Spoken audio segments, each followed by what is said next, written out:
Song Yunxiang is the last warrior general of the Star Soul. He seeks answers to the incomprehensible questions of existence. The words spoken by the warrior echo with a roar.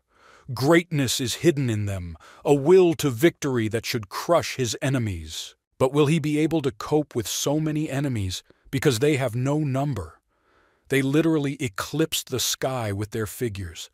Resembling fallen electric angel monsters, creatures of antiquity and the future, they await the decisive battle. People tremble and shout words of support when they see the warrior. Song Yunxiang is their hope for protection and salvation. For decades it was not easy for the residents, but he always tried to save as many people as possible. But there was no end to the attacks. The year 1390 began the final battle that would determine the survival of the human race. Song Yunxiang lost. Too many portals opened during that fateful battle. Crowds of monsters broke into this world. Their very appearance struck terror into the hearts. The streets of the city were filled with monsters from portals. There were no number of them. To replace one who died, two immediately appeared. The warrior made a strong-willed decision to die, taking all these monsters with him. Behind the darkness, light breaks through again. Someone is calling a hero. It's hard to see with eyes that have just been in complete darkness. Song Yunxiang is at a loss. Unexpectedly, he is alive again. Sitting on the edge of the bed, he looks in the mirror and cannot understand why he has become so young. He is wearing a student uniform. Where does such grace come from? Song Yunxiang finds himself in the Academy of Military Technology in the heavenly kingdom of Yuanding City in Nanzhou. Is this really our hero's past? Is it possible to go back 60 years? The Academy of Military Technology was always full of life. Especially the stadiums and arenas were filled with people. The stands roared with delight. The young guy saw the arena where the battle of the majestic titans was unfolding. Menacing cries of warriors and a tense atmosphere fill the air. He remembers this. This academy will soon be destroyed. A wave of monsters is coming. Song Yunxiang's memories of the monster attack on the academy shake him. All these people will die. Classmates and instructors come to the academy's defense. They fight to the death, personifying the will to win and the thirst for freedom. Many warriors died in battle. Heavy losses leave their marks, but their courage becomes evidence of an indomitable will to resist the monsters. It's hard to imagine what Song Yunxiang went through in those years. Without the proper experience and strength, I saw those who deserved a long, happy life die. Then he was a loser with damaged veins of the soul. He was literally shaking from the feeling of his own powerlessness. The young man could do nothing but watch as everything collapsed. Now everything will be different. Fate gave a chance to change the course of history. With the knowledge and experience that he now has, monsters will not have a chance to harm people. 60 years ago, he was weak and listened to reproaches about this, that it would be better for him to leave the city altogether. Then only fear and hopelessness were his traveling companions. According to others, he was incapable of anything except procreation. Everyone advised not to return, claiming that Tanda could not be saved. The city is doomed to fall under the pressure of monsters. Everyone considered him weak and helpless, unfit for battle, just trash. Even the girl could not marry him. The family did not allow it. And everyone he knew, loved or hated, died in that battle. Now everything can be changed. A bewildered look rushed at him, and a cry from the crowd brought him back to the present. Now he's ready. Song Yunxiang, the Star Soul General, is back and filled with confidence to defeat all enemies and change the course of history. The soul of our hero glows with hope. Let his enemies tremble before his determination. The city of Swanu, the last stronghold of humanity, is under attack by monsters. Cries for help can be heard everywhere. Monsters grab, maul, and devour people, spreading fear and chaos on the streets of the city. One of the most vile monsters, the glutton, swallows people with its mouth. Having settled in the city, he does not let anyone pass by him in an attempt to satisfy his hunger. The monster is not going to stop, absorbing more and more victims. People run in panic through the streets in vain attempts to hide, find shelter, or help. There are no safe places left in the city. It seems that people are doomed to certain death. The little boy runs away from the glutton but trips and falls. The child's life hangs by a thread. Mom, running nearby, turns around. In horror, she realizes that this is most likely their end. She rushes towards him, trying to protect him. Knowing that this was certain death, she still could not abandon her child. The glutton sees them. He doesn't care who he eats, just another dinner for the monster. It reaches out its paws with giant claws, wanting to grab and swallow its victims. The monster is getting closer. You can already feel his foul breath. Tears run down my face. The feeling of horror does not even allow you to move. Is there hope? He grabbed them. In a huge vile paw, 2 lives beat in unison. It seems this is the end. Suddenly, a beam of light cuts through the space, so fast that it is difficult to follow. But cutting through the darkness, he gives a drop of hope. A sword brighter than the sun pierces the monster, causing him to writhe in pain and roar. The mother squeezes her son in a tight hug. There is bewilderment on her face. She had not yet realized that they would live.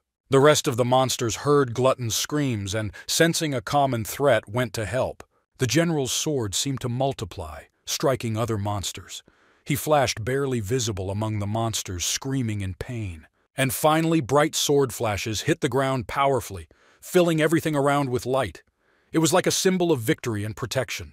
The glow was mesmerizing and gave peace and tranquility. The swords flew up sharply, leaving a trail of sparkling sparks behind them. Their bright traces slowly dissolved in the dark expanse of heaven. It was General Song Yunxiang's Doyuan swords that sparkled in the skies above the city, creating a trail of light. Their light conquered darkness, not only visible to the eye. Mother and son began to thank the warrior. There were tears on their faces. Their hearts were filled with gratitude and happiness for their salvation. People gathered around to see their savior.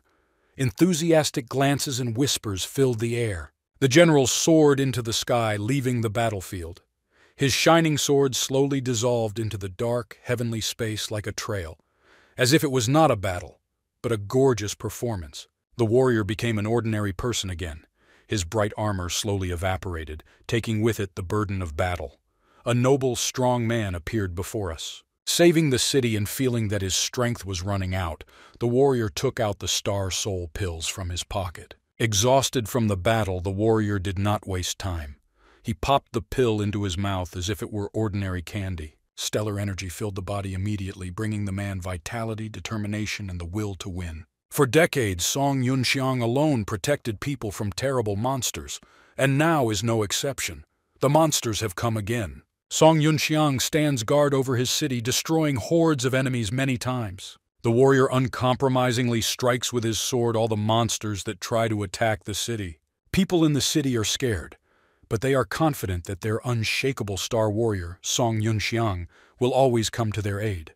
Song Yunxiang came to the rescue in the city center, where there was a large concentration of monsters that attacked people. His sword was lightning fast and his fighting skills were impeccable.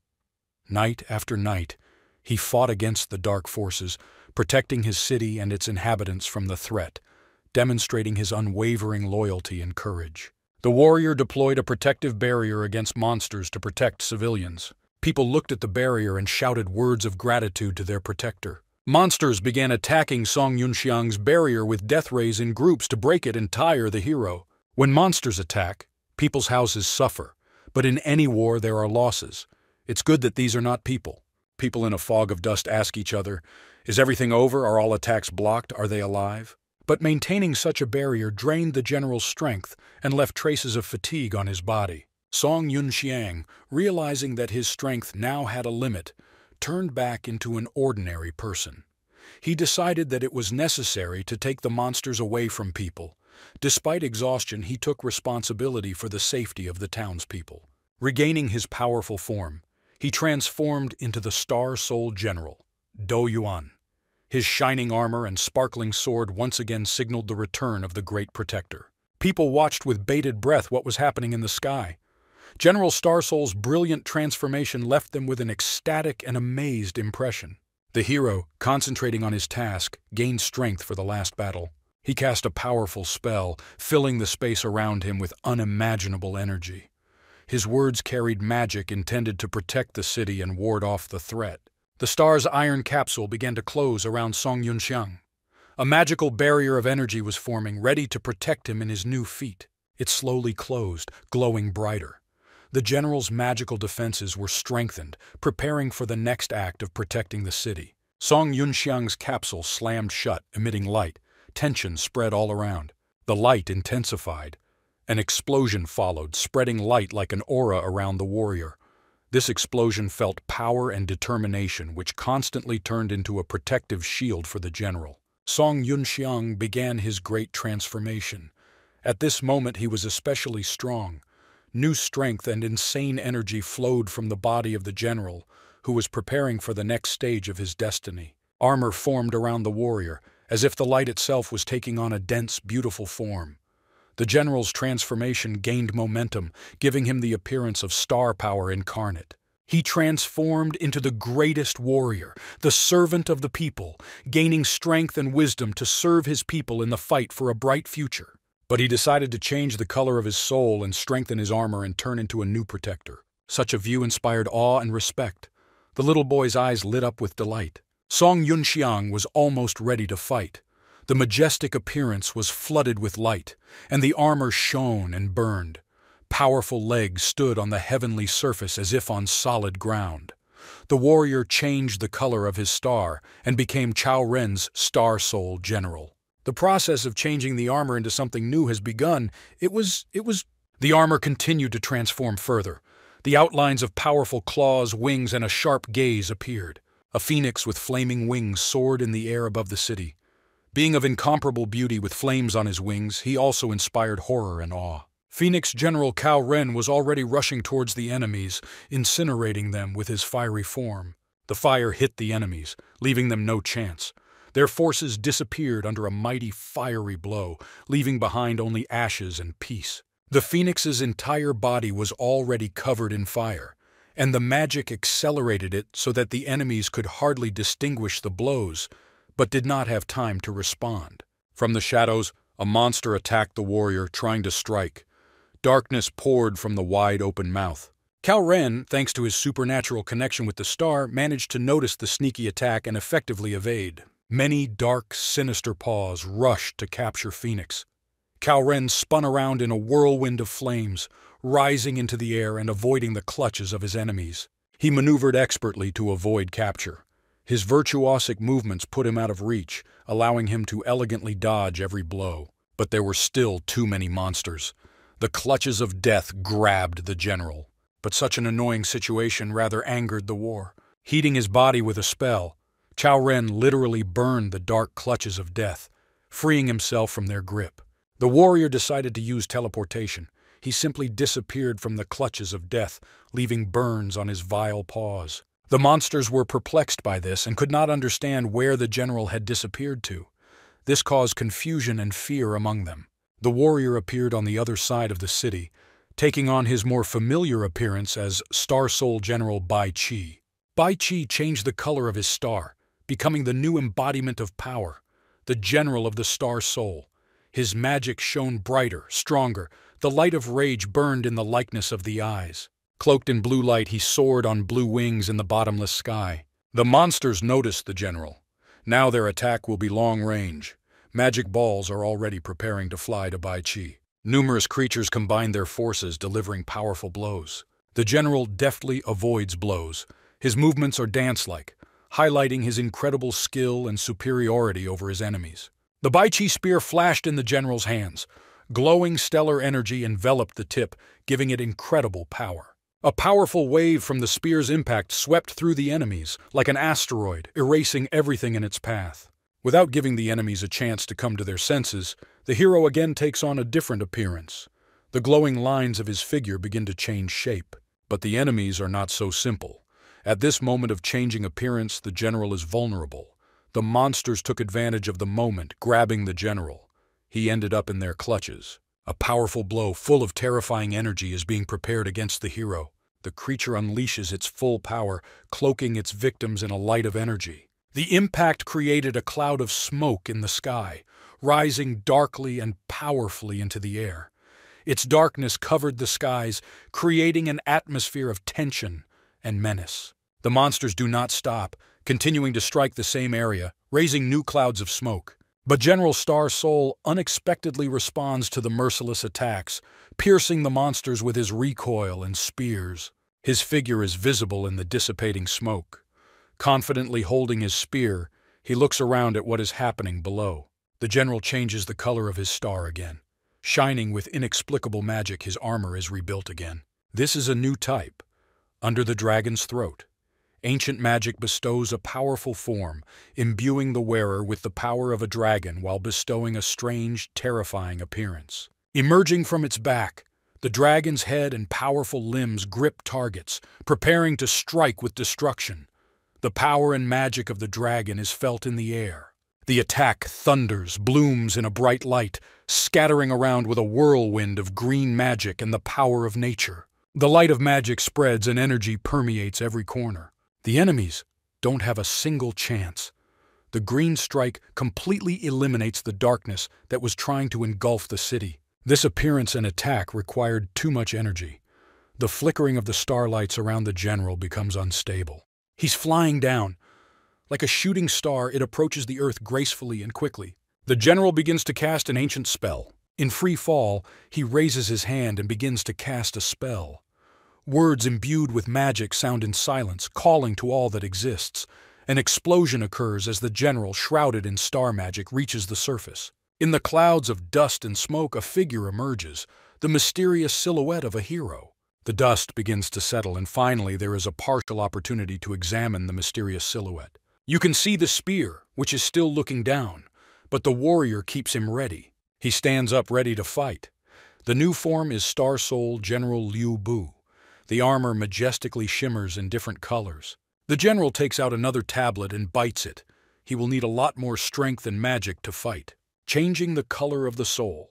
Even through the helmet, you can see how his eyes light up from the energy overwhelming his body. Star Color Liu Bu. Now you can rush into battle again, which is what the general does. With a powerful jerk, he rushes towards his enemies. The monsters are already waiting for him. They think that they can take a blow of this form if they get in the way in a crowd. From unprecedented power, the bodies of monsters soar upward and crumble in flight. The warrior rushes through the city with great speed, cutting through enemies on his way. Without stopping for a moment, he defeats his enemies. His eyes are full of energy that does not subside. And the monsters keep coming, hanging over the city and crowding the alleys. They pull closer to each other to meet the hero together. Having gathered together, the monsters prepare a joint attack. They create a ball of enormous cosmic energy. They fuel their weapons of death without fear of harming themselves. Such a spell can cause a lot of harm and casualties. Only after looking at the spell being prepared, the warrior realized that it had to be interrupted at all costs. Without hesitation, he rushes at great speed into the center of the energy death ball. The armor is scattered with energy, destroyed by the force that contained the spell of the enemies. It seems that after this, no one could get out alive, and the outlines of the hero are already more difficult to catch in the light of the explosion. The enemies, satisfied, turn around to continue to gut the city, no longer seeing the light of stellar energy in the former epicenter. The warrior takes on a new form behind them. The Emerald Golden Star Soul General Guan Yu is ready to strike down enemies. This skin will need a different color so that the magic and skills blend perfectly with the form. With one powerful swing, he sends out an airwave, exploding many opponents at once. The general's stance and the swing of the spear express beauty and pure strength, confidence and grace. He hears enemies again. Powerful sounds behind you notify the appearance of another dangerous enemy. A terrible black figure is rushing towards the ground at great speed. The collision was loud and strong, which did not leave behind any hints even of buildings. The general needs to prepare and change his appearance again to a more suitable one. These transformations require a lot of strength and energy. Sweat pours down the face hidden behind the helmet. Apparently, I'll have to take another pill.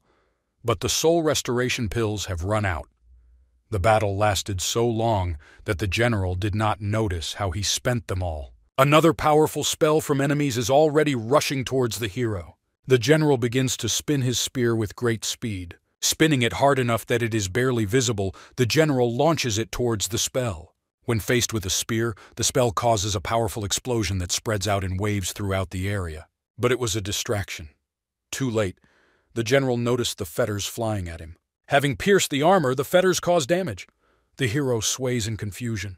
Clutching his shoulder, he sighs in pain and fatigue. The vision begins to darken. 5 monsters are holding the body of the exhausted general with fetters like a puppet. The general is trying to gather his courage. Through force, he dispels his current form. Everything around is filled with scarlet light. Construction of the Star Soul King Dongyuan. Will the new uniform help the general in battle? Countless blades rush from the general to his enemies. Scarlet as blood, they fly to tear enemies apart. Precisely hitting the target, they destroy enemies and allow you to escape from their bonds. The general lands on the ground. Falling to his knees and leaning on his sword, he breathes heavily. His strength is leaving him. There is not enough energy to support the armor. Soon he will disappear. It turns out that the energy is only enough for a few seconds. The general is in panic. And on the horizon, the sky is covered with new faults. The city is expecting another wave of attacks. Monsters are breaking into this world. Their razor-sharp claws are already visible. Widening the cracks for their bodies, they are already trying to squeeze through. Terrible bodies and powerful jaws can be seen in the sky. There is no end to the monsters.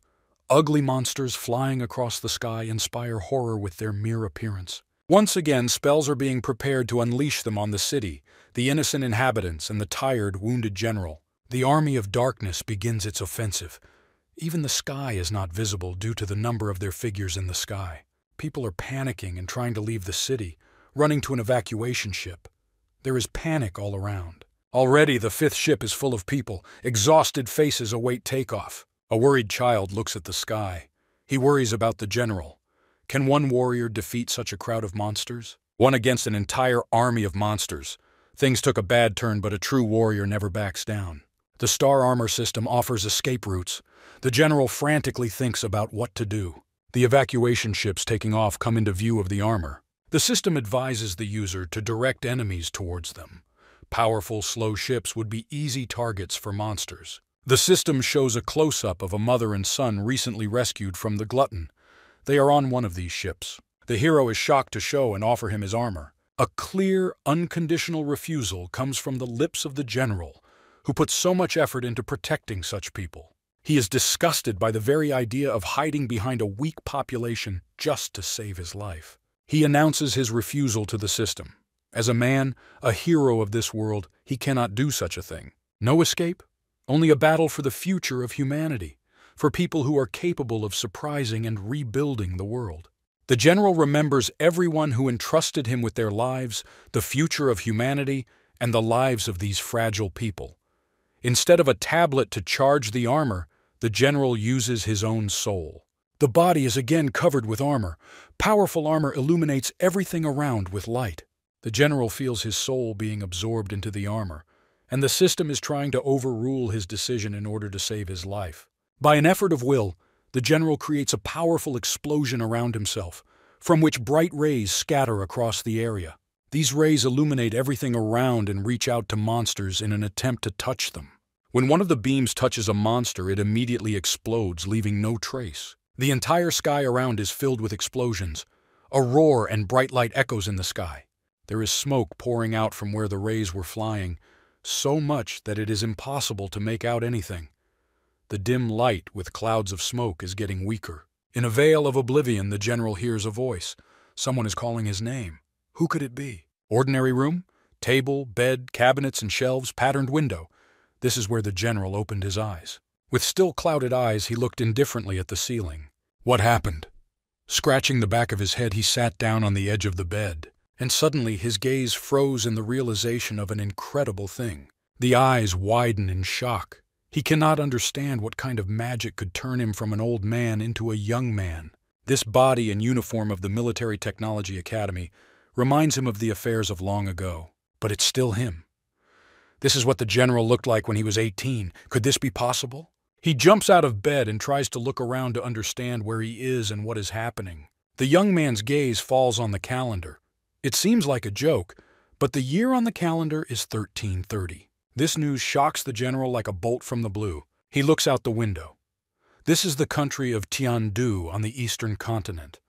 Comparing the facts, the hero comes to the conclusion that he returned 60 years ago. A majestic city with tall towers appears before your eyes. Combining ancient architecture and majestic skyscrapers, it beckons you to stroll along the alleys. A striking example of the combination of modernity and ancient architecture is the stadium at the Academy of Military Technologies. A battle between two titans takes place in the arena. Sword strikes echo. The opponents confidently confront each other to the roar of the stands. Shouts and words of support are heard from all sides. People actively root for their favorites. One of the spectators, the boy Lu Yan, comes close to the edge of the arena. For the first time, he can support the academy students live. The Titans, engrossed in battle, are unlikely to hear his voice. A warrior with 2 swords goes on the offensive. A red-green paladin with a shield has a hard time defending. Despite their impressive forms, Titans easily swing their swords and dodge attacks. One of the warriors decides to use a ranged attack. The stands are indignant. They expected a fair sword fight. The warrior in blue rushes towards the enemy, swinging 2 swords in turn. A wave of enthusiastic responses rolls out. Most of the people present already know this technique. The great destructive whirlwind will not give the enemy a chance to win. Lu Yan screams. He solved this game. The opponent deliberately forced his opponent to use the whirlwind. It seems that the stands are unhappy with such activity of the unknown young man. Events are unfolding quickly in the arena. It is difficult to see what happened. A piece of armor crashes into the battlefield with great speed. People are confused. The key point escaped the inattentive. The proud figure of the winner rises to his full height. No one expected the red-green warrior to win. In the confusion, Lu Yan leaves. He foresaw the result and did not linger, so as not to provoke aggression from the people from the stands. If he had stayed, he would definitely have become the target of the crowd. He runs down the stairs and turns into an alley. But it seems the young man doesn't know the way well. Winding through the labyrinth of the city, he realizes that he has turned somewhere in the wrong direction. Lu Yan begins to get angry, but not at himself, but at the fact that it is so easy to get lost in the city. He has again wandered into a dead end and mutters something under his breath about design, how easy it is to get lost in such a place. Now he doesn't know exactly where to go. There are no ideas in my head. He can't just hang around trying to find a way out. A rather absurd idea comes to the young man's mind, using force to jump over an obstacle, going straight to his goal. He stands up. Having strengthened his legs with stellar energy, he soars over the obstacle with ease. Landing epically on the other side of the wall, he looks pleased with himself. But by chance, an interesting view awaits him behind the wall. Beautiful young bodies can be seen in the open window of the women's locker room. One of the girls turns to the window at the noise. The beautiful head woman He Yan notices the young man. From such a lovely sight, Lu Yan is lost. Blood begins to run from his nose. He Yan is shocked. Her face turns scarlet from anger and embarrassment. The other girls also begin to pay attention to the window. In a fit of anger, they rush with swords at the troublemaker. The young man runs away from them as fast as he can. His excuses will not be heard. Trying to hide from the angry girls, Lu Yan again finds himself in a dead end. He was backed into a corner. The girls want reprisals against the young man who unwittingly spied on them. It seems that the matter will not be solved with bruises alone, despite all the excuses. As a result, the girls take Lu Yan to the top floor of the administrative building, where the director's office is located. Director Gu was of course waiting for him, but obviously not in the form in which he appeared before him. Covered in bumps, bruises, and tied up, Lu Yan completely stopped looking like himself. He makes an excuse that he went to enroll in the academy and not to spy on girls. The director and secretary review the young man's case, noting that he has developed his skills well enough, has raised his grade, and comes from a good family. The director announces the verdict. Lu Yan is enrolled in the 10th grade, where problem children study. The young man notes to himself that they looked at him strangely. The first impression he made was not very good. The director orders him to be untied. He Yan tries to object because he deserves punishment. She is unhappy that the offender is being released. Her whole face shows this indignation and disgust towards the young man. Besides, as a prefect, she would have to give him a tour and keep an eye on him during his training. Despite his irritation, He Yan shows respect to his elders and obeys the order. By order of the director, she, as the head girl, must receive the young man's personal file and transfer it to the senior teacher. The secretary, using magic, fills a small card with data from a paper source. This card now contains all of Lu Yan's information. The secretary passes it to the headman. With an annoyed look, He Yan orders Lu Yan, "Follow her!" Her eyes burn with hatred. The young man feels the girl's dissatisfaction and realizes that the excursion will be awkward and difficult. She makes the academy's signature bow, showing respect to those present while saying goodbye. Lu Yan repeats the call after her. He also bows. The headman, puffing with anger, is already heading towards the exit. Lu Yang, you have to run after the girl. The director and secretary remain briefly in awkward silence as the couple leaves the office.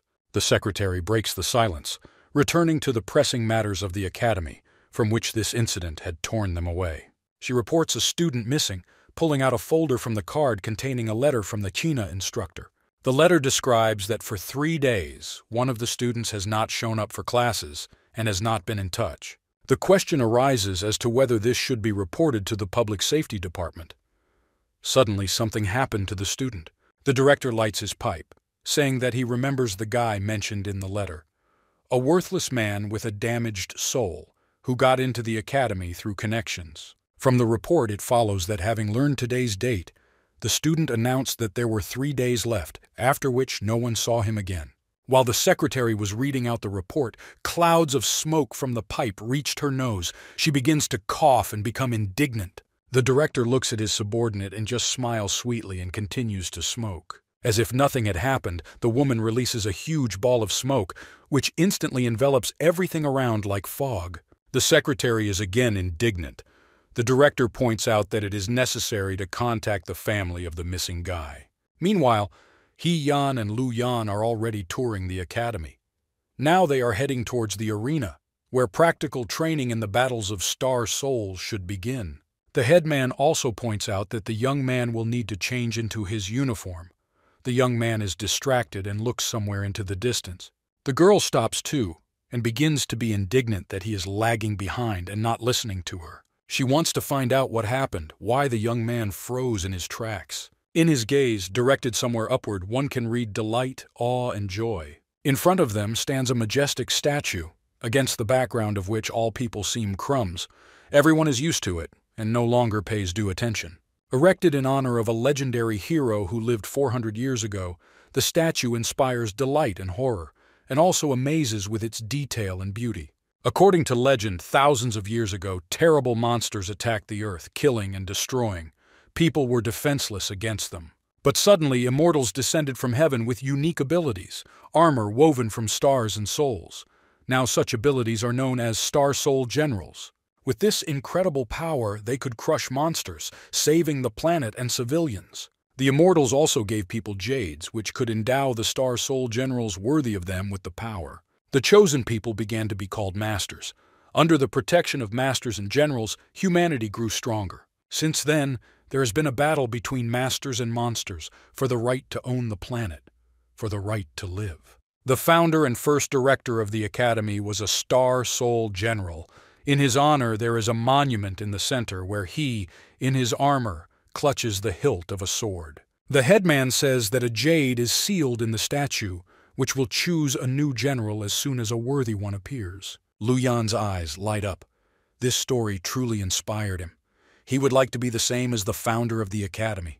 The young man takes an oath that he will become a strong and worthy hero, like the founder of the academy. In time with his words, palpable vibrations were heard throughout the statue, which were impossible not to notice. He Yan looks at the statue with bated breath. These fluctuations could be caused by soul jade. The young man looks questioningly at the girl, hoping for an explanation as the eldest, what just happened. The girl does not believe her own guess that Lu Yan can become the general's successor. The guide touches and looks at the statue. He Yan tries to convince himself that it was just a trick of the eye, an illusion, because he believes that such a fool is not worthy of great power. In his vain attempts to awaken the statue again, the young man thinks of smearing part of it with his saliva as an experiment. For such a stupid idea, he gets a slap on the wrist. The headman is indignant and scolds him. A huge bump pops up on his head while the girl drags him to forcefully meet the teacher. Not far away, in the sparks of divine magic, stands a man who unwittingly overheard a conversation about the legend and the reaction of the statue. He grins that people still believe in such fairy tales. Supporting the pillar, he looks at the academy. Our hero, summoned from the future, appears before us. Now he won't make mistakes. Meanwhile, another battle of the Titans is already unfolding in the academy arena. Swords pierce the air at high speed, wanting to hit the opponent. One of the players falls and the sword pierces the ground in front of him. Victory goes to the blue car. At the podium, the teacher's assistant, who is recording the results of the battles, praises the student in the blue car. The 10th grade homeroom teacher and teacher Ao Pei, a lovely woman, ponders his words. He Yan and Lu Yan interrupt her. Showing respect by bowing, they introduce themselves to the teacher. The woman is interested. She wanted to see who passed the special entrance test. The young man begins to chatter excitedly, telling everything that comes to mind about himself. The teacher interrupts him. The guy looks at her questioningly. She doesn't need his report, empty chatter. Let him show what he can do in the arena in the next game, and the opponent will be He Yan. Lu Yan is surprised and tries to object to the teacher. After all, this is his first day. He Yan is ready for battle. Finally, she can punish the offender again. Students from the nearest rows warn Lu Yan, because the headman is an excellent warrior. The secretary is worried. The young man does not yet have an amulet to summon armor. He has nobly loaned the amulet of a student who did not show up for class. The guy is beaming with happiness. It's a simple student's amulet, but it seems like a beautiful masterpiece to him. The secretary distorts his mouth into a grin in confusion. He did not expect such a violent reaction. Meanwhile, He Yan is already preparing for battle. Calling on the power of her amulet, the girl becomes covered in sparks of magical energy. The young man comes to his senses and also activates the power. Sparks fly around him.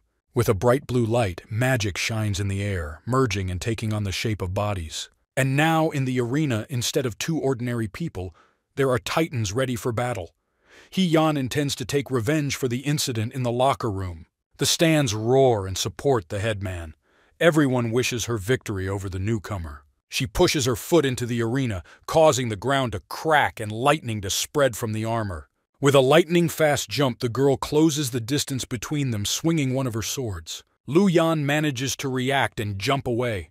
In the place where he had just been, the gift crumbles into pieces from the blow. The headman keeps pressing, putting the young man on the defensive. The blows fall one after another in an endless stream. A strange sight unfolds in the arena. One titan runs away from another. Even the secretary notes that the battle is very strange. The young man does not try to attack, only runs away or defends himself. The teacher notes that Lu Yan dodges quite well. The secretary looks at her in bewilderment. The shield takes the blow of two swords. Sparks fly through the air around the fighters. It's hard for the young man to hold the defense, because the difference of several levels of advancement is quite noticeable in battle. Students from the stands shout that they want to fight. Someone argues that a beginner has no chance. To attack, you need to gain distance. Lu Yan runs again to the other end of the arena. Trying to reach the enemy, the elder releases long-range attacks from his hands. Apparently, the girl is much stronger in close combat. The young man easily repels its rays with a shield about which he speaks out. He Yan is simply furious. Out of anger, she is literally ready to kill Lu Yan. Full of determination, she sets her swords on fire. Bright blue flames envelop the blades. The students in the stands are shocked. They recognize the trick. The headman is going to use a very harsh move. Even the secretary begins to worry about the young man. The teacher does not show any emotions. He simply watches as the titan with two swords rushes forward. With great force, the blue blade overtakes its victim, and a roar echoes. Some students turn away, unable to look. Such a method against a newcomer seems too cruel to them. The teacher announces that Lu Yan has won. Everyone around is perplexed as to how the unknown person defeated the experienced He Yan. Taking a closer look at the battlefield, everyone begins to understand that the young man's sword is resting on the elder's throat. According to the rules, Lu Yan wins because he hit his opponent's weak point. Through fatigue, he smiles. He Yan, on the contrary, is in shock and still cannot comprehend his defeat. The students in the stands are also shocked. No one could have predicted such a result of the battle.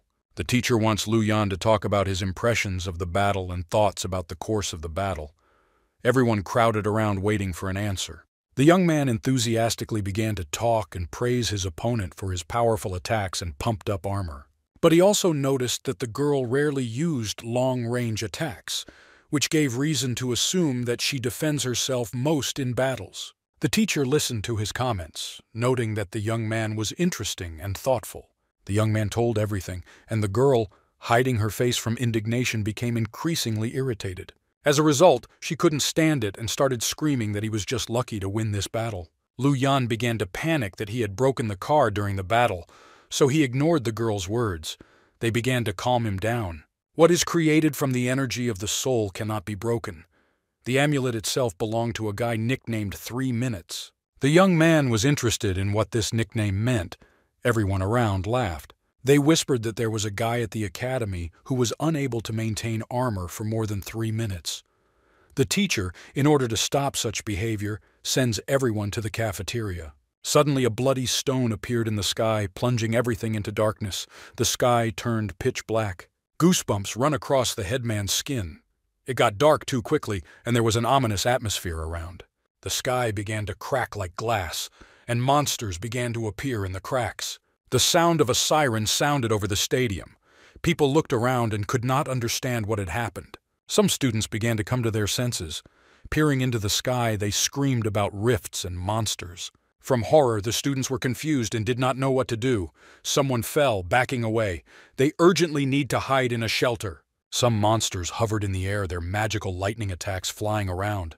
The situation looked dire. Others fired powerful beams of energy from their mouths, terrifying the students as they tried to escape. Such a beam killed with lightning speed, scattering its victim on the spot, leaving no trace. One such beam, cutting through the air, flew into the arena, but the teachers were already preparing to take the blow. The teacher took advantage of the formation of the Star Soul and steadfastly took the blow of the beam into the shield. The gusty wind from the collision of the beam and the shield blows the students off their feet. Lu Yan couldn't stand on his feet. The students could not do anything, but only watched, closing their eyes from the clouds of dust. Assistant teacher Chung Yi, who received this attack, was shocked by the monster's strength. The amount of force in the armor dropped to 22.6% in just one hit. Eternally hungry monsters like the glutton were approaching the arena. There was a whole crowd of them. Teachers assessed the chances. 10 gluttons are too powerful enemies even for a teacher, and the students won't even have a chance. He Yan and Lu Yan are full of determination. They want to stay and help in some way, despite their lack of experience in real battles. But the teacher is already rushing towards the monster. Her order for the students to retreat can be heard from afar. Without slowing down, she dons her armor. The majestic platinum titanium reveals itself to the eye. He Yan is amazed by the teacher's appearance. This is what Teacher U's special car looks like. The students watch the attack with open mouths. Monsters also approach the teacher from behind and are already stretching out their paws with sharp, huge claws. The teacher and assistant find themselves together against a bunch of enemies. More and more monsters are approaching from all sides. Lu Yan is at a loss as to what to do in such a situation. Fighting with so many enemies looks like suicide. He Yan is about to obey the order. Every minute counts. The guys need to run. The young man's gaze falls somewhere into the distance, towards where the buzzing sounds are coming from. He looks at strange flashes of light. These flashes, like shooting stars, approach the arena from the side of the main building. Principal Secretary Xiao Yue calls teacher Ao Pei. Reinforcements have been sent from the Academy's command center. Director's order, you need to hold the arena territory and stop the spread of monsters. Ao Pei confirms receipt of the order, holding back the next monster. Assistant Chung Yi has her back. All adults who can protect the Academy arrive at the arena, unleashing their power on their enemies. Ao Pei is glad that they were able to hold out until support arrived. She gives the order. Now the warriors must form 12 formations to hold back the crowds of monsters in the arena in order to protect the students and the city. Led by Ao Pei, the warriors line up in a wedge, ready to defend the Academy at any cost. A wave of monsters hits them. At the command center, the director and secretary note that the formation was chosen successfully. They could expect nothing less from the famous White Fox Ao Pei. Reinforcements have arrived for all teams. Everyone is waiting for instructions. The order from the director is uniform. Hold the positions and the enemy inside the perimeter. All the Academy warriors will not retreat and will carry out the order at any cost. Ao Pei will not budge until the influx of monsters ends. Everyone stands in solidarity with her and will do their duty, fighting as long as necessary. The sounds of explosions, fighting, and clattering blades are heard everywhere. He Yan and Lu Yan try to run away from the battlefield, but a huge glutton is chasing them. The guys try to escape, but the monster is too fast. Already a meter behind, fragments of destroyed buildings are falling, which the glutton touches. The headman takes on the role of target. So that the young man can escape, she will distract the monster towards herself. He needs to run to the statue because there is a ninth underground passage where he can hide from the raid. Dressing her body in magical star armor, the girl takes on the monster. Lu Yan runs with all his might. Turning around for a moment, he sees He Yan miss a powerful blow straight to the head. He's worried, but he can't do anything. The headman again orders him to quickly reach the shelter. The young man clenches his fists and grits his teeth from his own powerlessness, because he can't help now. All he can do is run. With a piercing cry, he begins to run again. Thoughts flash through his head that this is wrong, that he is useless, and regrets that he does not have the power to protect everyone. It's as if it dawns on him. He remembers the statue, the incident that happened a few hours ago. The young man hopes that at such a moment, with his pure intentions, he can be chosen as a jade. If only he could gain the power of the Star-Soul General. With his last strength, falling and rising, he runs to the statue of the great warrior. Zhuo Qi, in his stone form, still leans on his sword, awaiting his successor. The young man shouts out requests for strength and duty as he approaches the statue of the founder, but he suddenly becomes silent and freezes in place. Above, in the shadow of the statue, the outlines of a combat vehicle and glowing eyes are visible, and on the statue itself, someone is standing on the shoulder. The head of the stone warrior is damaged. The stranger holds jade in his hands. Lu Yan yells at him and wants to know who this mysterious man is. The guy, grinning, introduces himself as Song Yunxiang. In the light of jade, you can recognize a young man who came to this time from the future. Now the hero Song Yunxiang, having moved back 60 years. Didn't save Ao Pei's teacher and students. In my helplessness, I could only run. Didn't save my beloved. Even if they were not allowed to be together, he felt sorry for all those who died. His family fought during the attack on Yunxiang City, but he was weak and was forbidden to fight. Academy comrades and friends bravely covered their retreating comrades. He regretted losing them all there. Their bodies were broken, as were their lives. They all fought steadfastly. All the people important to him died then. Those who loved and tried to protect Song Yunxiang also died. His parents forbade him to fight. He even remembered his enemies, those who called him names and trampled him into the dirt every day. He himself did not even fully understand when and how he was able to activate the Star-Lord system for the first time. Inner demons, dead people like shadows, haunted him for decades in the depths of his consciousness, reminding him every day of his weaknesses. With their hands on his shoulders like a heavy burden, he awakened the power within himself that would help him save many lives in the future. And this same burden helped him awaken this power now, after his return to the past. True, this body is young and unprepared, and besides, the veins of the soul are damaged. Therefore, increasing classes and ranks will take a lot of time. In 3 days, he was able to climb 4 steps. For a sick body, this is a good result, but it is not enough since time is short. Memories flash through my head of my death in the last battle, which will happen 60 years later, where he was surrounded by countless enemies. He blew himself up then, taking the monsters with him to the grave. With a hand written in sacred symbols of magical energy, he grabs his jacket. He still arrives in shock, that after death he woke up young and has a chance to correct his mistakes and save dear people. He throws his jacket over his magically glowing body. He was once the outcast of his family. To protect him, his father pushed him into the academy. In the mirror, he saw the reflection of an elderly man, inspired by memories. But due to his youth, he did not understand what kind of fate was in store for him. Therefore, he led a shameful lifestyle. After destroying everything in the ruins of an ancient civilization, he discovered a Star-Lord system that had traveled back in time with him. Like a magical computer, it appeared at the request of the owner. He was glad to see her there. The system had the power of jade and could copy other people's Star-Soul generals. Song Yunxiang requests data from the system. Everything is deplorable. The system has been reset. The rank is small. There are no generals. The veins of the soul are damaged. The hero faces a difficult task. The system was reborn with him, but looks like a blank slate. We'll have to start all over again. Song Yunxiang does not despair. He will do anything to save humanity. The number 11 is circled on the calendar. 3 days have already passed since this awakening. Today will be the decisive night, and the monsters will attack. The hero begins to get ready. Thanks to alchemy, he was able to make a good breakthrough. But the veins of the soul are in poor condition. Earlier, he partially restored them, but this was not enough. He will have to create another tablet in this form in order to be completely cured. Then he will be able to use the system 100%. After leaving the academy, he heads to a pharmacy in the shopping district of the southern region. Here the young man ordered the Sky Dragon stem, but the seller informs him that the stock has not yet arrived and will be closer to noon. Song Yunxiang is upset because there is little time left, but there is nothing left. You have to wait.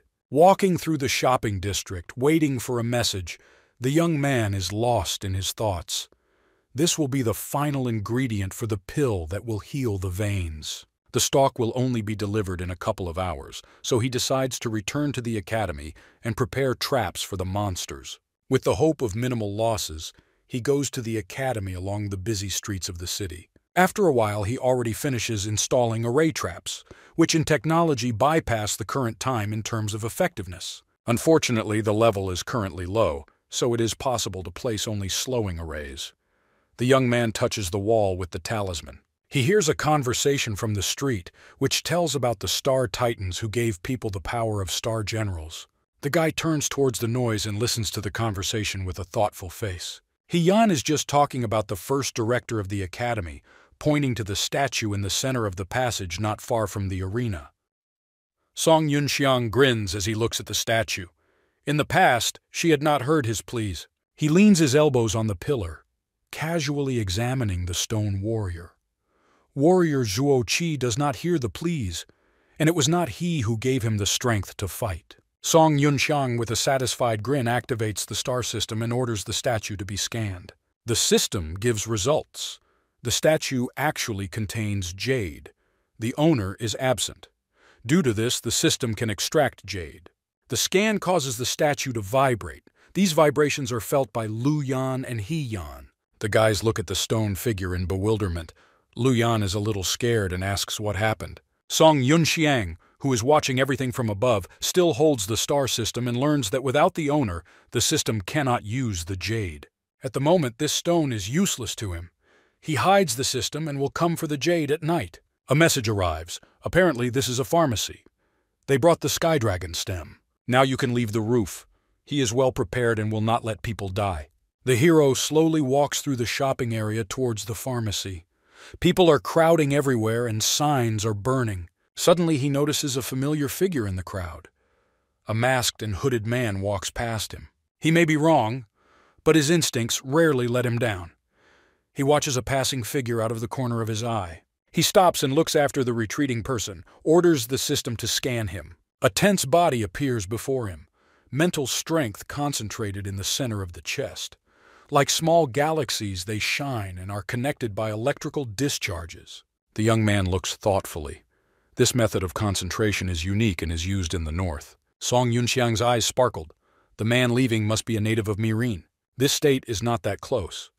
In history, what will happen in the future, this country has adopted the culture of the eastern continent. This also led to the fact that 3 years later, Mirin upset the balance in the world, gathering a huge army. A full-scale war began with nearby countries. Many people were hurt. One after another, other countries were drawn into the war. People killed each other. There was no number of dead. The eastern continent was destroyed. Song Yunxiang stands thoughtfully in the middle of the street. This stranger from Mirin is here for a reason at such a historical moment. He finally gets to the pharmacy. The owner chose a beautiful name for this place, the Great Medicine.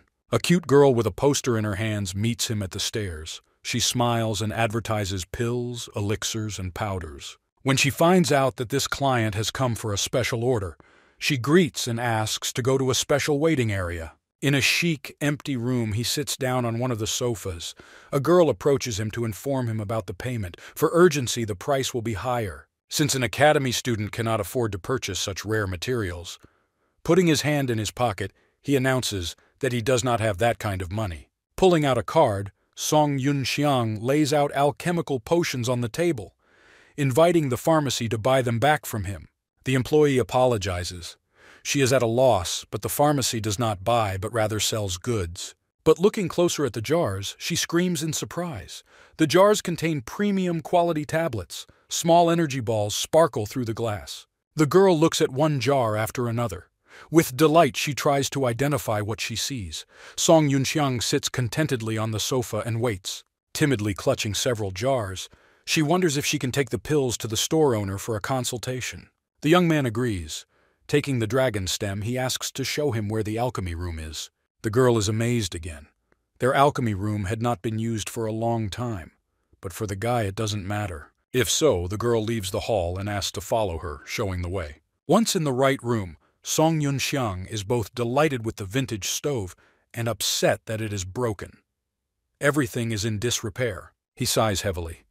There is nothing you can use in the room. It's good that he has a backup option. The young man takes out a fire amulet from his inner pocket. He will create the desired tablet using alchemical arrays. The room turns into an unusual forge. The rings of the array in several rows float in the center, decorated with writings and patterns. The young man is concentrated. Pulling out the ingredients one by one from the storage card, he makes them float above him. Slowly filling them with energy, he passes all the herbs and roots through the alchemical rings of the array. The room glows with light, which can be seen even through small holes in the locked door. Preparations are in full swing. Meanwhile, the pharmacy employee is in the owner's office, showing off the goods the store received in lieu of payment for the dragon stem. A gray-haired man examines the pills, amazed at their high quality. Among them, there are very rare goods. He is shocked and cannot believe that someone wants to sell him such quality products. The owner jumps up from his chair. He can't wait to meet the young man who can afford to sell such amazing things. Telling her that the guy is in the alchemy room, she suddenly becomes embarrassed. The girl remembers that the equipment there is broken and hopes that he will not need the stove. Song Yunxiang finished his preparations. In the center of the array, the collection of the much-needed tablet begins. Finally, he takes the long-awaited top-class objection pill into his hand. She looks like a small sun from which thin threads of energy stretch. Closing his eyes, Song Yunxiang puts the pill in his mouth. Such a long-awaited moment. The energy dissipates around like a haze. He sits down on the floor. Blue magic circles around his figure, herald the beginning of the restoration process. His body seems to be burning in the flames of magic. With a tense face, he waits for the treatment to complete. Magic threads spread throughout the body and rearrange themselves. Outside, the owner and employee of the pharmacy are waiting for Song Yunxiang. They stare at the door in awkward silence. They stand like this for a whole hour, but cannot enter the alchemy room since the young man installed a blocking array. A noise was heard from the door, and it began to open, disrupting the argument between people. Song Yunxiang looks out the doorway. A grin appears on his face at the sight of the pharmacy owner. The employee represents the owner.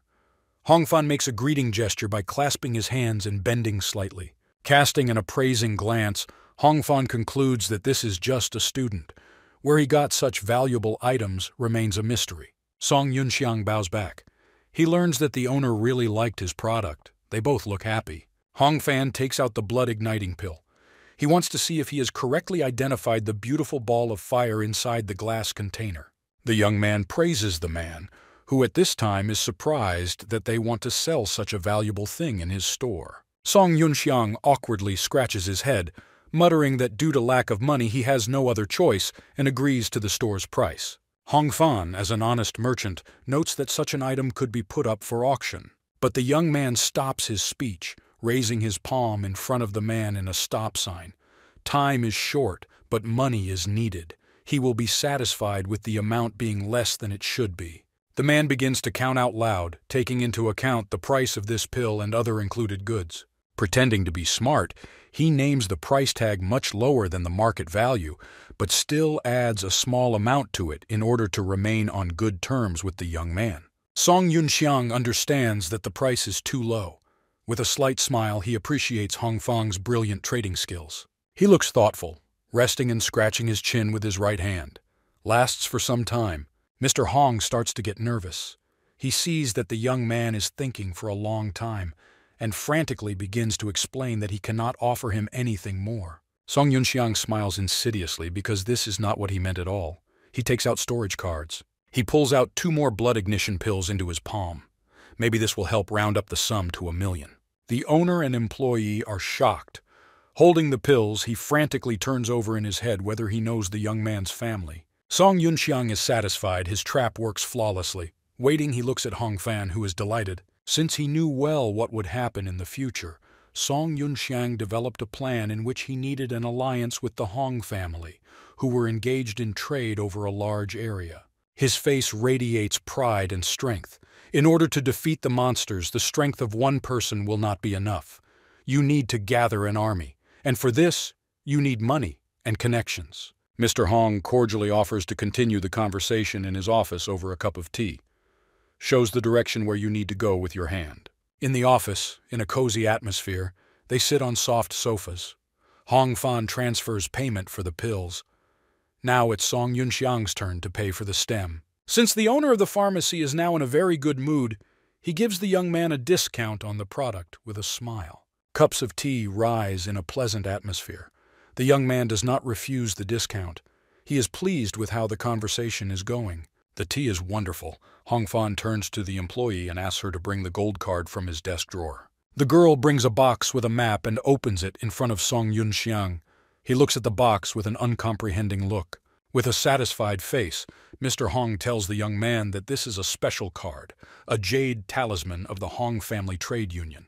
The man gives it to the young man as a sign of gratitude. With it, anyone will have privileges in trade. Song Yunxiang holds the card and smiles good-naturedly. It's already starting to get dark outside when the young man leaves the pharmacy and heads to the academy. Mr. Hongun, talking with an employee, mentions that perhaps the young man is from a very good, influential family. This union will be more beneficial for both parties. A young man walks along a busy street, looking at the map he received from the owner of the pharmacy. Something familiar rushes past. Only when his back is turned does he realize that this is a person dear to him.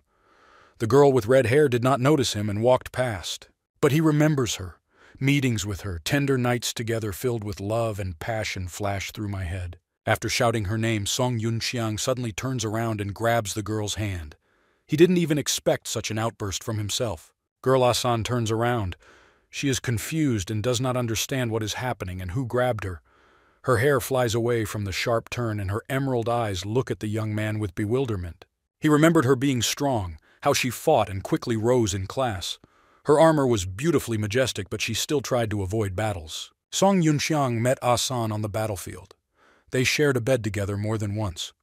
One morning, while lighting a cigarette, he woke her up. He wanted to know if his beloved had a real name. At that time, their bodies already had many scars from battles. Rising up on the bed with a slight smile, she says that she was nicknamed Asan because she was destined to be a protector.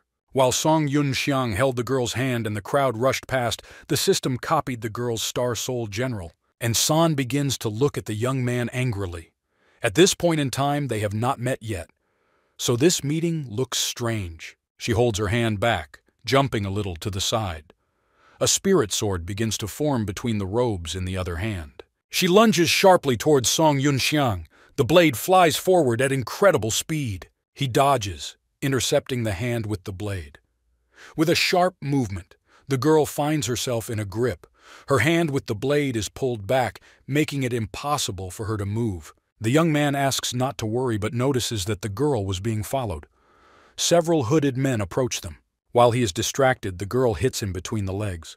Song Yunxiang screams in pain and loses face, looking like he's about to faint. He falls to his knees and presses his face into the ground. The girl runs, trying to hide from him and his pursuers. He writhes in pain until the hooded men come closer. The young man trips him, over which one of his pursuers trips. The man falls flat to the ground.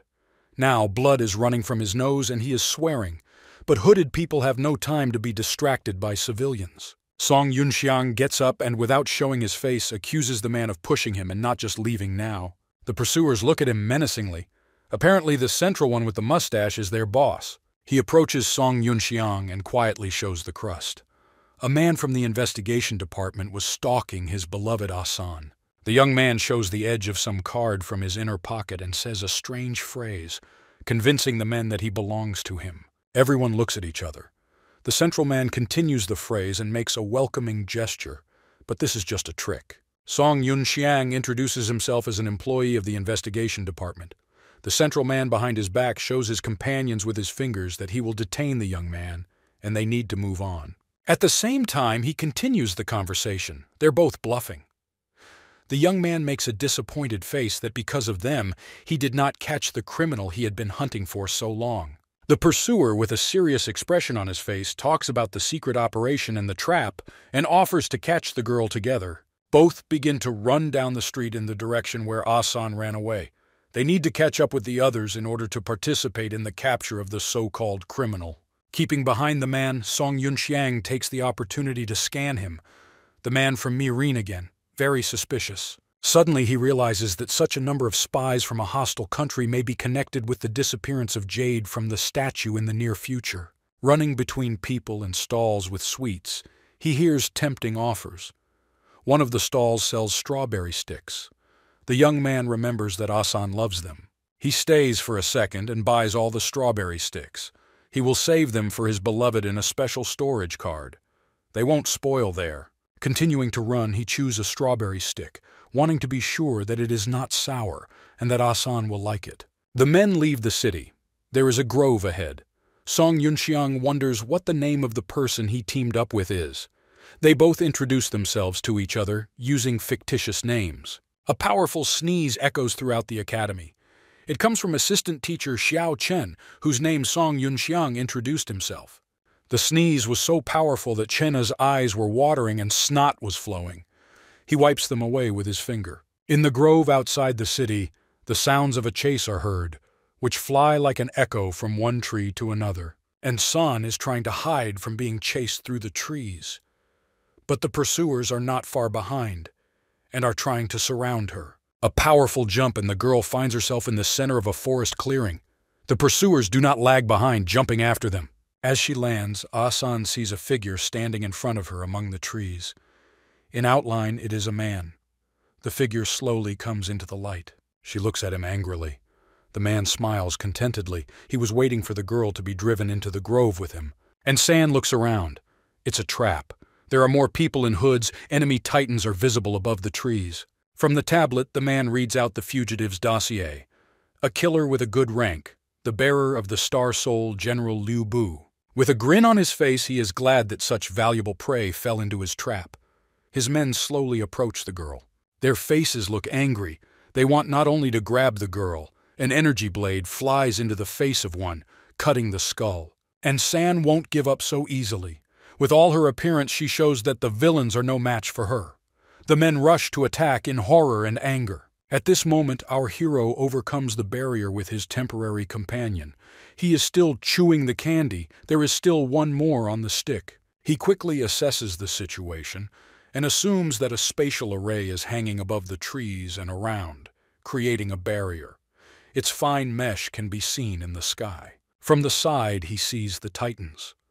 There is a battle going on in the center of the clearing. The dust is so thick that only the patterns of blades that cut through the air are visible. The man accompanying Song Yunxiang bows to the head of the bandits and tries to attract his attention. Yunxiang continues to watch and chew the candy. Despite the large number of opponents, Asan pays attention to the new arrivals and recognizes the young man. Her blade sends enemies flying away. The young man waves his hand at her as a sign of greeting and smiles, shouting a greeting. He looks happy to finally meet the girl again. We remind you that Song Yunxiang has gone back 60 years into the past. His figure will tower over the whole world. Now he has the power to change the future. Having returned with special technologies, he can copy and use other people's soul generals. How cunning he is, like a child taking away other people's toys. At the academy, Song Yunxiang will take away the power of the statue that Lu Yan so wanted to get. Now it's his toy. He also intends to take away the Star Soul General Cao Zhen. It will be easy. With sparkling eyes, he will easily take away this beauty. He doesn't even need to do anything in Tiandu, and San won't even notice how her general Bai Qi now belongs to the mischievous boy. All the toys are now his, but from somewhere a voice is heard calling him to wake up. Looks like a vision. The boy cannot understand where it comes from. Song Yunxiang's true appearance appears before us, a gray-haired man with a scar. He just woke up from sleep. Suddenly it dawns on him that in a dream he has become a villain. The man is surprised to the core. It is not right. Song Yunxiang watches Asan's battle with the bandits while finishing his candy. Suddenly he sees a blade flying at him at high speed. He grabs the jacket of one of the robbers and covers himself with him. The blade enters the chest of a man who does not understand what happened, and San looks angrily in his direction. She does not at all trust the young man whom she sees for the first time. Blocking the attacks of the robbers, she makes guesses about who this young man could be. The evil gang leader turns around at the noise behind him and sees a young man holding one of his subordinates in his arms, bleeding. The pursuer who escorted Song Yunxiang here whispers into the leader's ear everything that happened to them. He concludes that he needs to get rid of the young man after the showdown with the girl. The 4 titans who are surrounding the clearing at this moment receive an order to action from the leader. One of them goes on the offensive. His blade cuts through the air and is aimed directly at Asan, but she notices him in time. The girl jumps to the side. It didn't bother her at all. The warrior is too slow and cannot keep up with the fast target. The armor's energy begins to flow around Asan. By her order, the Star General of the Soul is activated. Judging by the expression on her face, she now intends to fight seriously. A stern gaze pierces right through. Her body is enveloped by a capsule of pure energy and goes into the sky like a column.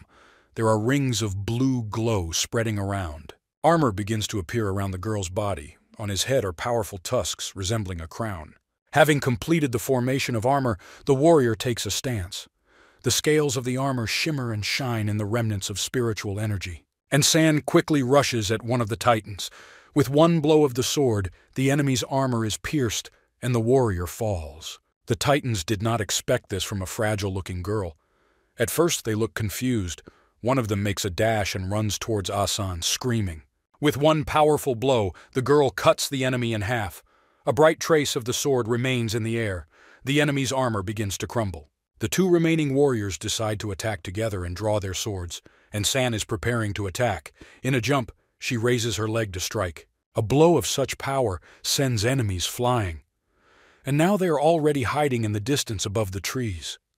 Powerful air currents destroy everything in their path, uprooting trees. The men who fought Asan before she donned the armor group up.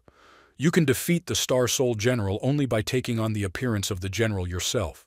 In shining armor, new enemy titans grow between the trees and surround the girl. Asan is surrounded but doesn't worry about it. Her attention is drawn to what is happening downstairs between Song Yunxiang and the bandit leader. The young man is trying to extract information from the bandits. With a confident face, he asks about the barrier. It turns out that everything that happens inside the magic dome is completely isolated, even sounds. Continuing the conversation, the bandit prepares to attack. A weapon materializes in his hand and he lunges. Song Yunxiang dodges with ease. He counterattacks using a candy stick. With it, he hits the enemy in the back at high speed. The man falls.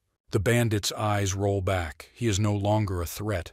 Song Yunxiang stands with a satisfied face and a bloody stick. He learned everything possible. The bandits can be removed. The gang leader turns around in panic.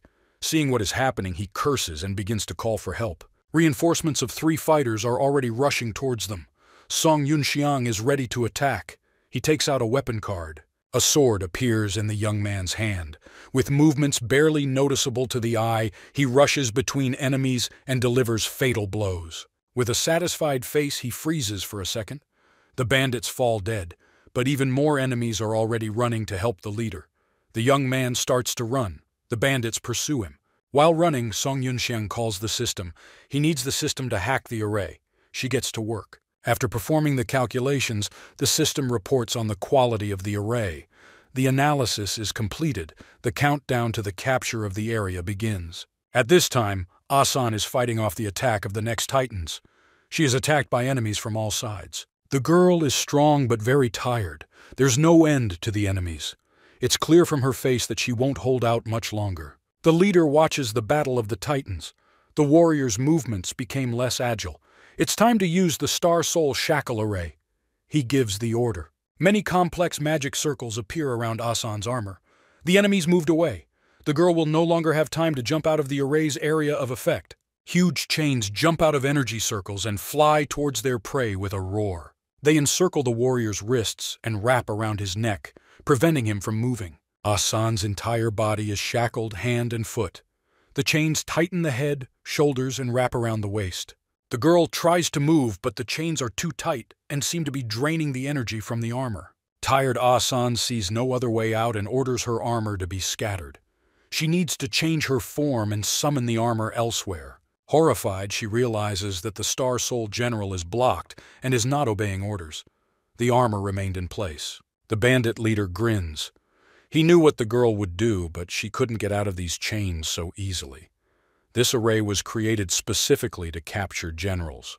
The gloating smile never leaves his face. Enjoying the moment, he orders preparations for the desktop extraction of Liu Bu's soul stone. Enemy titans approach the chained Asan. Using the power of magic, they pull the oblong device towards the back of the armor. Having approached enough to the victim, the device was activated, causing panic in the girl. Looking like a predatory mechanical flower, the device begins to gain energy. A poisonous green light sparkles around. The petals of the device collect energy and concentrate it in the center of the flower. Enemy titans gloat behind the warrior. They want to see how Asan's armor leaves her, how she will be absolutely defenseless in front of them. There is a hum. The titans see light in the forest, spreading like a pillar into the sky. He comes out right from the place where the battle began. Suddenly, like lightning, this light rushes at high speed between the titans, knocking them down and destroying their armor. In the blink of an eye, the chains that hold Asan fall apart. But even she doesn't have time to see how and who saved her. She turns around to see the savior and is shocked. What she sees is hard to comprehend. General Liu Bu's star armor, that is, her own armor, is looking at her. It is decorated with emerald elements, but it is still him. The girl hears a man's voice. Inside the general is Song Yunxiang.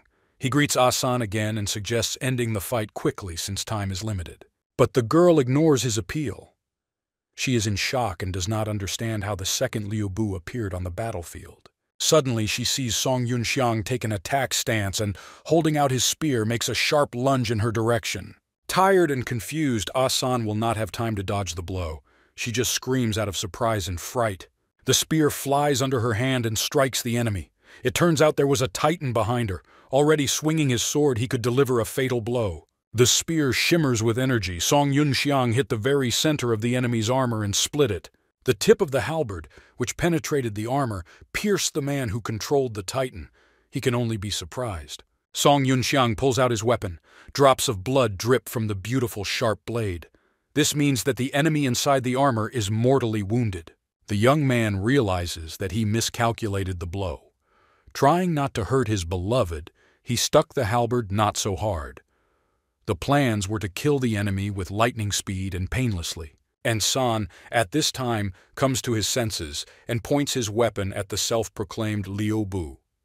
She wants to know the name of the general who is so similar to her general. Song Yunxiang sees out of the corner of his eye that they still have enemies and a battle is ahead, so it's better to postpone questions until later.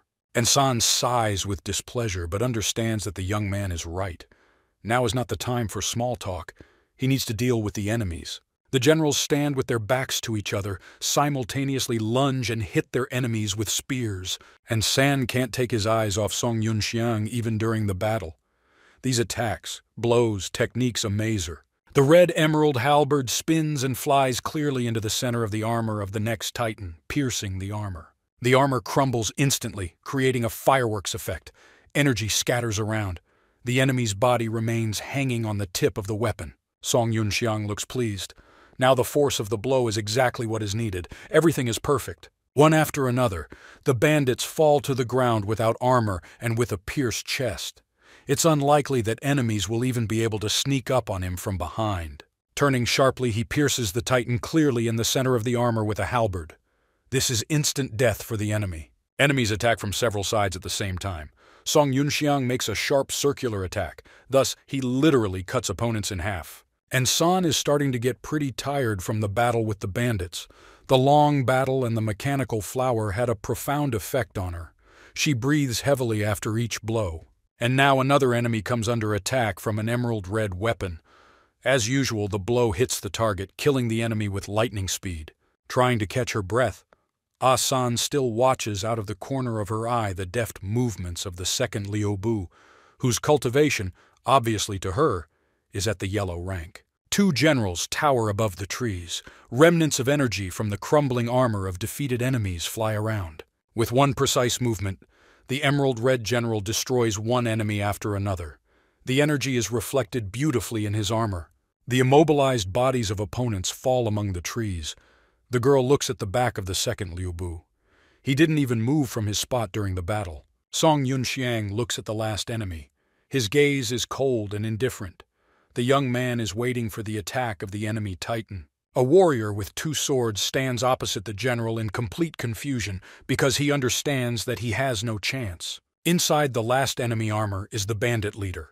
In a panic, he tries to understand how there can be two Liu Bu at the same time, how the enemy, driven into a trap, could kill all his people. Since the criminal is not going to attack, Song Yunxiang suggests that he surrender in order to at least save his life. Everyone looks at each other awkwardly, but the man doesn't hear him. He literally goes crazy because the existence of two Liu Bu is impossible. The face twists into a smile and laughter can be heard. Raising his swords, he rushes towards the generals. A crazy idea guides him, revealing the secret and researching a similar phenomenon. A second and the bandit's hands along with the swords fly off to the sides. This attack was hard to notice. Only the glow in the air and the reflection on the foliage of the trees confirmed it. The leader falls and plows the ground with his helmet. Raising his head, he called Song Yunxiang names. The armor around the edges where the hands used to be is slowly crumbling. When he is so close to the generals, you can see how insignificant he is compared to them. Majestic warriors tower over him like divine statues. The young man does not want to kill the bandit and decides to conduct an interrogation. He is interested in what the scum from the kingdom of Mirin have forgotten here, and San did not expect such a development of events. She could not even imagine that her pursuers would be people from the north. She looks at the bandit in surprise. Song Yunxiang looks sideways in her direction with disappointment.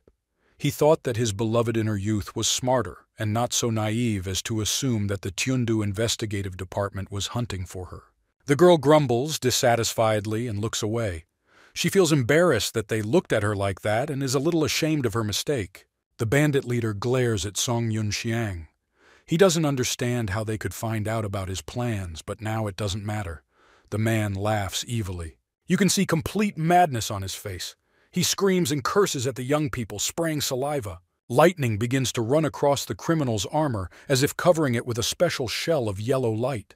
The generals look at him and understand that he is preparing for self-destruction by explosion. The second Liu Bu raises his hand. It is covered with blue light and spreads waves of energy around it, similar to a rippling surface of water. The girl again looks at what is happening in surprise, because the second Liu Bu suppressed self-destruction using the same soul resonance frequency. Song Yunxiang is determined. He extends the general's powerful hand towards the enemy with the intention of pulling the criminal out of his dangerous armor. With a hand that spreads waves, he strikes with all his strength and sends the enemy flying.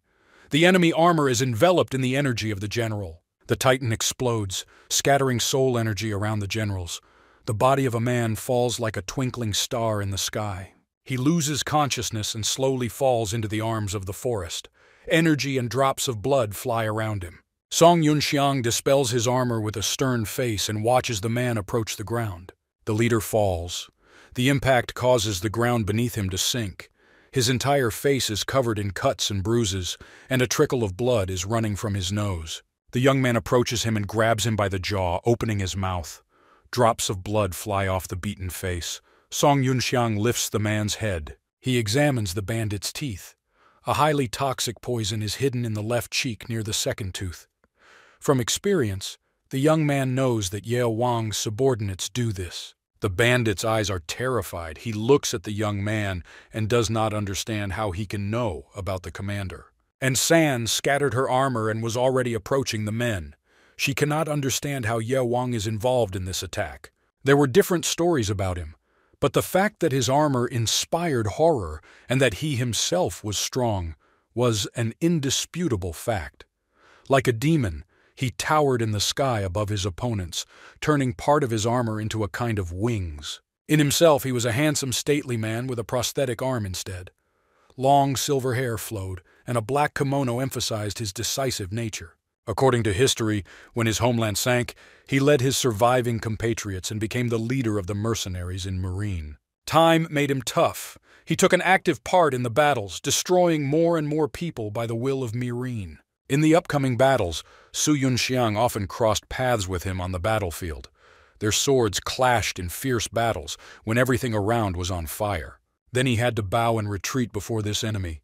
Due to damaged veins, he cannot defeat Ye Wang. Song Yunxiang touches the forehead and eyelids of the right eye. Memories cause phantom pain. In his past form, there was a scar left on him by Ye Wan as a reminder of his weakness. He stands on one knee, head down, completely immersed in dark memories, and San begins to worry. Having cheered up, the young man gets up and, as if nothing had happened, begins to command. Leaves a bandit who has lost consciousness on Asan. The girl, frowning, looks at him angrily. This was not what she wanted to hear when the battle was over. Pulling out the blade, she points it at Song Yunxiang. Swinging in his direction, she begins to question him. She has a lot of questions. The guy catches the girl's hand and smiles slightly. He is not an enemy to her or the Quiet Abyss, the secret organization for which Asan works, trying to prevent wars in states. The girl does not understand him since the explanations are vague. It's hard to trust a person you've known for a few hours, but she doesn't resist much. That the young man is holding her hand. Song Yunxiang's face inspires confidence. The features became soft, the smile tender. He convinces the girl that there is an enemy against which all states will have to unite, and San has nothing to say. She simply listens and looks sternly at the young man. She faces a choice: trust the man who saved her, or kill her for knowing too much. While the girl is deep in thought, Song Yunxiang suddenly snatches the dagger from her hand. With a deft movement of his hand, he puts away the dagger and takes out a storage card. And now there is a stick with strawberry candies in your hand. The young man hands his wand to Asan and introduces himself. His gaze is full of tenderness. The girl looks at her hand in confusion. She looks at the candies blankly, but accepts them. She looks cute when she's not swearing. Su Yunxiang steps aside, leaving the candy girl in shock. With a downcast face, he thinks that the time will come when he will be able to explain everything to his beloved. A blush of embarrassment appeared on the girl's cheeks. The only remaining thought in her head was how the young man guessed about strawberry candies. She turns to look at the young man.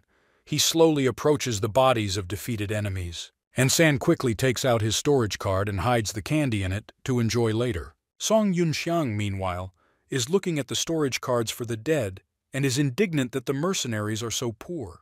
The girl is outraged by his behavior. She thought that he wanted to bury his enemies, but in the end he decided to profit. Her idea of a night was shaken. She holds her head, disappointed by this action. The young man turns to her and looks with suspicion. He cares what Asan thinks about him. 731. Asan shows with all her appearance that she is unpleasant to watch him looking for money from corpses, and demonstratively turns away. Song Yunxiang sighs heavily, closing his eyes. With his left hand he puts the cards in his inner pocket. Living is expensive, and future plans will entail considerable expenses. From behind he looks important, and his voice sounds wise. He is trying to find out what is most important when walking through the world. The girl looks in surprise. She doesn't have the answer to questions like these, but she's interested in finding out. Song Yunxiang turns to her with a beaming smile and explains that with money, everything will be easier for you. But San doesn't understand. A young man with sparkling eyes begins to explain in detail how useful it is to have funds. He had never looked so animated before. For him, money is the solution to any dispute. It's just a matter of price. Like from a chessboard, thanks to a significant amount, you can remove any piece, even an important one. The girl thoughtfully strokes her chin. She doesn't quite understand, but she recognizes the value of money in some situations. After the lecture, the young man expected a more detailed answer. Their conversation is interrupted by a sound like thunder. The sky turns black, and in the distance ominous lightning flashes over the city. They look up with questioning exclamations. It's evening, but still too early for such darkness. Song Yunxiang understands what is happening. He is shocked that time has shifted, and the monster invasion has begun. And San notices cracks in the sky. She looks to the side, where the leader of the bandits is already sitting by the tree. She seems to know whose hands caused the cracks to appear over the peaceful city. Hearing Asan's guess that Mirin is involved in this, Song Yunxiang turns around and stares at the leader. Crazy laughter comes from that. Bowing his head in pain, he still grins at the winners. It turns out there were several teams. One managed to cause faults. He approaches Asan, trying to find out what she might know. This is important information. But the girl with the penetrating face is silent. Song Yunxiang excitedly begs her to tell her what she knows. The girl is full of doubts. Still, she decides to reveal secret information under the pretext of gratitude. In the darkness among the trees, the young man learns that this is indeed the work of the government of Mirin. For military purposes, they will set monsters on their enemies. The girl had to investigate what and how the Mirinians were doing. They stand with a stern look in the middle of the forest, full of hatred. The young man literally has no face from anger. The leader of the bandits, sputtering with saliva, hurls curses at the young people. He laughs wildly and rejoices that death awaits everyone. Song Yunxiang flies up to him and reaches out his hand to the man with the intention of grabbing him by the jaw again. His face is gloomy and angry. He lifts the bandit up. Lightning bolts of spiritual energy run around his body and arms. The enemy is scared and does not understand what the young man is going to do. The discharge sweeps across the enemy's body, and San, with fear in his voice, asks the young man to stop, whatever he intends to do. The veins of the bandit's soul and body are damaged, and she needs him for interrogation. The young man throws the bandit at the girl's feet like a dog. To save his life, he puts a recovery pill in his mouth. Turning to the girl, he takes out storage cards from his inner pocket. He holds it out as a sign of gratitude and apology. It's time for him to defend the city, and San cannot go with him. Her mission is important, and many more lives depend on its quick completion. The young man smiles tenderly and waves his brush as a sign that no further explanation is needed. He understands everything perfectly. Song Yunxiang accesses the system to use Liu Bu. Even without her answer, he understands that he will need a lot of energy and, in parallel with the request, takes out a pill to replenish the strength of the soul. Having learned that 3 times the consumption will be required, the young man throws in 3 recovery tablets at once, and San looks at such waste with surprise. The pills cost a lot of money. Song Yunxiang begins summoning armor. Energy radiates from it in waves, raising dust underfoot. A pillar of light cuts through the storm clouds, and San guesses what the young man is up to. The light begins to take shape. Clad in the Liu Bu armor, Song Yunxiang sits on a huge black mechanical unicorn. His mane is entirely composed of soul energy and develops like the flames of a fire pit. There is admiration in the girl's eyes. She looks at the Star General's beast with trepidation. Few people can summon such a creature. An assumption appears in her head related to the statue at the Academy of Military Technology. The image of a giant of the past immediately appears. She suggests that the young man may be the carrier of Zhuozi. The warrior pulls the reins, and the horse stands on its hind legs and cuts through the air with its front legs. Compared to Liu Bu, the girl looks tiny. She shouts words of warning to Song Yunxiang with all her might. The goal of the Mirin kingdom this time is related to Zhuozi. Left alone, she ponders where such a strong man could come from. Her face is thoughtful and stern. The girl sighs and hides her face in her cape.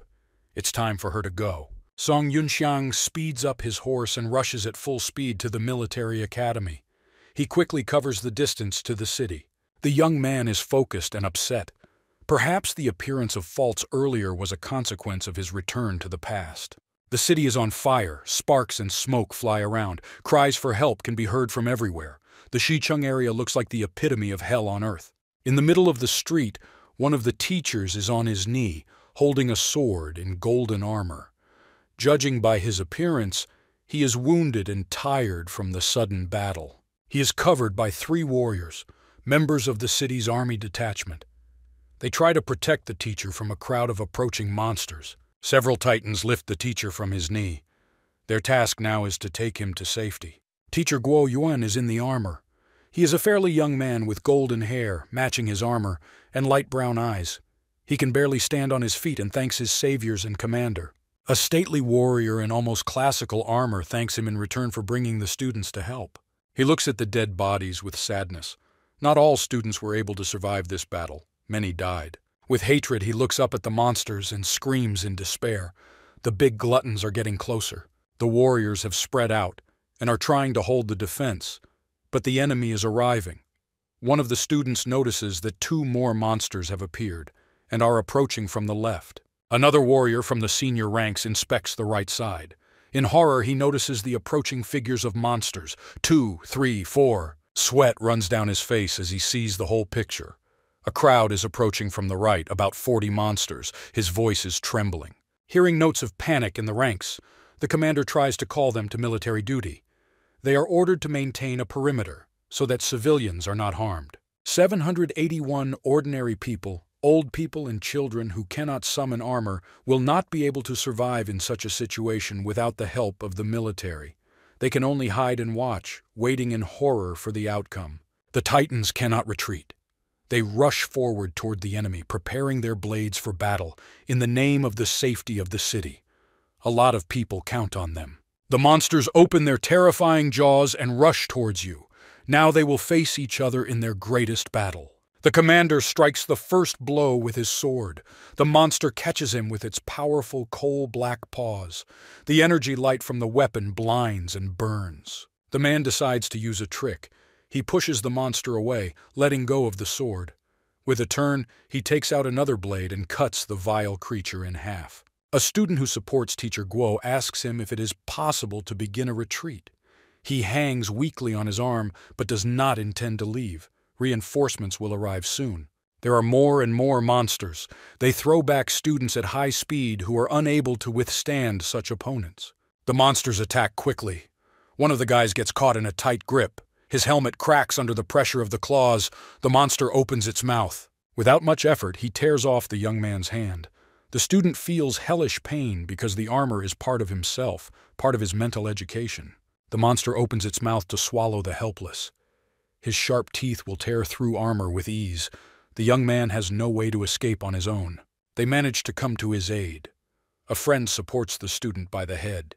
The energy of the soul oozes from the place where the hand was.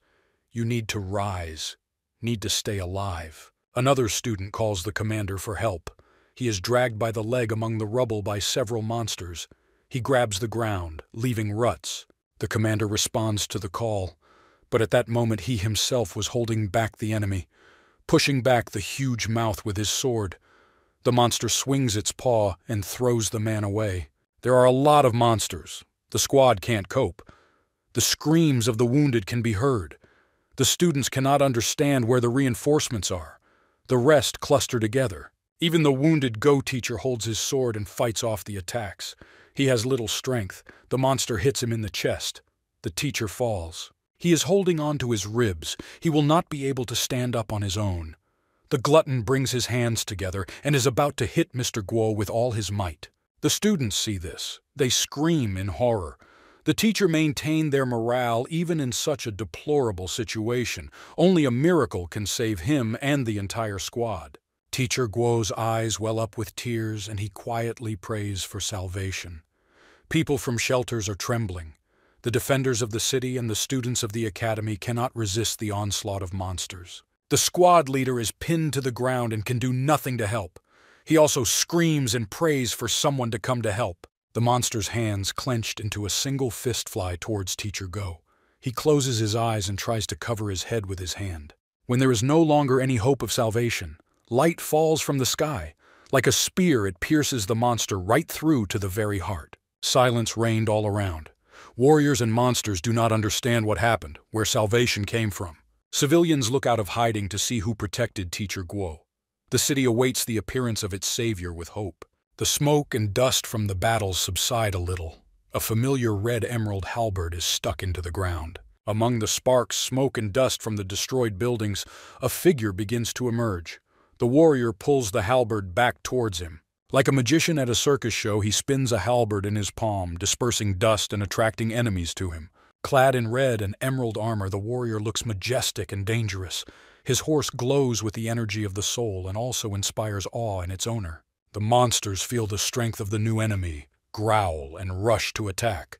Their mouths are open and ready to tear their prey to pieces. The warrior spurs his horse and rushes towards the enemy. While galloping, he swings his halberd and points it upward.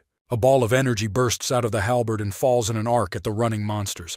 The impact sends the monsters flying to the sides, the energy setting them on fire. The monsters, which seem so strong, die in a split second. The city's defenders are speechless, their eyes widening as they watch the massacre. Civilians open their mouths in surprise. Everyone stands dumbfounded by the sudden help. The students ask Teacher Guo if this is the reinforcement he was waiting for. But he's just as surprised. The squad captain is still lying on the ground, his armor sparkling from the damage. Observing everything, barely raising his head, he notes that their savior is very strong. Without getting off his horse, Song Yunxiang dispels the armor. Everything around him is filled with the energy of his soul. In a protective ball, he slowly descends and steps onto the ground. Finally, everyone can see the warrior's face. Civilians peek out from cover, but do not come out. The military detachment also looks on with bated breath. The young man looks around and shouts that he is just a passerby. On the ground not far from him lies a dead man with a flag in his hand. Paying tribute to the country, Song Yunxiang raises the flag. The scarlet banner flutters above his head. Sparks are flying around. The young man shouts a slogan for the victory of Tiandu. Everyone starts repeating the slogan and raising their hands in victory. People begin to understand that the wave has been defeated and they are safe. Joyful cries fill the air. Tears of joy appear in my eyes. Teacher Go looks at his student through his armor. He rejoices with the others, but is still surprised that such a strong warrior exists in the Military Technology Academy. Meanwhile, Song Yunxiang looks around and notices a girl in an academy uniform lying on the ground without signs of life. He comes closer. The student is still alive. The young man picks up the soul amulet which is lying next to her hand.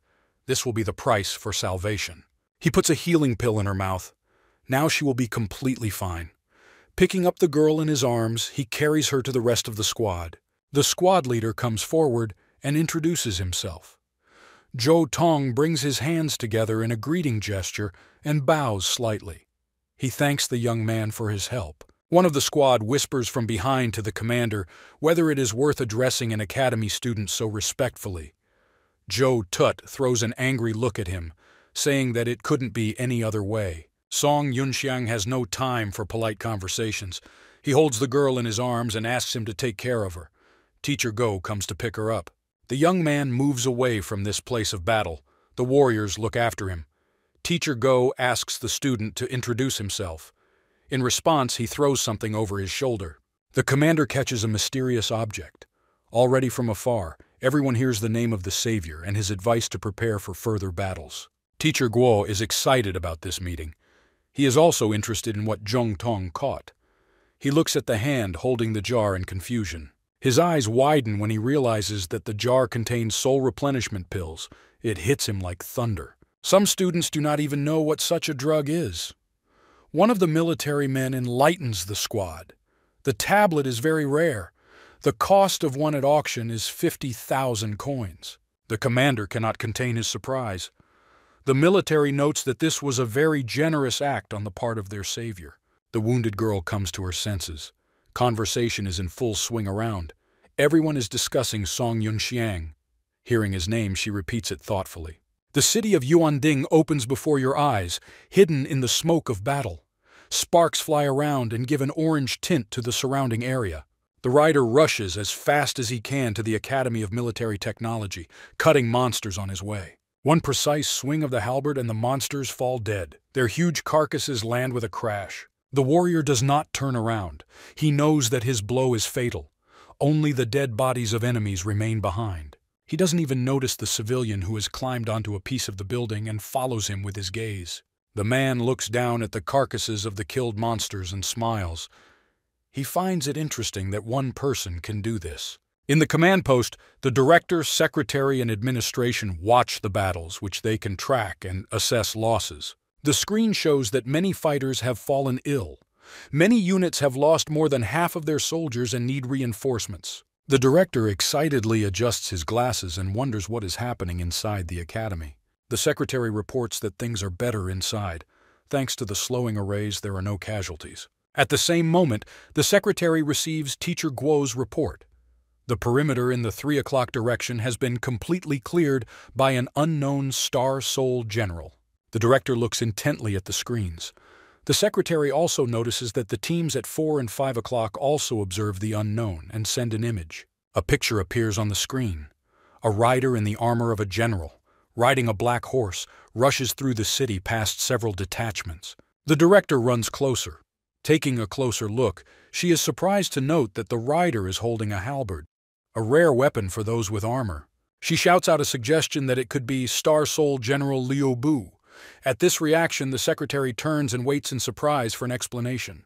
The director explains that Liu Bu was once a brave commander, strong and skillful. His signature weapon was the halberd. There is an assumption that a similar machine may have similar power. The secretary carries out calculations on the computer.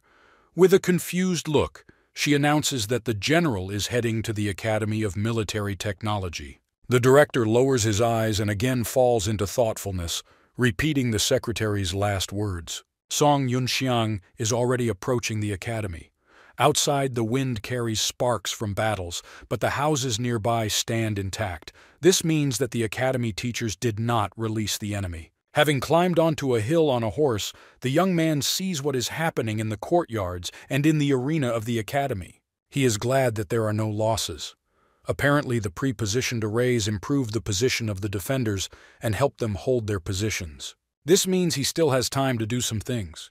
He spurs his horse and turns left. Taking the lead, he jumps on horseback over the fence of the academy. During the jump, he himself pushes off from the horse in order to jump even further and dispels it. He lands clearly behind the Zhuoqi statue, breaking the path under his feet from the landing.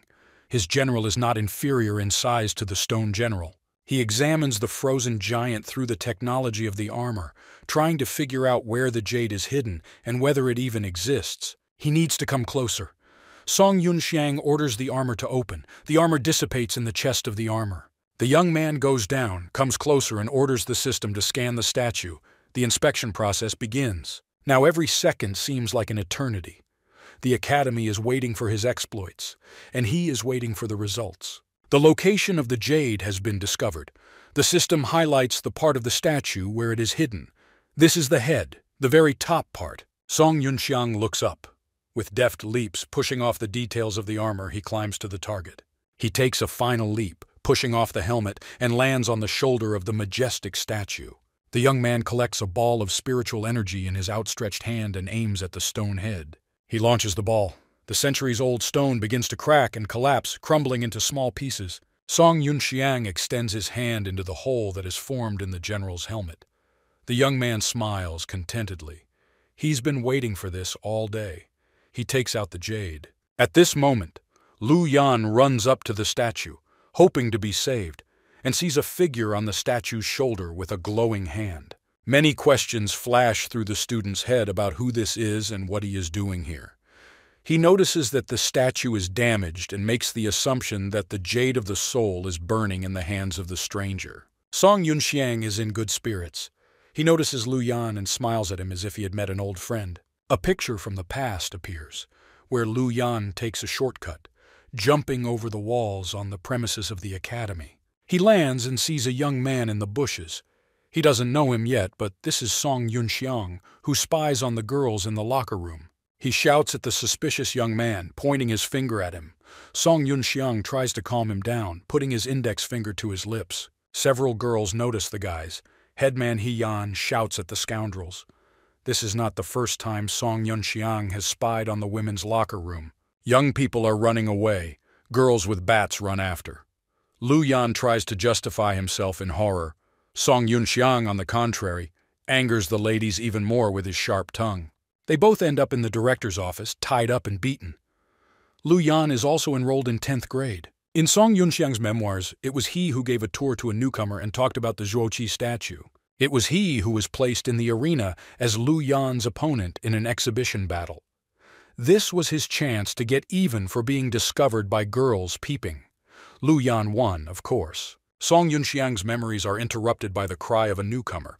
He wants to get an answer as to what kind of vandal destroyed the statue. The young man with jade in his hand looks happy and confident. He reintroduces himself to his former comrade. Lu Yan is lost in thought and scratches his chin, trying to remember where he heard this name. Suddenly it dawns on him.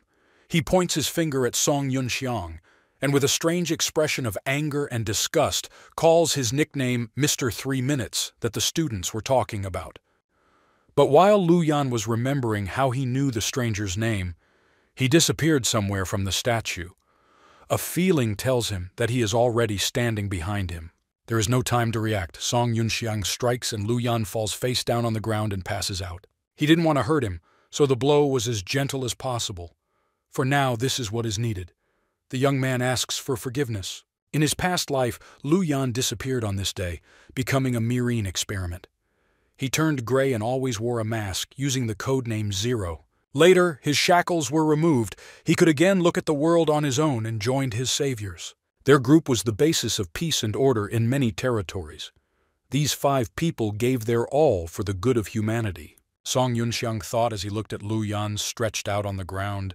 Given what happened, history will now take a different direction. Now the jade of the soul, stored in the statue, shines in the hand of the young man and will not go to the Myrinites, and therefore the newcomer will not be captured. The young man carefully peers into the crystal. He also remembers the outline of the soul armor that Zero had, very similar to the Zuoqi statue. Song Yunxiang looks at Lu Yan thoughtfully again. Now his life will change. There will be no great Zero, just as there will be no suffering in captivity. The young man activates the system and asks to copy General Zuoqi. As if on the scales on one side he holds his mechanical assistant, on the other, jade hovers above his palm. There is a failure from the system. Without the owner, action is impossible. Song Yunxiang sighs and hides the jade. He will have to find a suitable owner. He looks at his armor standing behind the statue. It is time for him to go to the aid of the academy. He admires the red armor with emerald details. He was lucky that fate gave it to him so quickly, but this is not an option in which to appear in the center of the academy. Song Yunxiang disperses the general. In its place, only a flickering haze remains, which disappears over time. The young man hides the talisman in the inner pocket of his clothes. He will still need it. He also asks the system if it can copy Wei Yuan's machine. Data analysis begins in the field. The magical gears quickly do their work. The young man receives a negative response from the system. With a thoughtful look, the young man draws conclusions that the system can only copy the original generals. Massive counterfeits of civilization do not suit it. He closes the system. There is nothing left. You need to work with what you have. He holds a summoning talisman in his hands, intending to use it. Song Yunxiang pronounces the sacred words of summoning armor. An energy shield of grains of blue light begins to form around his body. The armor is ready. In the flickering of remnants of energy, he stands majestically in the square. It does not look as grandiose as those that the warrior was used to wearing in the future. But he doesn't have many options. The old system plunges the young man into nostalgia. Simple armor, few weapons, a round shield with a beast's head, a standard sword. Song Yunxiang had already forgotten how few weapons the academy students have at their disposal. He looks sadly at the available equipment. No choice. You have to fight with what you have. A crossbow appears in the warrior's hand. In his other hand, he materializes a sword. It's time to join the battle. He remembers that he is leaving Lu Yan unconscious, but perhaps he will be safer here than anywhere else. Song Yunxiang gets into a snatch stance. Powerfully pushing off the ground, the Titan soars into the air towards its enemies, leaving behind clouds of dust. The monster attacks one of the warriors. A giant black paw rushes to smash the head. The girl inside the armor was not ready for this. Yan screams in horror, expecting to die. But the paw suddenly slows down, shrouded in a strange aura. The warrior looks in surprise at how slowly the monster swings. Thanks to the deceleration, the impact is lower and the force is noticeably less. But the girl still falls to the ground. She doesn't know what exactly softened the blow, but it saved her life. Sitting against the wall, she sees the monster jumping towards her and quickly approaching with a scream. The huge mouth is open. It is so big that it can swallow a warrior whole. Suddenly, arrows of blue light appear from the sky. The monster senses the approach of danger and is distracted from its victim. He turns around to see where the arrows came from. Another warrior looks at him. The energy crossbow, from which steam was just emanating from the shots, dissipates in his hands. From a long distance, the arrows did not harm the monster. A warrior with a sword rushes forward. The monster quickly runs towards him. A powerful swing of black claws, but the young man manages to dodge. It was his turn to attack. He quickly moves under the enemy's left side. Lightning strikes and the monster is already bleeding. It tries to strike again. The warrior jumps back and performs a maneuver, soaring into the air above the enemy. His blade is ready to strike. The monster is defeated. The girl he attacked looks at the hero with admiration. The warrior notes that the student's armor and weapons are weak. With a downcast face and a grin, he requests a halberd from the system. The weapon begins to appear in the hand, shrouded in a blue shimmer. The figure of a warrior rises proudly among the battlefield in the smoke of battle. Leaning part of the halberd on his shoulder, he notes that this weapon is more suitable. The rescued girl admires the Titan's elegant weapon. Shining with emerald light, it seems to tower above everything around. Now the bodies of enemies will easily fall at the feet of war. He quickly rushes towards the next enemy. With one precise blow, he easily cuts monsters in half. They fall apart without having time to understand what happened. Yan looks at his savior with bated breath. She has no idea who is hiding in the student armor, and is amazed at the combat power. Song Yunxiang makes sure that everything is fine with the girl. With a sparkle in his eyes and sparkles of admiration, Yan thanks the savior. The young man pushes off and disappears into the sky, heading towards the epicenter of the battle. The girl realizes that she was confused and did not even recognize who was hiding in the armor. Flickering particles of energy and sparks of flame remain above the buildings, the only traces of the past battle. Yan noted to herself that she knew the young man. His voice was familiar. Meanwhile, in the area next to the hostel, the battle is in full swing. Students and teachers had to occupy a defense zone in order to hold off the monsters for as long as possible. Student Shangguan is eager to fight. No amount of arguments will deter this man. The armor is all shining with the desire to kill monsters. Covered with energy, this armor makes its owner at the moment look like a messenger of the stars. The student jumps up to the monster. Cries of hatred and battle are heard. The defensive students tell the teacher that it is useless to calm the headman. This girl is crazy and strong. Her green eyes sparkle as the girl enters the fight. Hair is always tied up so as not to interfere with the fight. With a smile, she runs to the attack. Everyone is worried about her. Someone shouts for her to turn around because a monster is rushing towards her, already stretching out its black paws. She can dodge several, but she can't handle a crowd alone at yellow rank. A powerful blow lands in the back. But she cannot be broken so easily. She will always rise and beat her enemies. The girl spits blood and curses. One of the monsters jumps onto the armor from above, and a whole crowd approaches the daring warrior. The defensive students begin to worry. The monster's mouth opens. Even if someone from the ranks rushes to save her, they will not have time to get to her before the powerful jaws close. The girl looks in horror into the open mouth. Suddenly, an unknown warrior appears in the sky above them with a huge, relative to his size, halberd. 940. He dives down, plunging his weapon into the enemy's back. Then he strikes the next one. The monsters scatter to the sides from his blows. Crouching on his knee, he makes a circular cutting attack so quickly that the halberd is practically invisible while moving. The girl, without getting up from her knees, watches what is happening with her mouth open.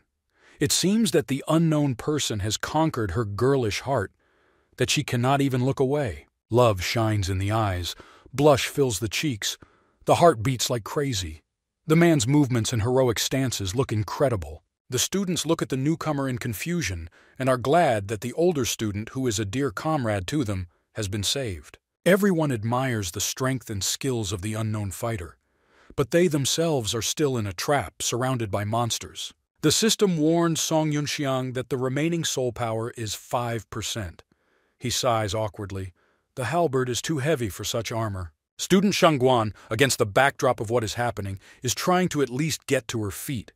It seems inappropriate for her to lie down at the sight of such a strong warrior. Song Yunxiang approaches and, like a true knight, extends his hand so that she can stand up. The girl's heart beats faster again. Since there is chaos all around, he wants to find out if she, as a warrior, can take part in the battle.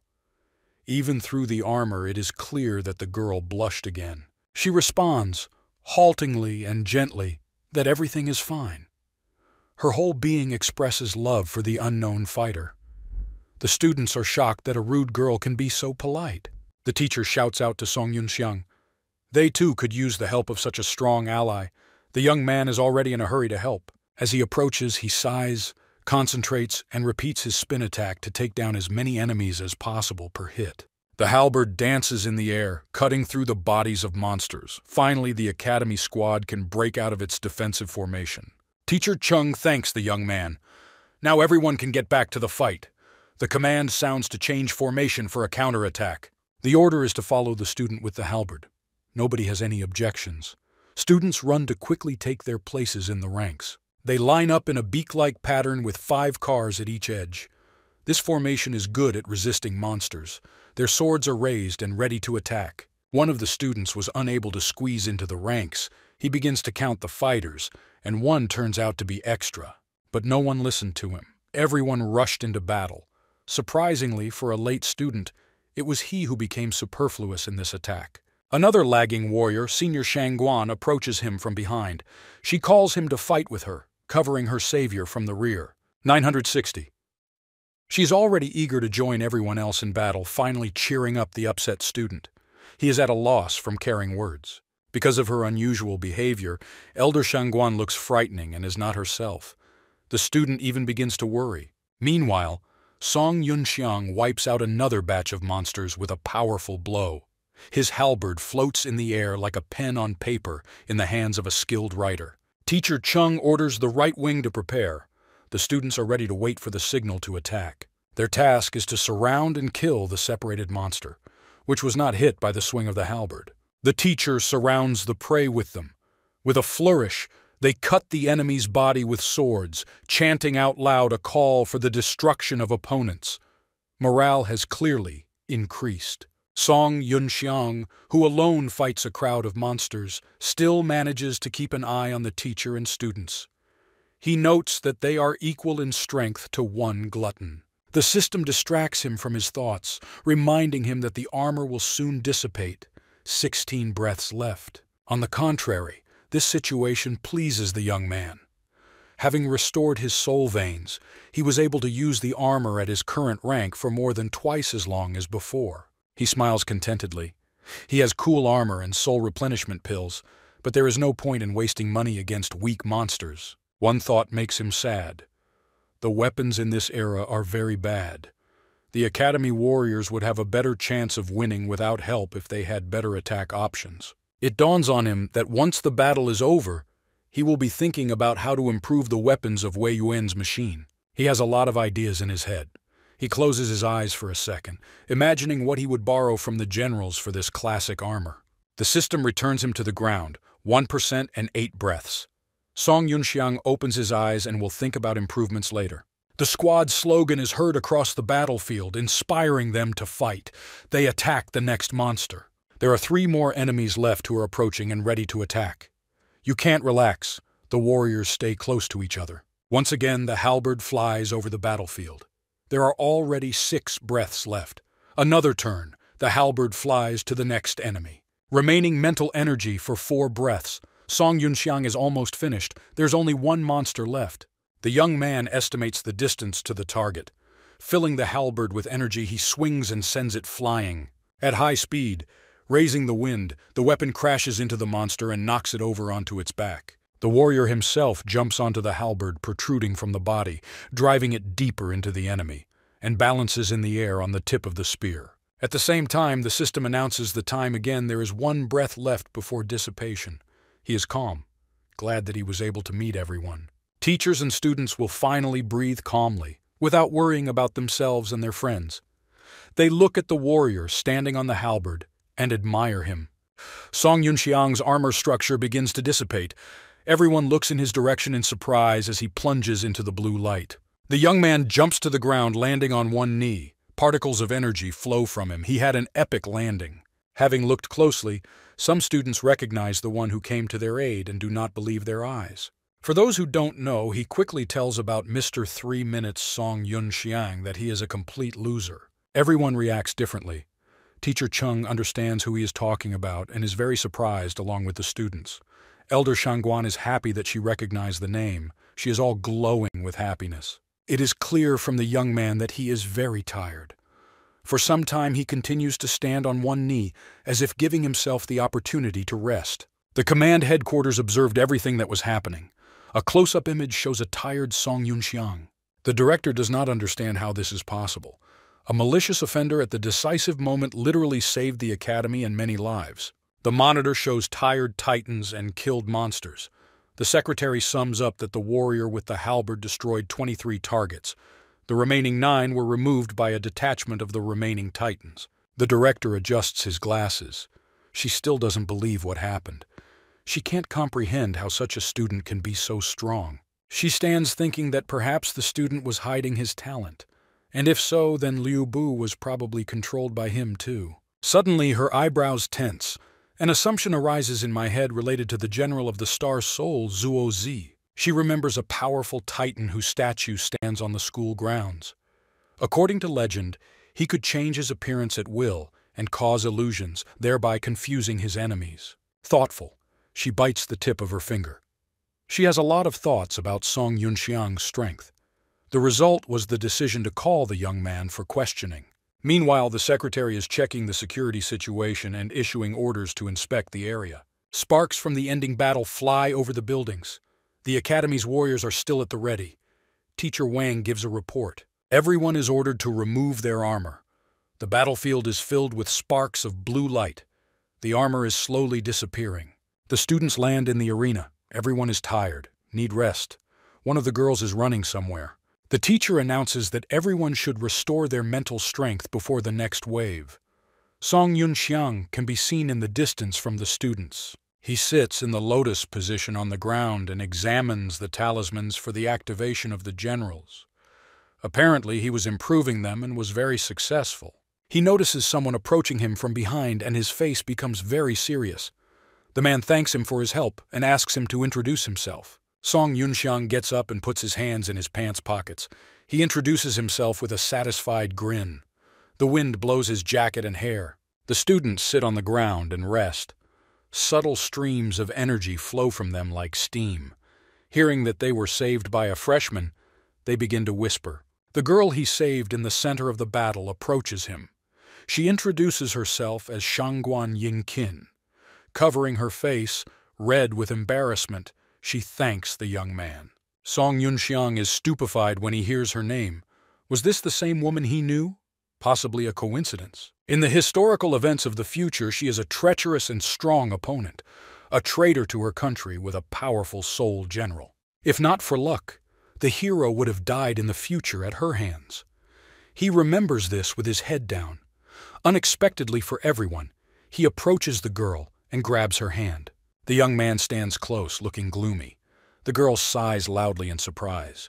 Pulling her closer to him, he looks at her carefully. The students begin to worry and become indignant. One of them even adjusts his glasses in surprise. Suddenly, it seemed to him, Song Yunxiang wants to get such a strong soul general for himself, but from the outside they look like a couple. Juno looks passionately at the girl. She looks back embarrassedly and blushes. Very romantic. She cannot even imagine that the spark of an insane idea is burning in his eyes to get rid of the future enemy in advance. The girl has her head in the clouds, already imagining marriage. She trembles and looks tenderly at Song Yunxiang, touching her lips thoughtfully. All this time, the young man held her hand, and the system was copying the Star Soul General. His idea failed. There is no general in this body. Song Yunxiang glances sideways at his hand in surprise. This cannot be. The system is apparently mistaken. He brings the girl closer to him and asks the system to rerun the analysis. An awkward silence hangs in the air. There's a romantic atmosphere around Shangguan Yinqin. She looks kindly and tenderly, waiting for the young man's actions. The system gives suggestions as to why the girl does not have General Longju at the moment. The young man's face becomes stern again, as he remembered why the system does not find the general. He will appear after the Shangguan family's exploration of the Dark Kingdom, in 10 months. Everyone around is looking at their couple. Song Yunxiang finally realizes the awkwardness of this moment. In the heat of his passion for the mission, he didn't think about it at all as he grabbed the girl. The young man lets go of his hand and scratches the back of his head, taking on a confused look. With an awkward smile, he asks for forgiveness and wonders if he hurt you. The girl looks away sweetly. The smile and blush do not leave her face. She excitedly accepts the apology intermittently and wants to know if they have met before. Unwitting spectators of the unfolding scene are perplexed. The sight and voice of the usually rude high school student is unusual for them. Song Yunxiang tries to get out of it, talks about his confusion after the fight, actively waving his right hand and continuing to scratch the back of his head. The students around do not believe what was said. They puff unhappily. It is obvious to them that the guy wanted to get closer to their friend. Song Yunxiang reaches into his inner jacket pocket and takes out a bottle of blue pills. He asks Elder Shangguan to extend her hand. With an open palm gesture, he shows that he is waiting for her and smiles slightly. Placing her palm to her cheek, the girl feels herself blushing even more. Slowly and gracefully, she extends her hand. She stands with her eyes closed. A sweet smile and blush do not leave her face. She mutters something to the young man about being more gentle. Song Yunxiang literally loses his face after hearing her muttering. She doesn't understand his gesture at all. He has to clarify that the girl turns her hand palm up. Shangguan Yinkin opens his eyes in surprise and extends his hand. The young man shakes one heavenly-colored tablet into her palm from the jar. The small ball shimmers beautifully and shines like a pearl. The girl looks disappointedly into her palm. She understands that this is a soul replenishment pill, but this is not what her heart was waiting for. Teacher Chung heard part of the conversation and came over to take a look.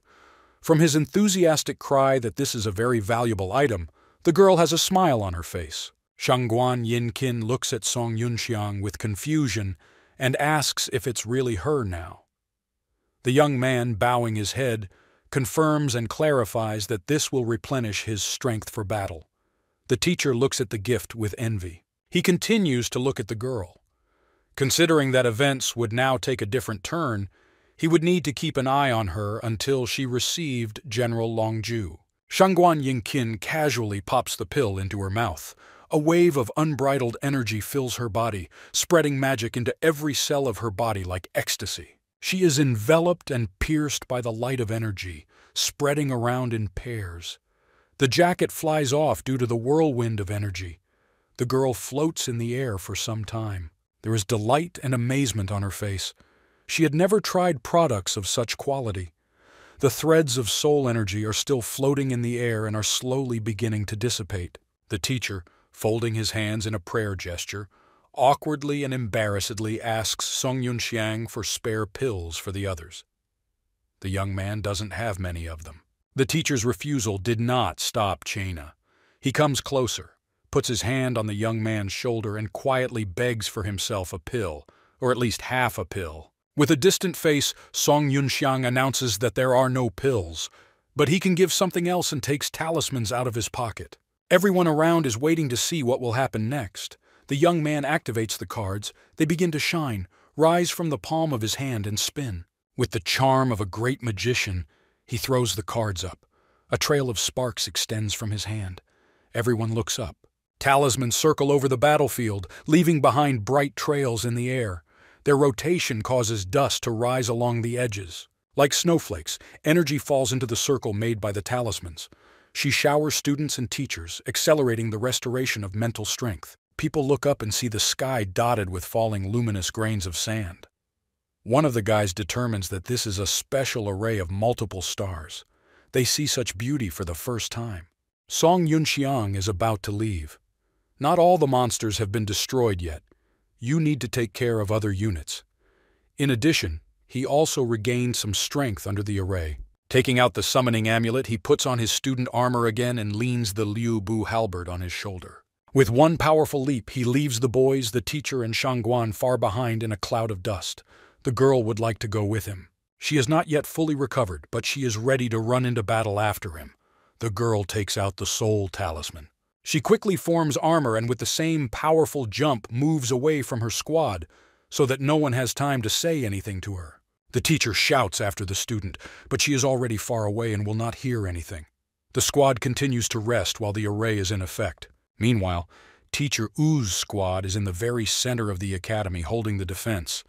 There are no losses, but everyone is already tired. She and teacher Chung periodically replace students in the formation in turns so that they do not become easy targets due to fatigue. Thanks to coordinated work, the squad coped well with the waves in their area.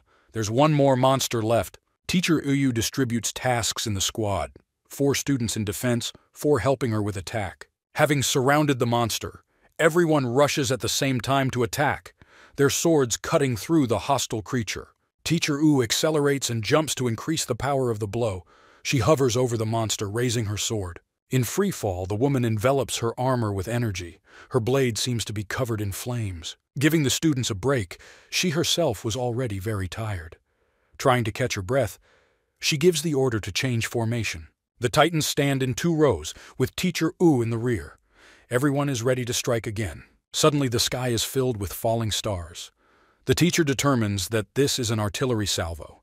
We urgently need to disperse. The entire area is filled with light and explosions. The warriors are thrown in different directions. Teacher U shouts for the situation to be reported. She is responsible for all the students and begins to check to see if everything is in order.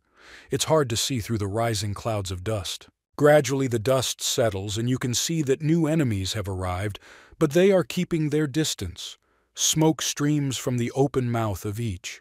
Teacher O makes the assumption that the monsters specifically do not want to approach, since due to the slowing array in this territory, they are at a disadvantage. They switch to ranged attacks. A ball of negative energy from the monster's life force is formed in the wide open mouth. Another salvo is being prepared. Students prepare shields for protection, but the teacher shouts at them not to try to defend themselves, but to disperse. She quickly explains that Wei Wen's machines are not designed for such combat and will not be able to withstand the firepower of the monsters. She is interrupted by a strange anomaly. A column of several layers of different energy rises above houses in the distance and flies towards them. A blue beam flashes across the sky. It flies right through the monster's body and crashes into a building, splitting the wall in half. The beam, shaped like a halberd, immediately crumbles. Enemies become ferocious, growl, showing off their terrifying huge mouths and sharp teeth. They again form balls of energy to attack. Teacher U and the students are spinning around and trying to figure out what kind of attack it was, who is capable of destroying a building with one swing. Song Yunxiang is already in place and ready for battle. He is glad that he made it on time. Everyone is alive. He extends his hand to the right and materializes the Liu Bu halberd. The weapon slowly gathers bits of energy from the air. Many monsters shoot beams of energy from their mouths. They felt that the first thing they needed to do was deal with this enemy. Teacher U notices a student who has interrupted the monster's attention. She screams at him to get out of there. Song Yunxiang makes a tackle, dodging the deadly rays but continuing to approach the enemies. Lunges, cutting through monsters. The teacher notices that the warrior's legs are illuminated with energy. She is amazed that he uses a complex technique that allows him to literally glide through the air. She watches as an unknown student flies up to another monster, swinging a halberd.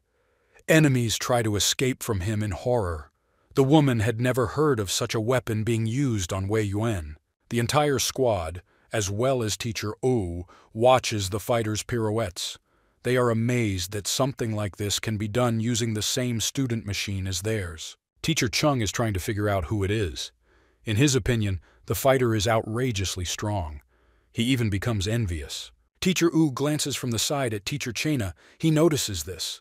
Apparently she is trying to compare the power of the unknown and the teachers. Once again, a powerful beam flies out of the mouth of one of the monsters. Falling under such an attack is equivalent to climbing into the mouth of a fire-breathing dragon in ordinary clothes. Song Yunxiang dodges the attack with lightning speed. He strengthened his feet with energy and can now freely jump through the air, as if standing on invisible steps. Seeing that such an attack has no effect, the monster decides to strike differently. Having accumulated energy in its mouth, it breaks the beam into many small ones. The young man manages to dodge. Teacher U watches the movement of the fighter. With deft movements, he approaches the target. This is a secret technique for protecting the black shell. The students at the academy were definitely not shown this. Song Yunxiang rises above the monsters, moving out of their attack radius, swings his halberd, and sends out a fashionable wave of energy. The enemy roars in pain. The wave cuts through his body, flying straight into his open mouth. It is impossible to survive after such a blow. Teacher Wu knows this technique. It belonged to one of the great generals of the past, Lady Wu Shen, a long-haired, beautiful woman, distinguished for her cunning in battle. Her face reflects anxiety, tension, and battle fatigue. Driving only a student car, the unknown person uses similar techniques. We need to find out who this powerful man is. Easily dodging the deadly rays, Song Yunxiang approaches the remaining 4 enemies. A swing, and there are already 3 of them. Another swing. The halberd flies in the hands like the brush of a skilled artist. Teacher Chung is delighted that the warrior got rid of a dozen monsters. He wants to be as strong so that the director's secretary will pay attention to him. Even through the armor, the face turns red. Teacher Wu, without looking up from his observation, asks him to repeat his muttering louder. An awkward situation, he didn't even notice that he was admiring and dreaming about the secretary's attention out loud. The last monster shoots a multiplied beam from its mouth almost point-blank at Song Yunxiang, but even such an attack could not touch the young man. He spins the halberd and makes a final swing, cutting the monster in half with a powerful wave. Song Yunxiang stops, made it before the energy ran out. The system notifies you when armor is forced to dissipate. Teacher Wu is deep in thought. In her calculations, it turns out that even 50 warriors with the strength of Teacher Chenna will not be a match for an unknown fighter. Another student's armor is rushing towards the battlefield. Not wanting to leave her lover, Shangguan runs to him, shouting his name. This is just a shock for both teachers. Having never shown any special talent, he caused great surprise. Their eyes are wide open, and they repeat his name questioningly. The students do not understand who we are talking about or what he is known for. They can only assume that this is the name of the strong guy who dealt with everyone here. Teacher Wu angrily and decisively approaches the savior, drawing his swords. Song Yunxiang looks in her direction, confused. Coming closer, the woman points her blade at the fighter's head. She needs an answer to who this person is. At this moment, the armor bursts like a soap bubble, leaving the outline of a male figure. In a moment, you can already see the uniform of the academy. Finally, he slowly descends and touches the ground. The students start whispering when they see the uniform. They are amazed that a student can be so strong. Teacher Chung is shocked. As if struck by lightning, he stands and cannot calm down. He can't figure out how this is possible. Teacher Wu is silent and tries to wrap his head around what he saw. Her forehead is wrinkled. Her face begins to turn red from tension. Song Yunxiang doesn't know how to diffuse the situation. He just looks at the teachers. He greets Teacher Wu with a slight smile. A cry of surprise is heard throughout the entire academy. Perhaps it can be heard even outside the institution. Screams of surprise can be heard from different parts of the arena. Everyone gathers to the center to look at the great warrior. Considering that Song Yunxiang's armor has dissipated, he appears tiny compared to the Titans. The teachers bow their heads over him and watch him carefully. Mr. Cheng sternly points a finger at the young man and scolds him for disappearing without a trace for 3 days, skipping classes. But this is not the most important thing. He is very offended by the fact that the student demonstrated such power. During training, he could only maintain the armor for 3 minutes. The teacher's face expresses anger that even his lip twitches. Song Yunxiang spreads his hands in a friendly manner and tries to put on an innocent face, convincing the teachers that nothing has changed, and the armor crumbled over time as usual. He looks at his hand, playing with the energy of his soul, and notes to himself that the armor's maintenance time has increased by about 20%. The body adapts to restore the veins of the soul. With his eyes widened, Teacher Chung continues to point his finger at the young man. He doesn't believe such explanations at all. In addition, the recovery time increased. It was noticeable. He exchanges glances with Teacher Wu, trying to enlist the help of a more experienced person in combat. The woman calls the student to account. Teacher Chung echoes in response. He was not satisfied with the young man's lie. He wants to hear a more plausible answer. Teacher Wu suggests that the student had previously deceived everyone. He pretended that the veins of the soul were damaged and hid his strength. She is indignant at this attitude. Since Teacher Chung was carried away by repeating phrases after Teacher Wu, he did not notice that the demands and questions had changed course. His malicious face is replaced again by surprise. He asks what exactly Mrs. Wu asked just now. She doesn't notice this, and then turns to Song Yunxiang. The young man was confused by such pressure. He scratches his head and tries to figure out how to respond to the accusations. The facial expression changes dramatically. Looking up, he falls silent. Something is approaching. You can feel it in the air. After a second, others begin to notice. With tremendous speed, a chic lavender-colored titanium, decorated with a delicate belt, lands on the arena. The cloak develops at the back. Clouds of dust rise from the landing. Song Yunxiang covers his eyes with his hand, trying to see something. The warrior landed on his knee, the cloak slowly falling, developing slightly.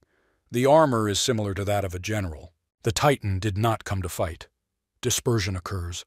With light movements, the woman lands, and everyone can see the newly arrived person. Having recognized the woman as Director Gu, the teachers also dispel their armor. Since the director has removed the protection, it means the threat has passed. They bow in greeting, clasping their hands in a friendly gesture, but the director doesn't even turn around to greet them properly. The wind carries smoke and fire from the past battle. A stern woman approaches the young man, saying his name. He stands still and waits. As the distance decreases, Song Yunxiang bows, greets the director, and smiles kindly. The director arrived in person to thank the young man for saving many people. She is also interested in how and why the student hid his power. She looks at him carefully over her glasses. Song Yunxiang is at a loss. He remembers well which family the director is from, but whether she will be an enemy or a friend is no longer known. We need to start explaining somehow. The director, seeing the young man's confusion, calls on his system and quickly types something. A barrier forms around Director Gu and Song Yunxiang. Its size is designed to easily isolate two generals. The young man listens. Extraneous sounds disappeared. No noise was heard from outside. The director created soundproofing in this area. He takes a closer look, and the system monitor shows that she has installed 2 layers of soul power films. The air between the films is blocked, thereby preventing sound transmission in both directions. Song Yunxiang understands that the director is smart enough she will see through a lie right away. He is trying to appeal to the fact that answers to her questions may violate his right to privacy. The barrier extends even under your feet. The woman's voice sounds gentle. She tries to explain that she respects the student's personal space. She comes close to the young man. She is only interested in information about the general of the Star Soul, Zhuo Zi. Song Yunxiang is confused that she is so close. She wants to find out directly whether her assumptions are correct. Song Yunxiang pretended to be weak and infiltrated the academy to get Zhuo Zi's soul jade. The young man, all flushed, does not understand what the woman is talking about. His eyebrow raises. He has the jade now, but the director made the wrong conclusions. Because the young man does not confess, the director begins to get angry. Having become the bearer of Zhuo Zi, he disguised himself as another general and took part in the battles. Song Yunxiang was completely at a loss. This was the first time he heard that General Zhuo Zi had the ability of illusion. The guys left outside the barrier watch and wait with interest. Nobody hears what's happening inside. Senior Shangguan was trying to break the barrier all this time. She usually did it faster, but the director tried.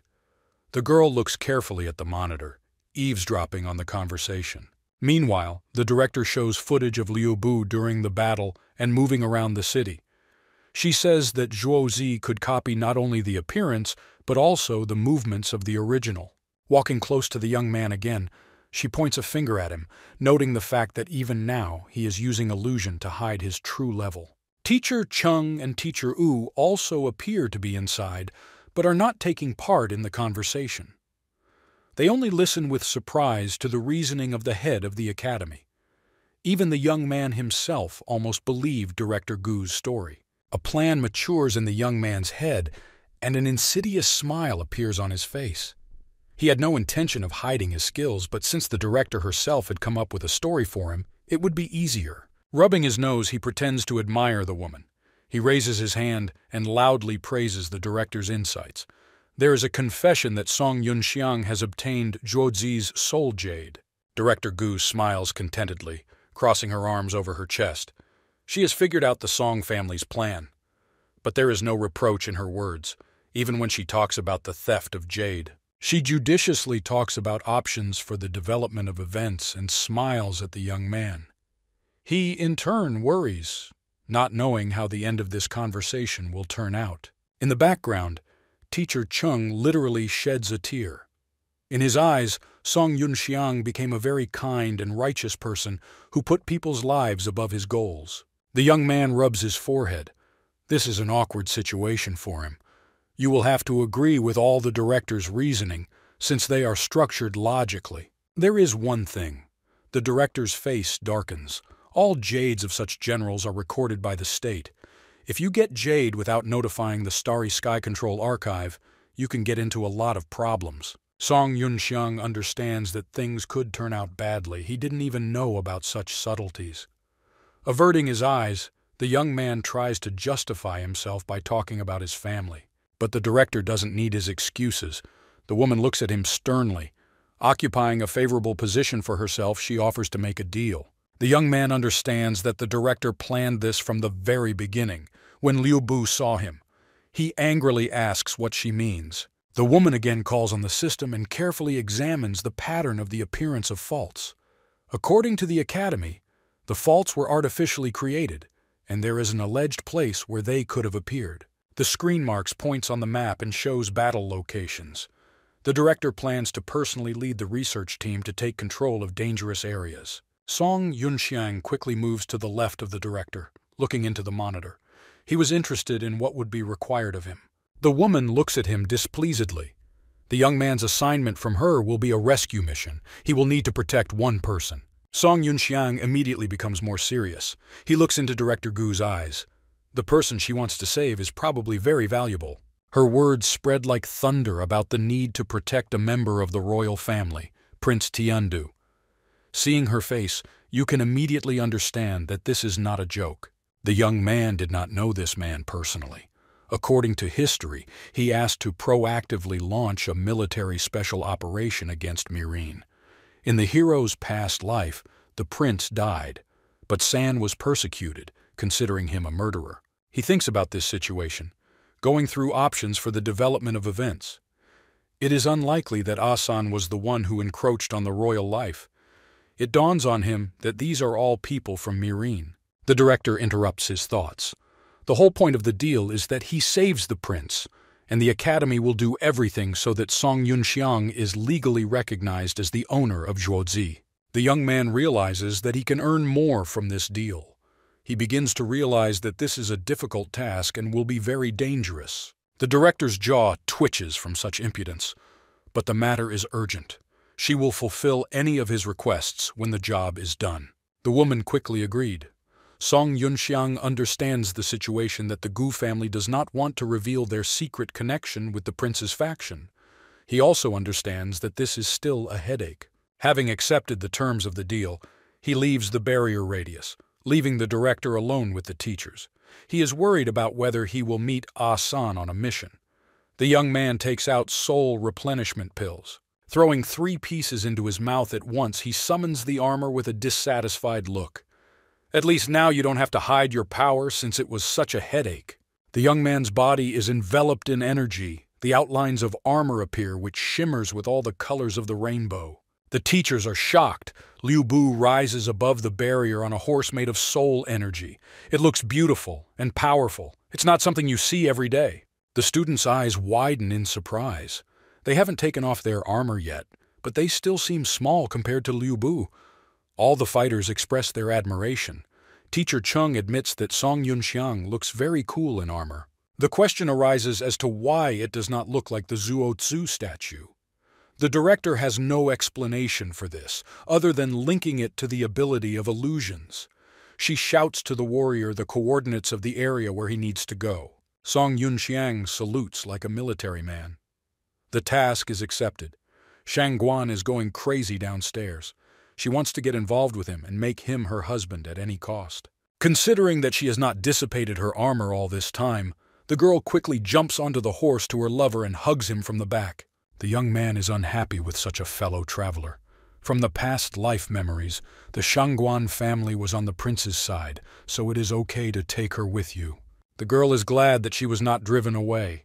Covered with a blush, she presses herself closer to Liu Bu. Song Yunxiang spurred his horse and it soared into the sky, leaving everyone below in a cloud of rising dust. In one leap, he left the academy far behind. The director, shielding himself from the gust of wind and dust with his hand, follows the couple with a serious look. Teacher Chung did not have time to realize that one of the students went with the warrior on a mission. Concern shows on his face and in his voice. But there's no time for that. The director turns around sharply and gives the order to gather troops. In half an hour, we need to move forward to the instigators of the faults. Teacher Cheng and Teacher Wu obey. Having bowed, they go to gather their troops. The director again looks at the horizon where the couple has disappeared and thoughtfully adjusts his glasses. Let her legend play for good. She will still have time to discover the secret of Song Yunxiang. Shangguan Yinqin and Song Yunxiang ride on horseback through a deserted city.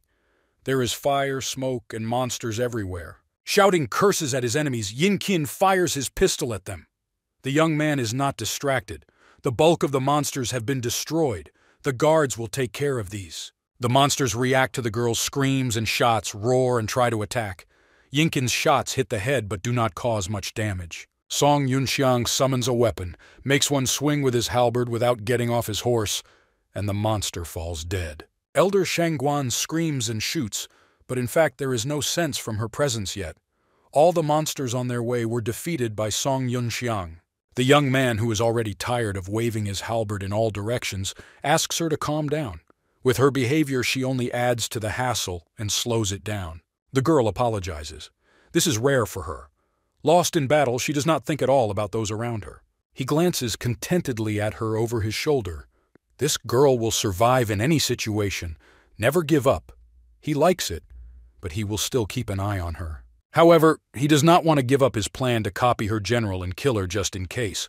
Fortunately, until this moment it can be useful. Having learned that her lover might need something from her, Yinqin lights up and gets inspired. She is ready to fulfill his every whim, but her thoughts are directed in a vulgar direction. The young man tells her to behave with dignity. As they move away from the destroyed section of the city, he tells her the plan to save the prince. Titans have grouped themselves not far from the core of the rift and are guarding several people. On the arms of the royal family's armor are a girl and a boy. A young man, kneeling, supports the head of a wounded man with his hands. He looks excited. Apparently the wound is serious. Despite the saddened appearance, it can be noted that the young man is handsome. Green eyes, chiseled chin. He is only 22 years old. This is Prince Tianjie Hai, followed by Song Yunxiang. The man in his arms, Commander Liu Shenwu, is very bad. He asks the prince for forgiveness for his carelessness. The young man pats the commander on the shoulder. He is angry and curses at the Mirenese. He wanted to find evidence of their conspiracy, but he found something worse. He hits himself on the knee with his fist. He is angry with himself that he fell into a trap, that he did not reveal the plot in time, that a loved one is dying in his arms. Trying to calm the prince, Liu Shenwu says that it is his duty and begins to cough. Blood sprays from his mouth. Tianjie Hai orders him to remain silent and conserve his strength. He is very worried and doesn't know what to do. He asks his companion about reinforcements. Xiao Mei is his maid and part of his security when needed. She reports that Director Gu has sent them help. The prince extends his hand, asking him to give him the last healing pill. The girl understands, but reluctantly puts her hand in her pocket for the medicine. This tablet was kept especially for the prince. Commander Liu tries to refuse. This won't help with his wounds, and the prince will need the precious potion more. Tunji Hai doesn't want to listen to anything. He snatches the jar from the maid. She cannot help but obey his will. The prince puts a pill in the wounded man's mouth. There is noise all around. The monsters are approaching again.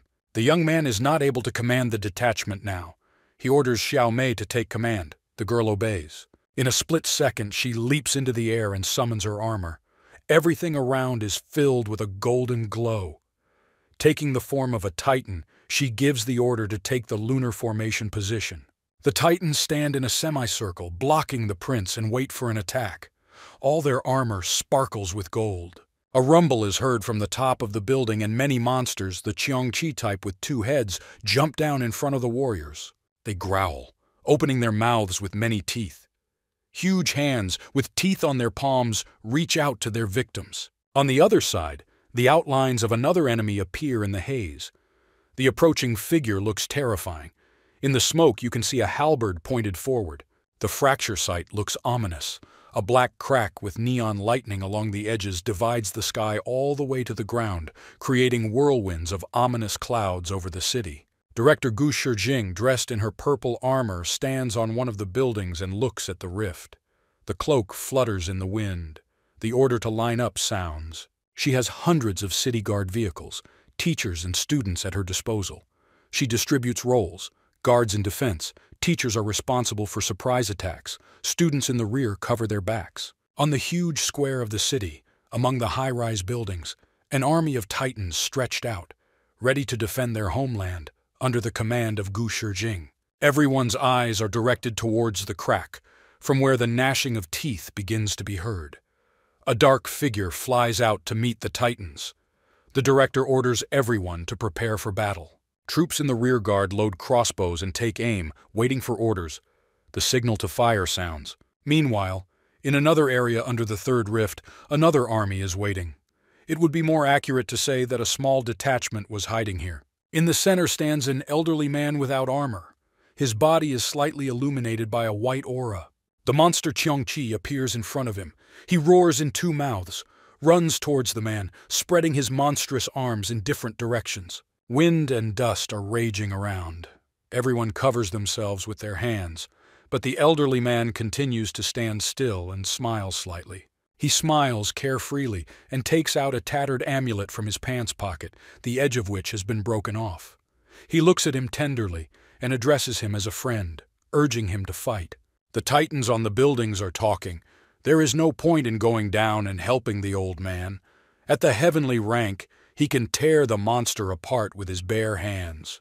They remain where they are and watch as the man is consumed by the heavenly soul light from the summoning of the armor. In the Beicheng area, where the prince is currently located, voodoo-type hellhounds are arriving in large numbers.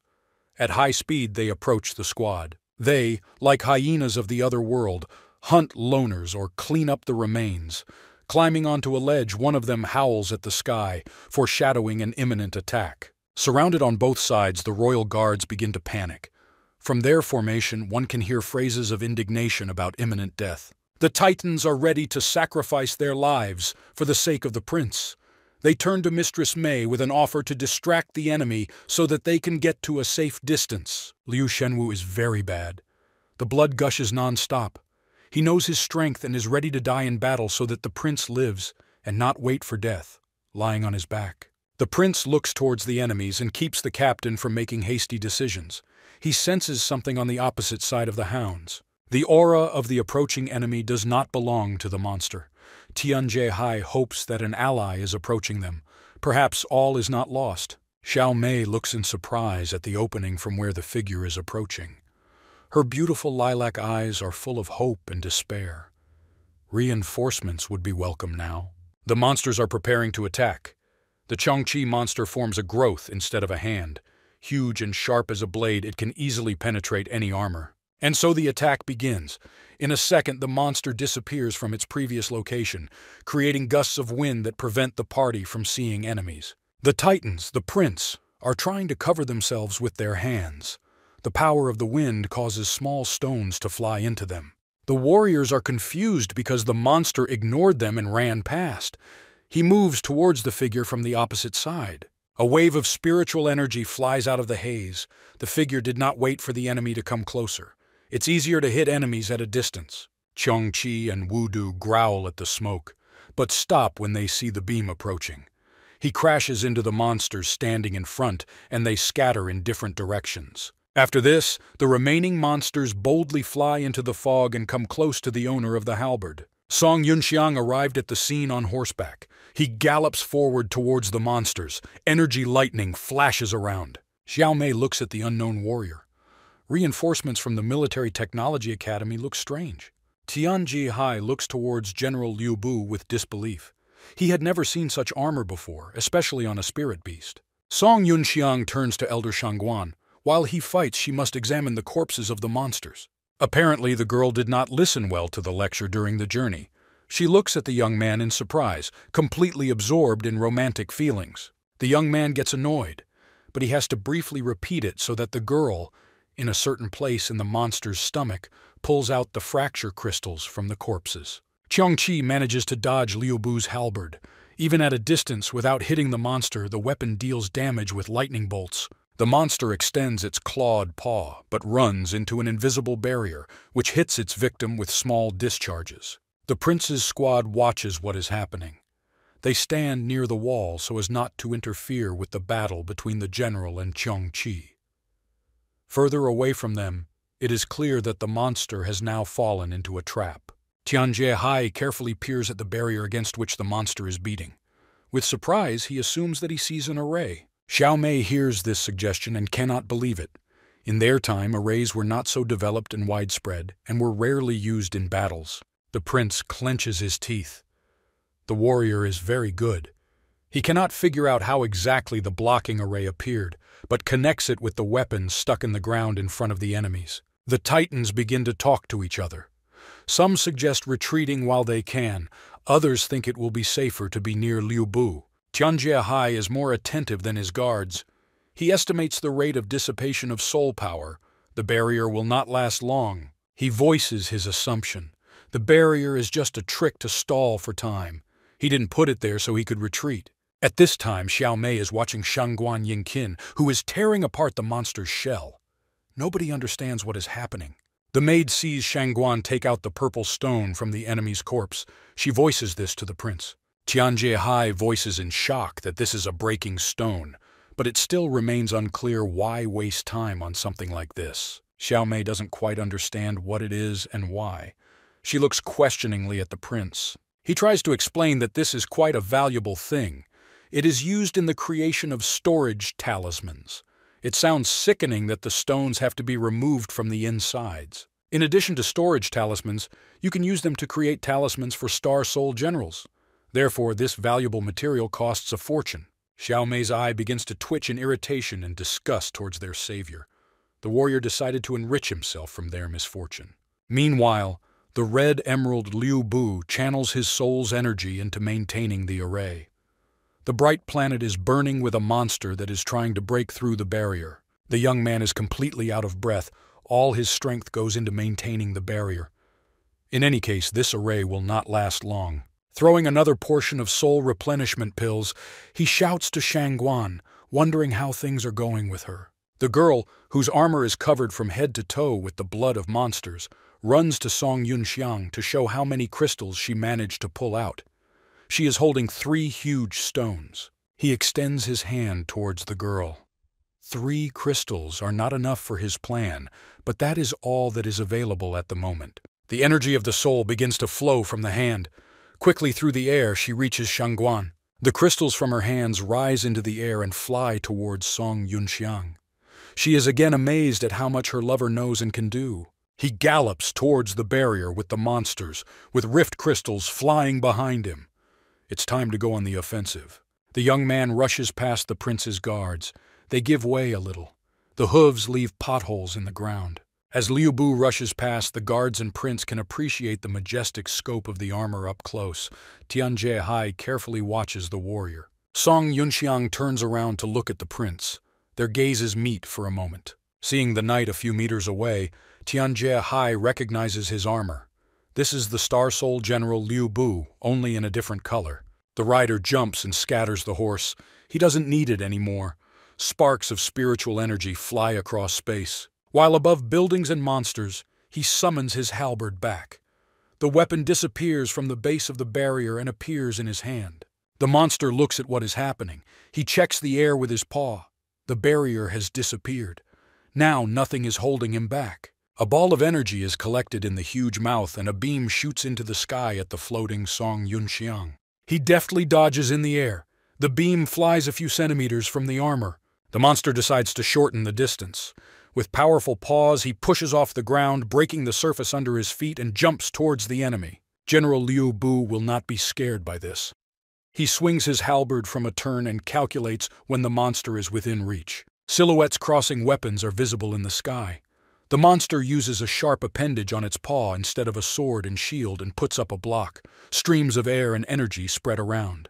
The battle will be difficult, but Song Yunxiang has an ace up his sleeve. He quietly throws one of the rift crystals into the enemy's body. It digs into the skin. Swinging his halberd once more, he sends Chongqi flying. The monster breaks through several buildings with its carcass before getting stuck in one of them. Xiao Mei begins to panic. She is worried and afraid that even such a warrior will not be able to cope with Chongqi. The monster quickly recovers and returns to Lu Bu, ready to fight again. He growls intimidatingly in both mouths. The warrior, out of breath, leans on his halberd. The guy doesn't lose his spirit. The difference in levels is sensitive, but he does not plan to give up. He sends a signal to explode the crystal that he attached to the monster. Energy begins to sparkle on the monster's leg, spreading like lightning throughout the body, causing terrible pain. An explosion rings out and a flash of light covers part of the monster's body. You can only see how it howls in pain in both mouths. Tianjie is perplexed. He watched the battle without looking away but cannot understand what happened. The monster looks furiously at the enemy. A piece of the left side is missing. It was torn off along with its paws and blade-like appendage. Song Yunxiang stands up proudly, 2 more crystals shining in his hand. He understood that he could not win honestly at his external rank, so he came up with a trick. A cry of satisfaction echoes throughout the area that the trick worked. Now he has a chance to defeat a monster that is many times stronger. Shouts of delight are heard from the royal guards. The prince saw through the idea and admires the warrior, who poured some of his energy into the crystal, which provoked an explosion. He straightens up and applauds. His face looks content, even happy. It's not a performance you see every day. Xiao Mei turns to the prince and asks if it is true that the warrior blew up such a valuable rift crystal. After all, it's a fortune. The prince agrees with Song Yunxiang that defeating a heavenly rank monster when you yourself are at the yellow rank is worth destroying the crystals. There was no record anywhere that they could be used for explosions. Xiao Mei turns around again. She is panicked and shocked by the news that their reinforcements are several yellow rank warriors. Tianjie confirms. He sensed General Liu Bu's power level. He stands in front of the lying commander Liu Shenwu, who is also watching the progress of the battle. The maid does not understand how it is possible to level out the difference of 3 kingdoms during the battle. This seems incredible to her. Chongqi, with 5 voodoo, rushes again to the general, raising clouds of dust. Its roar reverberates throughout the entire area. The hounds growl, showing bottomless, hungry throats. A few more jumps and they will reach their goal. Song Yunxiang turns in their direction, swinging his halberd again, about to perform his signature move. He makes a full turn, cutting enemies in half with his halberd at high speed. Parts of the hounds fly in all directions. Heads, legs, pieces of flesh, blood everywhere. Song Yunxiang looks exhausted. His breathing is uneven. He understands that the monster is smart, trying to wear him out with small hounds. The young man throws in 3 more recovery pills. Being at a safe distance from the warrior, the monster prepares a charge. The death ray once again illuminates the battle area. Directing energy to his legs, the young man barely manages to dodge. He slips under the beam. Tianjie never ceases to be amazed at the fighter's talents. The technique of black shell defense movements is executed flawlessly. The monster approaches, sensing the opponent's fatigue, and pulls out a huge red paw. But the young man manages to dodge, hitting the opponent's throat from the bottom up. The halberd cannot stand it and crumbles. Song Yunxiang does not have enough strength to permanently support Liu Bu's armor and such powerful weapons. Moreover, he has a heavenly rank opponent against him. This is all tense. Sweat runs down the young man's face. Before the halberd disintegrated, he managed to attach another rift crystal to the monster. He activates it, and another explosion goes off. The right side of the monster is now damaged. But this is still not enough. He takes the last crystal. The monster is beside himself with anger and pain and rushes towards the young man with his mouth open. A moment later, Song Yunxiang flies to the side. The monster was able to bite off Liu Bu's hand. Inside the armor, Song Yunxiang can barely hold on in pain, his right arm hanging along his body in the red threads of the system. With the last of his strength, he activates the last charge. It was in vain that the monster feasted on the hand in which the young man was holding the crystal. He is completely enveloped in lightning bolts of stone energy. The explosion is so strong that it obliterates the monster. There was nothing left at the scene of the explosion. No hints that someone was standing here, not even a drop of blood. Only the wind, raised by the shockwave, carries the dust. Song Yunxiang dissipated the remaining armor and landed on the ground. His legs can barely support him. He rests on the ground with his knees and hands. Gathering his strength, he straightens up and shakes the dust off his clothes. Now he regrets that he could not get the Qiangqi crystal, since there is nothing left of the monster. Warriors stand in a defensive position and wait for instructions. They see that the man is wearing the uniform of a military technology academy that supports Prince Tianjie Hai. Apparently the order was given to make way as the warriors stood on opposite sides of the prince, thus creating a passage. 3 people descend from the majestic armor. The prince welcomes the winner and thanks for his help. The young man repeats the greeting after him and inquires about the well-being of the second prince. He smiles awkwardly. It's not every day you meet a member of the royal family. Tianjie Hai and Xiao Mei are wary. Evilly and suspiciously they ask again how he can know that he saved the prince. Song Yunxiang laughs kindly, explaining that it was the director who sent him on the rescue mission. The prince relents and apologizes. You need to be careful in its position. He asks the savior to introduce himself. Song Yunxiang introduces himself and says that he is a student. This is shocking, but the prince is more interested in his last name. He remembers a report that reported on a student with damaged soul veins. The prince finds it strange that the young man is so strong. Not every teacher can compete with him. Song Yunxiang's sweat breaks out. He has to justify himself by pointing to his rank. A cough is heard behind the prince. During the small talk, Tianjie Hai completely forgot about Commander Liu. He, turning away from everyone, coughs up blood and asks about the doctor. Xiao Mei looks at the reports. A help squad was sent to them which will arrive in 3 minutes. The prince is worried. They don't seem to have that much time. The commander is in critical condition. It's a miracle he's still conscious. Song Yunxiang did not know that there were casualties in the detachment. He was not informed about this. He asks to examine the wounded man. The young man goes to the arms of the armor on which the commander lies and the prince stands. Xiao Mei blocks his way. Considering that the young man saved them, the prince asks the maid not to be rude and to retreat. With one deft movement, the guy jumps onto huge arms and stands next to the commander. Song Yunxiang conducts an initial diagnosis. Touching his middle and index fingers to his chest where the heart is, he listens to the veins of the soul. He concludes with a serious face. Even though the wounds to the body are not critical, the veins of the soul are destroyed. Therefore, healing in the usual way will not help. The prince's eyes beg for help. With hope, he wonders if there is a way to cure his dear comrade. Song Yunxiang fumbles in his jacket pocket. He knows ways to heal such damage, but right now he has no way. The only option is to give recovery pills. He takes out a jar of emerald balls and pours them all into the commander's mouth. The prince is shocked by what is happening. The young man throws one jar into Xiao Mei's hands. She catches. Tianjie Hai looks out from behind him in surprise. In order for the commander to hold out until help arrives, you need to give him pills one after another. In the Dongcheng area, the old man's battle with the monsters is still going on. Qiangqi rushes at his opponent with his jaws open. Dressed in armor, the man no longer looks defenseless. The yellow-gray appearance and straight sword had long been collecting dust in the talisman until this day. The old man is serious and has no time to have fun. He changes his fighting style. The sword in his hand begins to glow and strike the space around with lightning. A huge amount of energy is released from the sword and begins to fill the street like a raging river. Crushing everything in its path, the stream rushes along the central street of the area for many blocks ahead. The monster literally drowns in energy, merges with it, and becomes part of the raging energy. An explosion sounds. The rupture crystal bursts like a balloon. The river of energy subsides. Its remnants swirl along the street. The fighter watches as drops of energy dissolve into the air. The warriors watching the battle from above are amazed at the strength of the old man. They gossip behind the back of a great heaven-ranked warrior. Even in his old age, he can easily defeat even such powerful monsters. One of the fighters had seen the old man before. He tells the others that Elder Shu is not just a heaven rank master, he is on the verge of saint rank. Warriors tremble before the strength of the commander.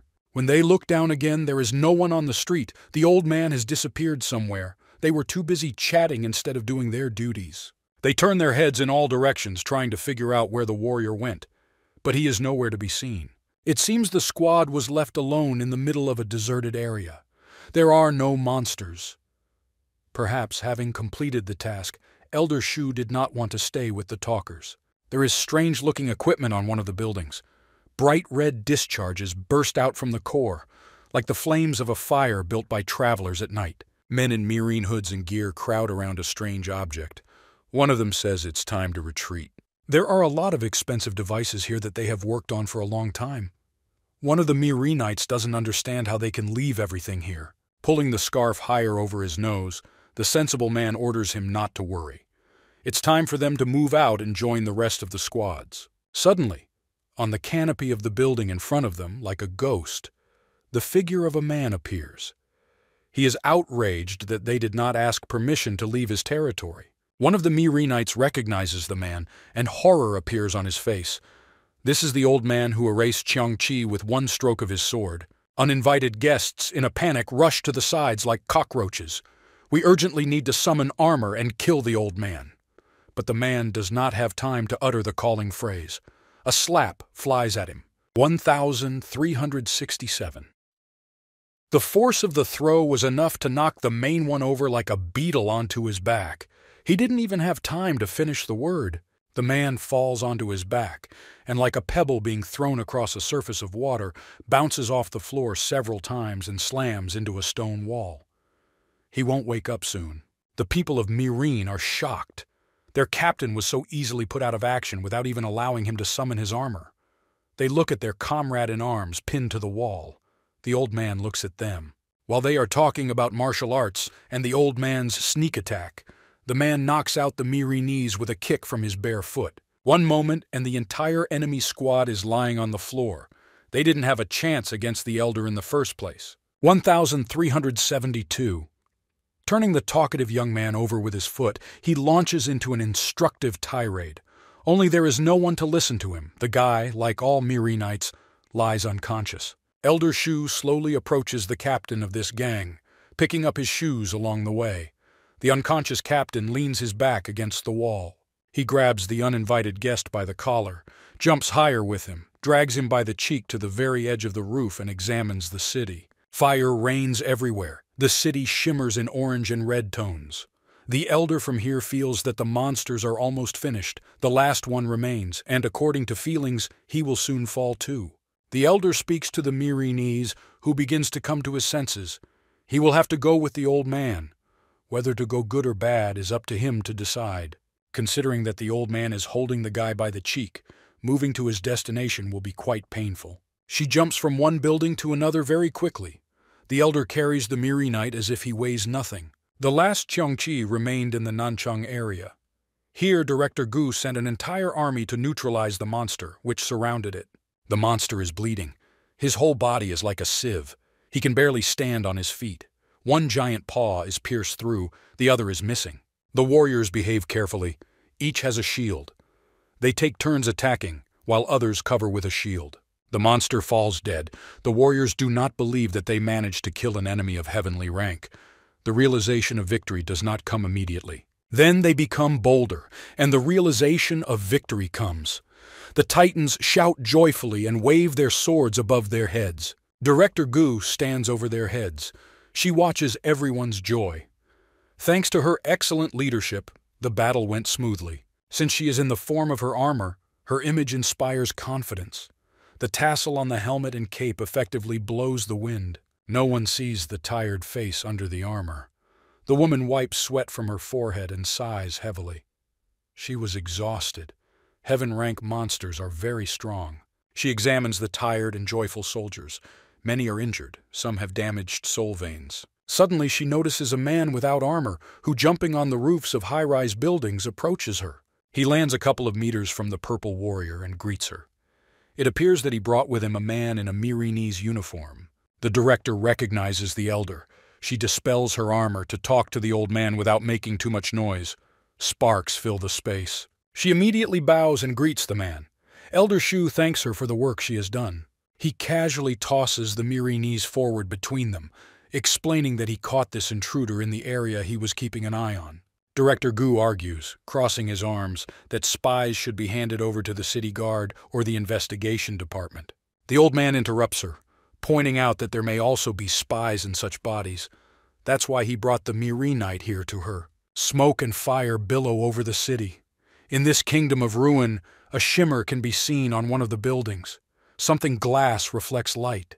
The director and the elder are being watched by enemies through binoculars. Two important goals in one place. They need to be removed urgently. The enemy looks through the gun at Elder Shu. Then he turns and looks with a dissatisfied face at the enemy as if there was no great distance between them. A Mirinese wearing Yufu Lu-type armor, designed for long sieges and moving heavy objects, holds a huge sniper rifle in his hands. He realizes that he has been noticed. The elder continues to look in his direction. With a calm expression on his face, he asks if help is needed. The director calmly refuses. She's already taken care of everything. It's not for nothing that she personally runs the operation. Already knowing that they have been noticed, the Mirinese without armor orders fire. You need to kill the elder. He turns to his colleague. He has a red dagger sticking out of his armor in his chest. It was stuck into the warrior's back, piercing right through his chest. The owner of Yufu Lu is dead. Seeing this picture, the Miri Knight is horrified. He did not hear how they were sneaked up, who was able to carry out such a vile attack. He takes out the summoning talisman, but is too late to notice that a huge net is flying at him from above. She covers the man completely and presses him to the ground. Attempts to summon the armor are unsuccessful. He is angry and does not understand what is happening. He sees the enemy who attacked them. In front of him stands Wei Yuan's spy armor for secret missions and assassinations behind enemy lines. The warrior explains that there is no way out of the network. Woven from the energy of the soul, it blocks any abilities. On the roof of the building stands a familiar mechanism that was guarded by the Marinians. Now they are all connected. The 4 spy warriors completed their task. The head of the detachment reports to the secretary at headquarters that all violators have been detained and the mission has been successfully completed. The director is already aware of what is happening. She asks that the enemies be taken to the academy, where she will personally interrogate them. Elder Shu is delighted with Director Gu's strategic thinking. He smiles and praises her for successfully completing all aspects of the operation. The woman smiles contentedly. Praise from such a strong warrior is more like flattery. The director will not be able to match the strength of the elder. The man doesn't want to waste time on small talk, so he turns around and leaves. It remains to find out how things are in the Beicheng area. He feels that there is no longer a threat there, but he really wants to look at one young man who attracted his attention earlier in the city center. He quickly leaves across the rooftops just as he came, leaving the director standing alone. She looks after him. The woman wonders who could be so interested in such a great man. It's still a mystery to her. The object of his attention was the second prince, or Song Yunxiang. In the Beicheng area, the royal guards are still in place. The squad of warriors, the prince and Song Yunxiang do not go anywhere, waiting for help for Commander Liu Shenwu. The bottle of best quality recovery pills received from Song Yunxiang shines in the prince's hand. Each tablet is decorated with a pattern of energy. Tianjie looks at them carefully and is surprised. They are significantly different from those he had seen before. The student calmly smiles at the prince's exclamations and admires his knowledge of medicinal herbs. He explains that he studied with the royal alchemist. The prince sees a significant difference between ordinary tablets and the ones he holds in his hand. The patterns on them indicate a completely different method of production and purification. Tianjie sums up the examination by saying that the tablets should be more effective, since the technology for their creation is ahead of the current level of skill of the local alchemists. He turns around to check the condition of Commander Liu, but does not even have time to ask how he's feeling. He only looks at the man in surprise. There were no traces of battle left on the commander's body, sparkling with pills, and the wounds were healing right before our eyes. The prince leans over the commander, taking a closer look at the miraculous effect. Having more or less come to his senses, he again tries to find out how the man feels. Traces of blood, scratches, and bruises disappeared from the face. Liu Shenwu opens his eyes and addresses the prince. He dreamed that he was in a stream of gentle sunlight which filled his body with warmth, giving him a feeling of happiness and calm. He fluttered like a butterfly over the luxurious fields of fresh grass and flowers, merging with nature. Harmony filled him from head to toe. The man sits down and notices that all his wounds have disappeared. Not believing his eyes and sensations, he examines and touches himself. The prince watches the process with great surprise. He doesn't even know what to say. This is simply incredible. Liu Shenwu turns to those around him because he does not understand what happened to him. Even old wounds that appeared on the body in the form of scars disappeared. Tianjie and Xiao Mei continue to be amazed by this kind of healing. The girl notes with delight that the commander looks younger than she is used to seeing him. Indeed, the man has changed a lot. The fatigue has disappeared from the face. The hollows and wrinkles have disappeared. The face appears rested and glowing. He seemed to have rejuvenated himself to about 30 years old. The prince turns to the student with a serious look. He did not expect such a reaction to the healing of his ally.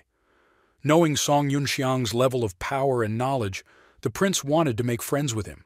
Now this will be his main task. He needs this person. Tianjie Hai's face is filled with confidence. From the street, someone tenderly calls a young man. Song Yunxiang is distracted from his thoughts and turns around to look. Shangguan Yinqin runs towards the squad. She hadn't taken off her armor yet. Covered in the blood of monsters, she happily carries a bunch of rift crystals. The prince and his entourage are shocked. With so much, Tianjie Hai sways a little, and the bottle of pills jumps out of his trembling hand. Someone has a good reaction. The jar does not have time to fall and break. It is caught. Xiao Mei curses at the prince. Captain Liu, who now feels much better, managed to reach out and save the treasured drug. The prince is trying to hear what Song Yunxiang and Shangguan Yinqin are talking about. The young man jumps down to the mountain of crystals. The girl is pleased with herself. She counts how much she managed to collect. I was able to bring as many as 9 pieces. With her hands on her hips, she beams, smiles, and awaits praise. She deserved attention from her lover. Song Yunxiang stands near the huge sparkling stones and smiles tensely at the girl. She really deserved praise for pulling out the crystals perfectly. Shangguan is happy. It's good that the guy can't read minds, because in the past the girl often dissected corpses. Now this activity makes her excited. Tianjie Hai jumps off the armor and approaches the couple. Now he does not worry about his safety and trusts both fighters. He attracts their attention. The prince bows and thanks for the miraculous rescue and the medicine that saved the commander, but he came down to ask for the rift crystals. Song Yunxiang cannot afford to give away such valuable materials even if the prince asks for them. Shangguan, hearing that the second prince himself was communicating with them, opens his mouth in surprise and examines the young man. Tianjie Hai realizes that his request sounded strange. Since these are spoils of war, the royal court has a right to them. But the prince is not going to take them for nothing. That would not be fair. Song Yunxiang likes people with a business spirit. He rubs his hand and waits for the prince's proposal with a smile. Tianjie Hai wants to play on the fact that rift crystals are strategic materials under the control of the royal court, so he gestures to indicate that the price tag is not the highest. But Song Yunxiang is experienced in sales. He shows with his entire appearance that he will not succumb to provocation. Knowing that the prince spends his own money bypassing the state, the young man sets his own price. Shangguan Yinqin wants to introduce himself to the princes. While the young men are talking enthusiastically, she dispels her armor. Looking confused, she still can't believe they were saving the prince. The energy from the armor gradually dissipates. The girl lands, kneels, and bows her head as a sign of respect for a member of the royal family. Her family's situation does not allow her familiarity. She introduces herself and waits for permission to rise. Song Yunxiang chuckles awkwardly at the girl's unexpected politeness. The prince knows her last name. He clarifies that he knows her father. Their family is in good standing with the royal family. The girl confirms, slowly rising from her knees, that her father and brother serve under His Highness. The prince's face breaks into a soft smile. His eyes sparkle. He recognizes the girl as his person and can calmly discuss the nuances of the deal in front of her. Considering the fact that Shangguan worked together with Song Yunxiang, the prince, in a good mood, offers a larger amount. But she still does not suit the student. Tianjie Hai does not know what the relationship between the young man and the girl is, but decides to show off his position by promising to promote brother Shangguan by 3 ranks. The girl jumps up and down in delight. The brother will be very pleased and grateful to her for such a promotion. As Shangguan jumps with delight, the prince whispers to Song Yunsong that he has no more funds. He hopes that the young man will meet him halfway. The girl's eyes shine with delight. She looks pleadingly at her lover. The young man still agrees. Shangguan is all over the place with joy. The prince thanks the young man for making concessions to him and leaves to get the money, leaving the couple alone.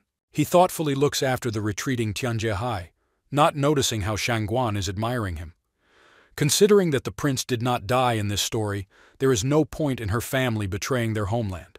The girl comes closer, then even closer, until she stands point blank to Song Yunxiang. He has no choice. He has to pay attention.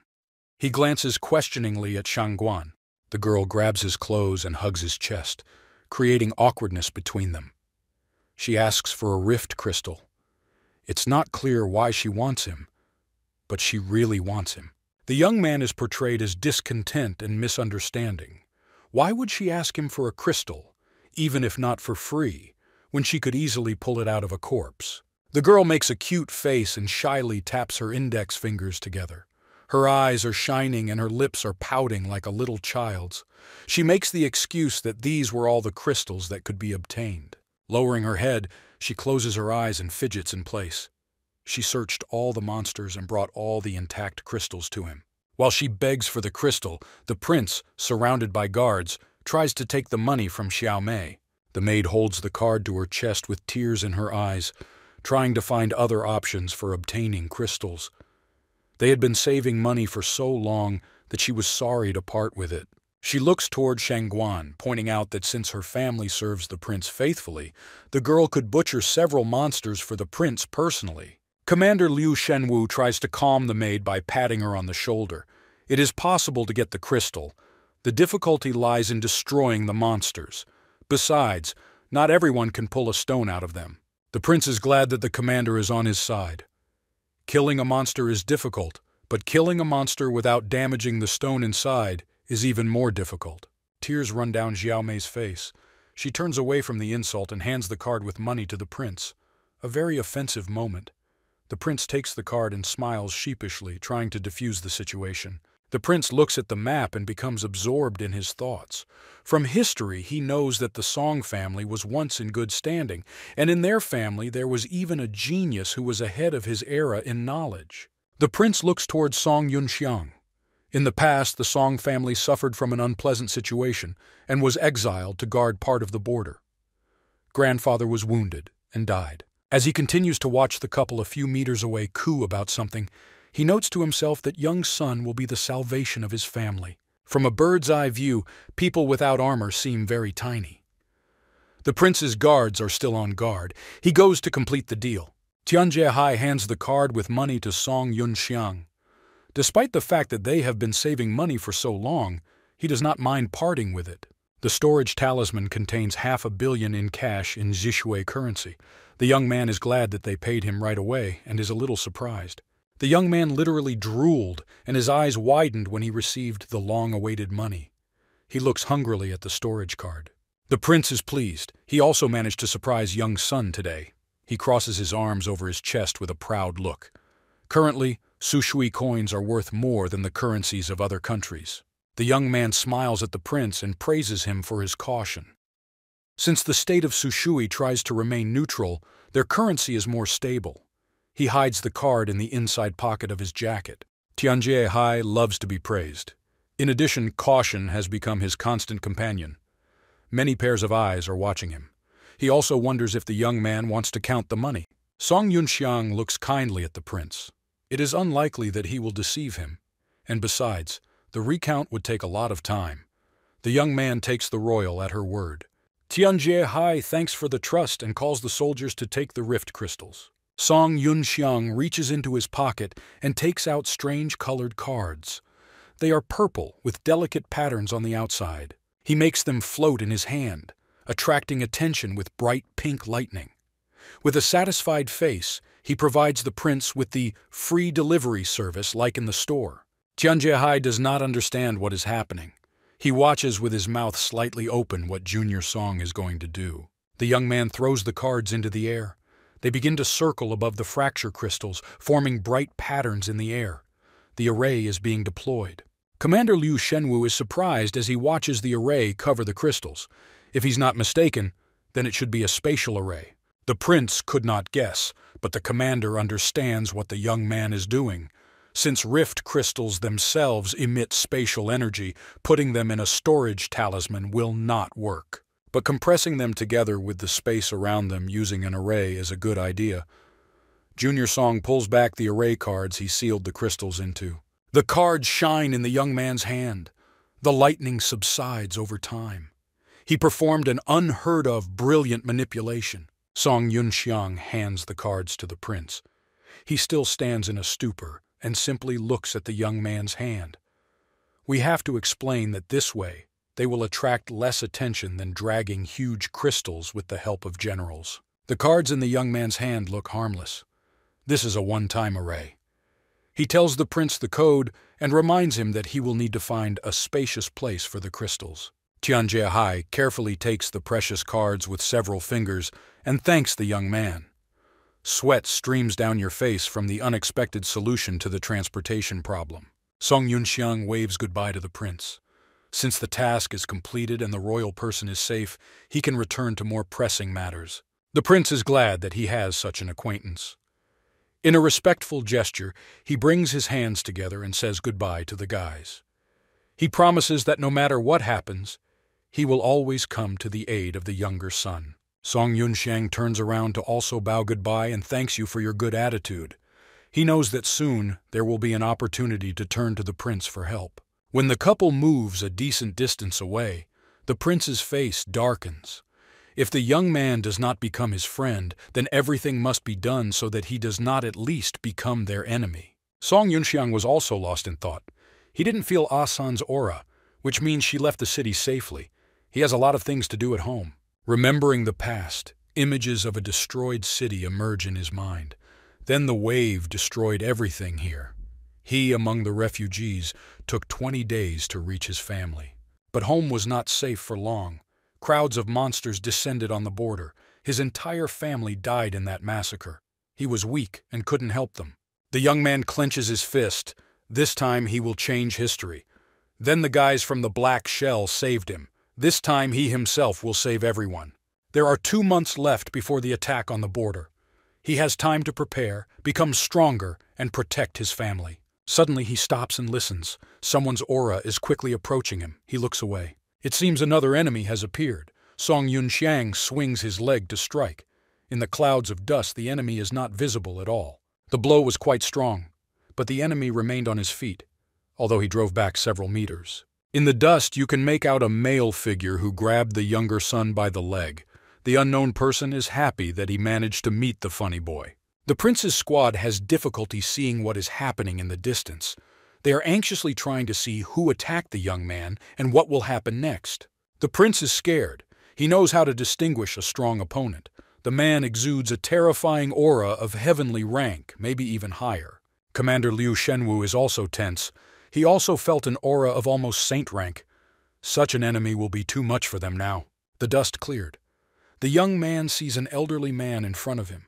He clears his throat and wonders how such a capable student hid his abilities for a whole year of study. Song Yunxiang remembers seeing the man before. He was the guard at the academy gates. It is amazing. The young man quickly comes to his senses. Who would have thought that a warrior of heavenly rank was hiding under the guise of a watchman? Shangguan didn't recognize him at all. Only after the words of the younger son did she recognize the man as the guard of the academy and was very surprised, pressing her palm to her lips. Song Yunxiang guessed who he was dealing with. With a pleased look, he calls the old man an iron guard, a line director, just as he was dubbed by rumors at the academy. A man is flattered by such nicknames. He rubs his chin contentedly, but admits that the young man was wrong. The old man is the head of the security department, guard Xu Hemming. The young man's face softens, remembering that Director Gu mentioned a heaven-ranked expert. He folds his hands in front of him and greets Xu Hemming. Those close to the prince manage to come closer to provide assistance if necessary. The commander hears a familiar name. Xiao Mei asks him if he knows this man. Judging by the exclamation, this name is familiar to him. Lu Shenwu casts a stern look at the maid. All military personnel know the name of the legendary half-saint. The strength of this old man is legendary. With one movement, he can turn the tide of a battle. For 20 years now, he has been pumping his spirit to move from heavenly rank to the status of a saint. While everyone is standing in thought, Song Yunxiang goes over the developments of events from his old past and sees a discrepancy. If the director had such a trump card, why was there no one to save the prince? It is said that many divine bearers, ideal warriors with powerful armor, were born in the past. Possessing talent, with due persistence, such people rose above the rest and could easily rise to heavenly rank. Ordinary people are not at all lucky in this regard. Through blood and sweat they raise their ranks, and transitions from one rank to another can be dangerous for the soul. The commander sums up his story by saying that celestial rank is usually the limit of human capabilities. Even achieving this is very difficult. But Master Shu is close to ascending to the saint rank. Song, Shangguan, the prince, the commander, and the maid stand in front of the old man in the knowledge that they have met a great man. The commander is the first to bow his head, introduce himself, and pay tribute to the half-saint Shu. This meeting is an honor for him. Everyone repeats after him except Song Yunxiang. He turns his head around in surprise. The old man laughs. He usually doesn't like moments like this. Bowing his head, Song Yunxiang glances at the old man with one eye. In that era, there was still no training that would allow one to break through the rank of saint. The young man sees this as a wonderful prospect for himself. A crazy smile appears on his face, and his eyes sparkle with a crazy idea. Old man Shu would be well suited for the experiment of training people to achieve the rank of saint. Master Shu feels the young man's unkind gaze. He compares his crazy appearance to a chef who has found the best ingredients. It makes you worry. Song Yunxiang looks away. The old man is impressive. Not everyone can feel such vibrations. It's all experience. I would not want to spoil the relationship with the experimental subject. The man furrows his eyebrows. His face becomes stern. He looks at the young man suspiciously and asks him not to pretend. Song Yunxiang is silent and waits for continuation. The old man clearly scares him.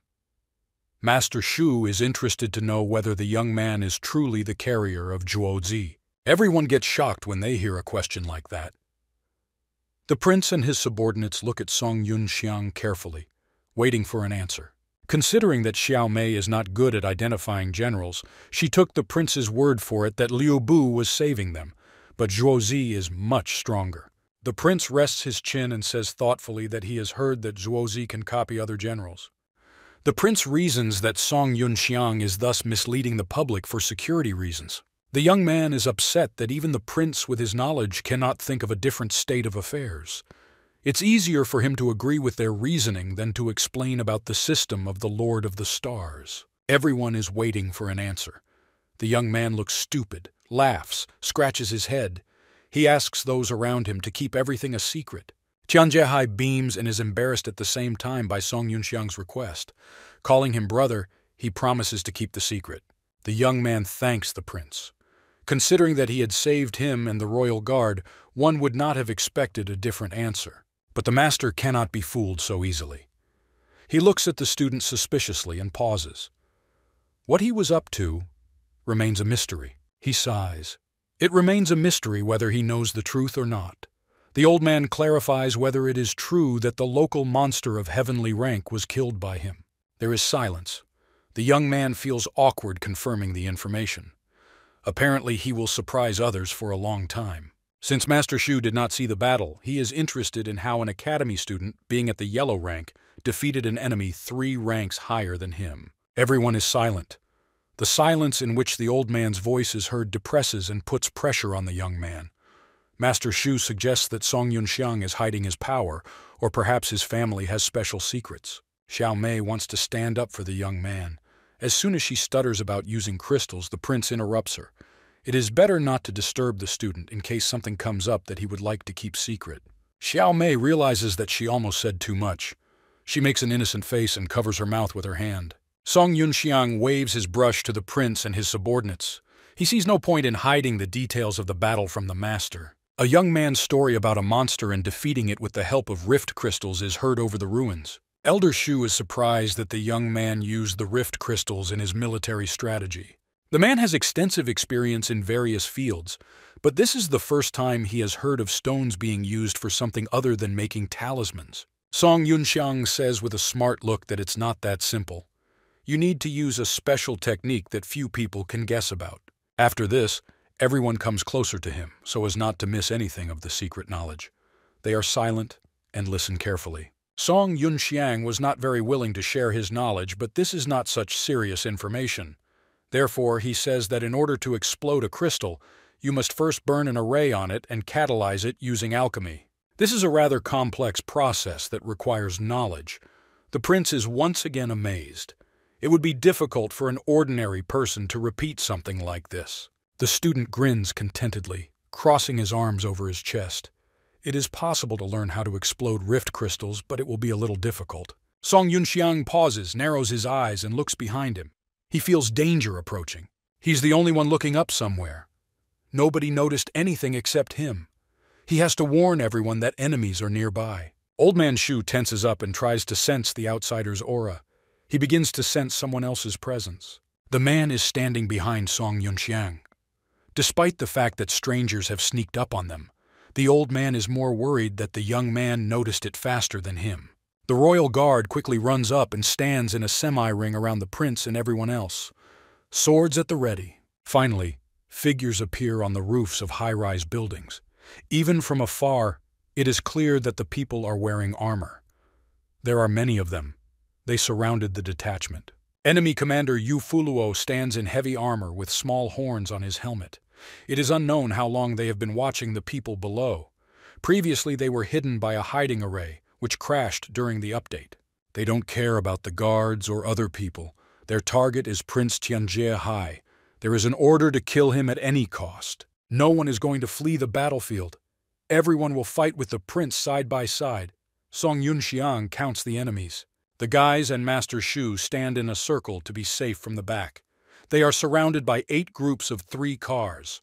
They will now be attacked by 24 enemies. While Song Yunxiang reports that in addition to ordinary fighters, he senses a command vehicle, Elder Shu is amazed at his perception. The young man smiles and glances sideways at the prince.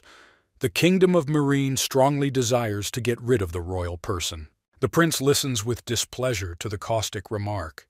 He has an assumption that his older brother and heir to the throne is involved. Song Yunxiang becomes more serious. Ordinary opponents and their commander would not cause any trouble. But he senses another aura from a heaven-ranked star soul master. Master Shu does not say this directly, but he is already beginning to envy the student. The young man's perception is far superior to his, since the old man will not be able to sense the hidden aura. The enemy commander raises his hand. Their target is the second prince. He gives the go-ahead for the shooters. All cars are ready. Through sniper rifles, warriors look at their prey, waiting for the opportunity to shoot. Enemies not only sit on the roofs, but also hide in the destroyed nooks and crannies of the city, trying to strike from the rear. One of the gilded warriors of the Royal Guard commands that we need to switch to protective equipment. Their task is to protect the prince. All defenders take a special stance and summon round shields with the coat of arms of the royal family. Song Yunxiang takes out blue cards from his pocket and casually tosses them into the air. They start to glow. Inscribed emblems appear above the heads of Tianjie Hai and Shangguan Yinqin. Light stretches from them in an arc to the ground, forming a dome around the guys. This is a mobile defense array. Song Yunxiang, with a serious face, takes out another card. With his spiritual power, he signs it and sends it upward above him. Another dome, slightly larger than the previous ones, covers the area in which all the allies stand. The old man looks closely at the arrays. The student never ceases to amaze him. In a short time, he deployed 3 high-level arrays. Song Yunxiang throws some jar to the master and, with a request to protect the people under the dome, goes forward. The master catches a mysterious object. He does not understand where the young man was going and what he could have left for him. Opening his hand, he loudly marvels at the wonderful gift. In the jar he caught, a golden tablet sparkles. Meanwhile, the enemy commander gives the go-ahead to start shooting. His hand did not tremble. From the outside, he seems completely indifferent. His subordinates fire all guns at the prince.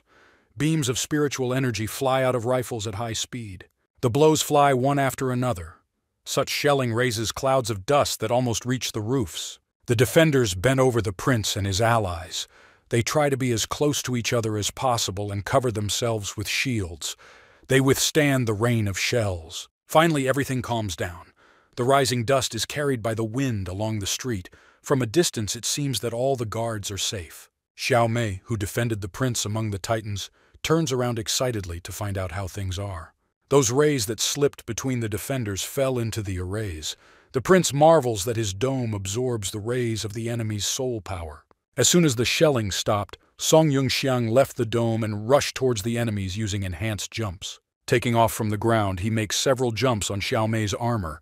She screams in surprise. Almost immediately, bewilderment gives way to indignation. She is angry that the young man dared to touch her armor with his dirty feet. Moving away from the squad, Song Yunxiang gives out instructions. Master Shu must take care of the prince and Shangguan. Commander Liu was left with a heavenly rank machine. Paying respect to his master, Liu Shenwu asks permission to enter the battle. He has completely recovered and is full of strength. Tian Jiehai feels safe under the array, with the guards and Master Shu. He gives his consent to the commander and parting words for victory. The excited man is already heading towards the enemy with intensified jumps. He needs to move away from the huddled titans to summon his armor. Inspired by the upcoming fight, he uses the helmet of Xiao Mei's armor to support one of his jumps. The girl becomes furious and curses loudly. She's offended that her armor is used in this way. Liu Shenwu doesn't listen to her. He soars higher and summons his golden-colored armor matching the royal guard. The enemy commander senses Liu Shenwu's heavenly rank.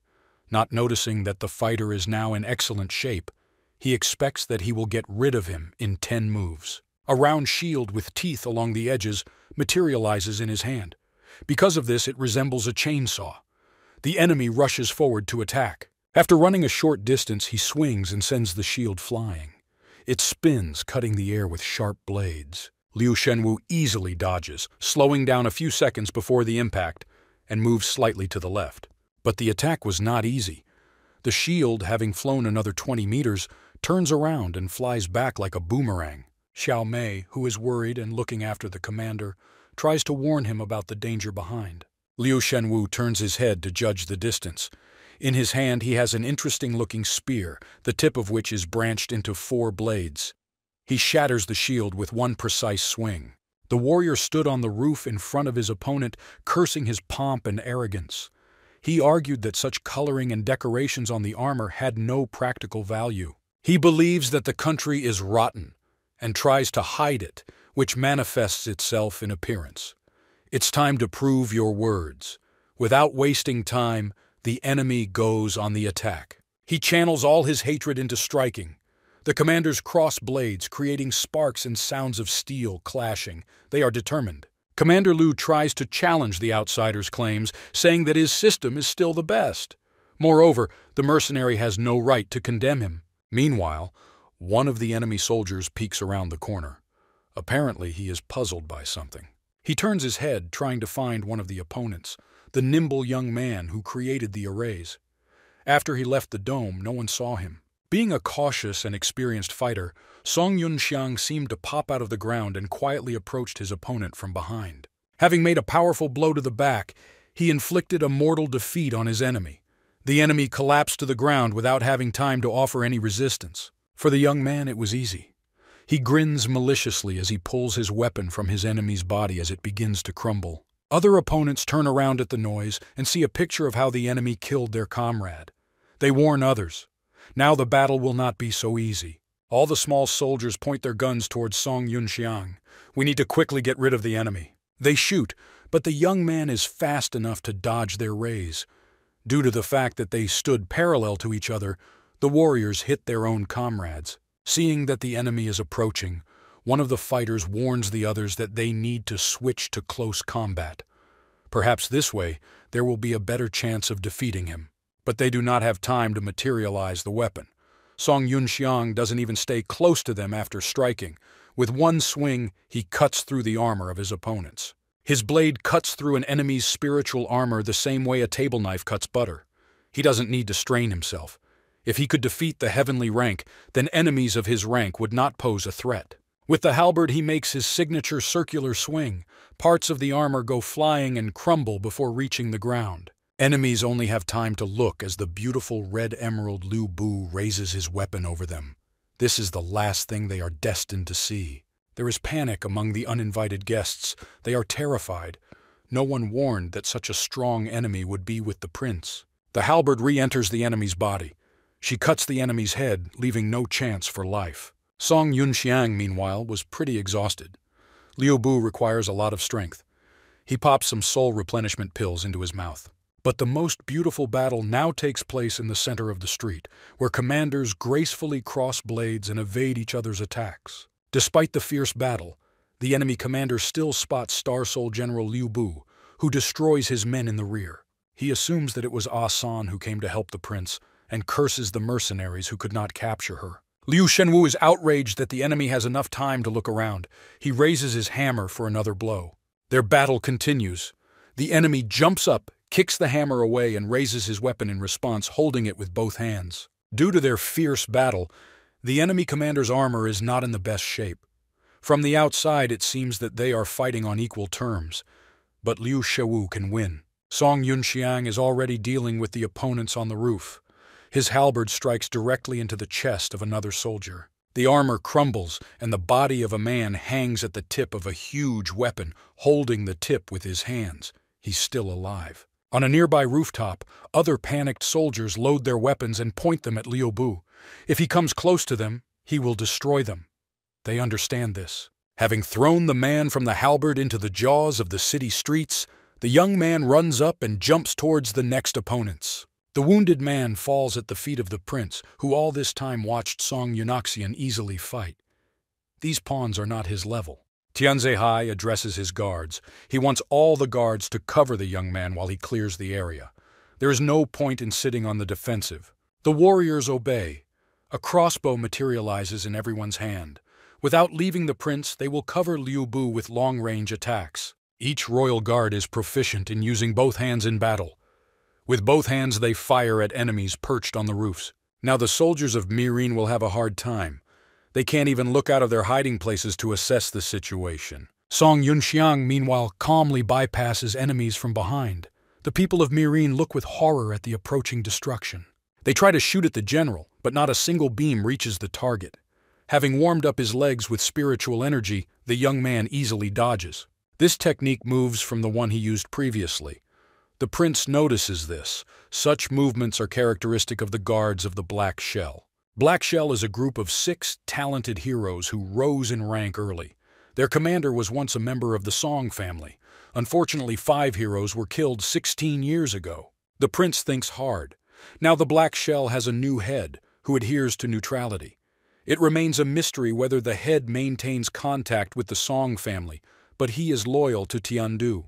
Song Yunxiang jumps high above the building and sends out a beam of spiritual energy, as sharp as a sharpened axe. The beam hits enemies with a powerful explosion, destroying part of the roof along with their armor. Body parts fly off in different directions. One of the wounded soldiers is crawling on the roof. He had no idea that they could be met by such strong defenders. Liu Bu jumps on top of him and finishes him off by stabbing the halberd with both hands into the survivor's chest. The prince notes to himself that the younger Song used the Black Shell technique again. Perhaps if they manage to make friends with the young man, the Black Shell will finally tilt the cup of choice in their favor. While the prince is talking, Song Yunxiang approaches the next roof. The enemy soldier doesn't even have time to shoot. Seeing a figure looming over him, he freezes with a weapon in his hands. The young man is not going to spare the dumbfounded enemy.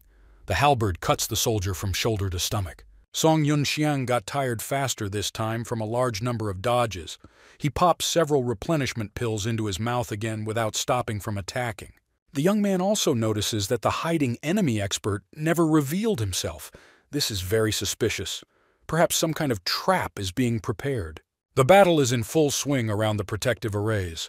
The defenders shoot in all directions on the roofs, preventing Liu Bu from attacking. Master Shu examines the operation of the arrays. Enemy rays hitting the outer dome are scattered, and their energy is transferred into internal arrays.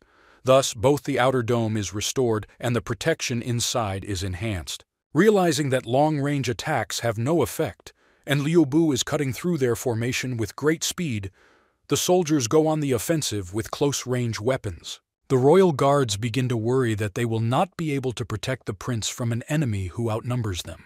But Song Yunxiang monitors everything that happens on the battlefield. The soldiers are his problem. The halberd flies clearly at enemies and pins one to the ground. The other soldiers survived. The young man screams, trying to warn Master Shu about the danger. At the same time, he hurries as fast as he can to the arrays. The old man and the soldier are opposite each other. The enemy brings up heavy weapons. He aims to crush the man and only then take care of the royal person. But Master Shu looks surprisingly calm and content. He laughs, looking at his opponent. Apparently, he got tired of standing on the sidelines. A column of light pierces the air from the ground to the sky, raising dust, steam, and particles of spiritual energy around. Commander Lu Shenwu repels enemy attacks. At the same time, he looks sideways at the suspicious pillar. Nothing is visible.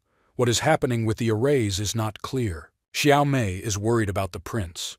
Her eyebrows tense as she tries to see what's going on. Goosebumps run across the girl's skin with excitement.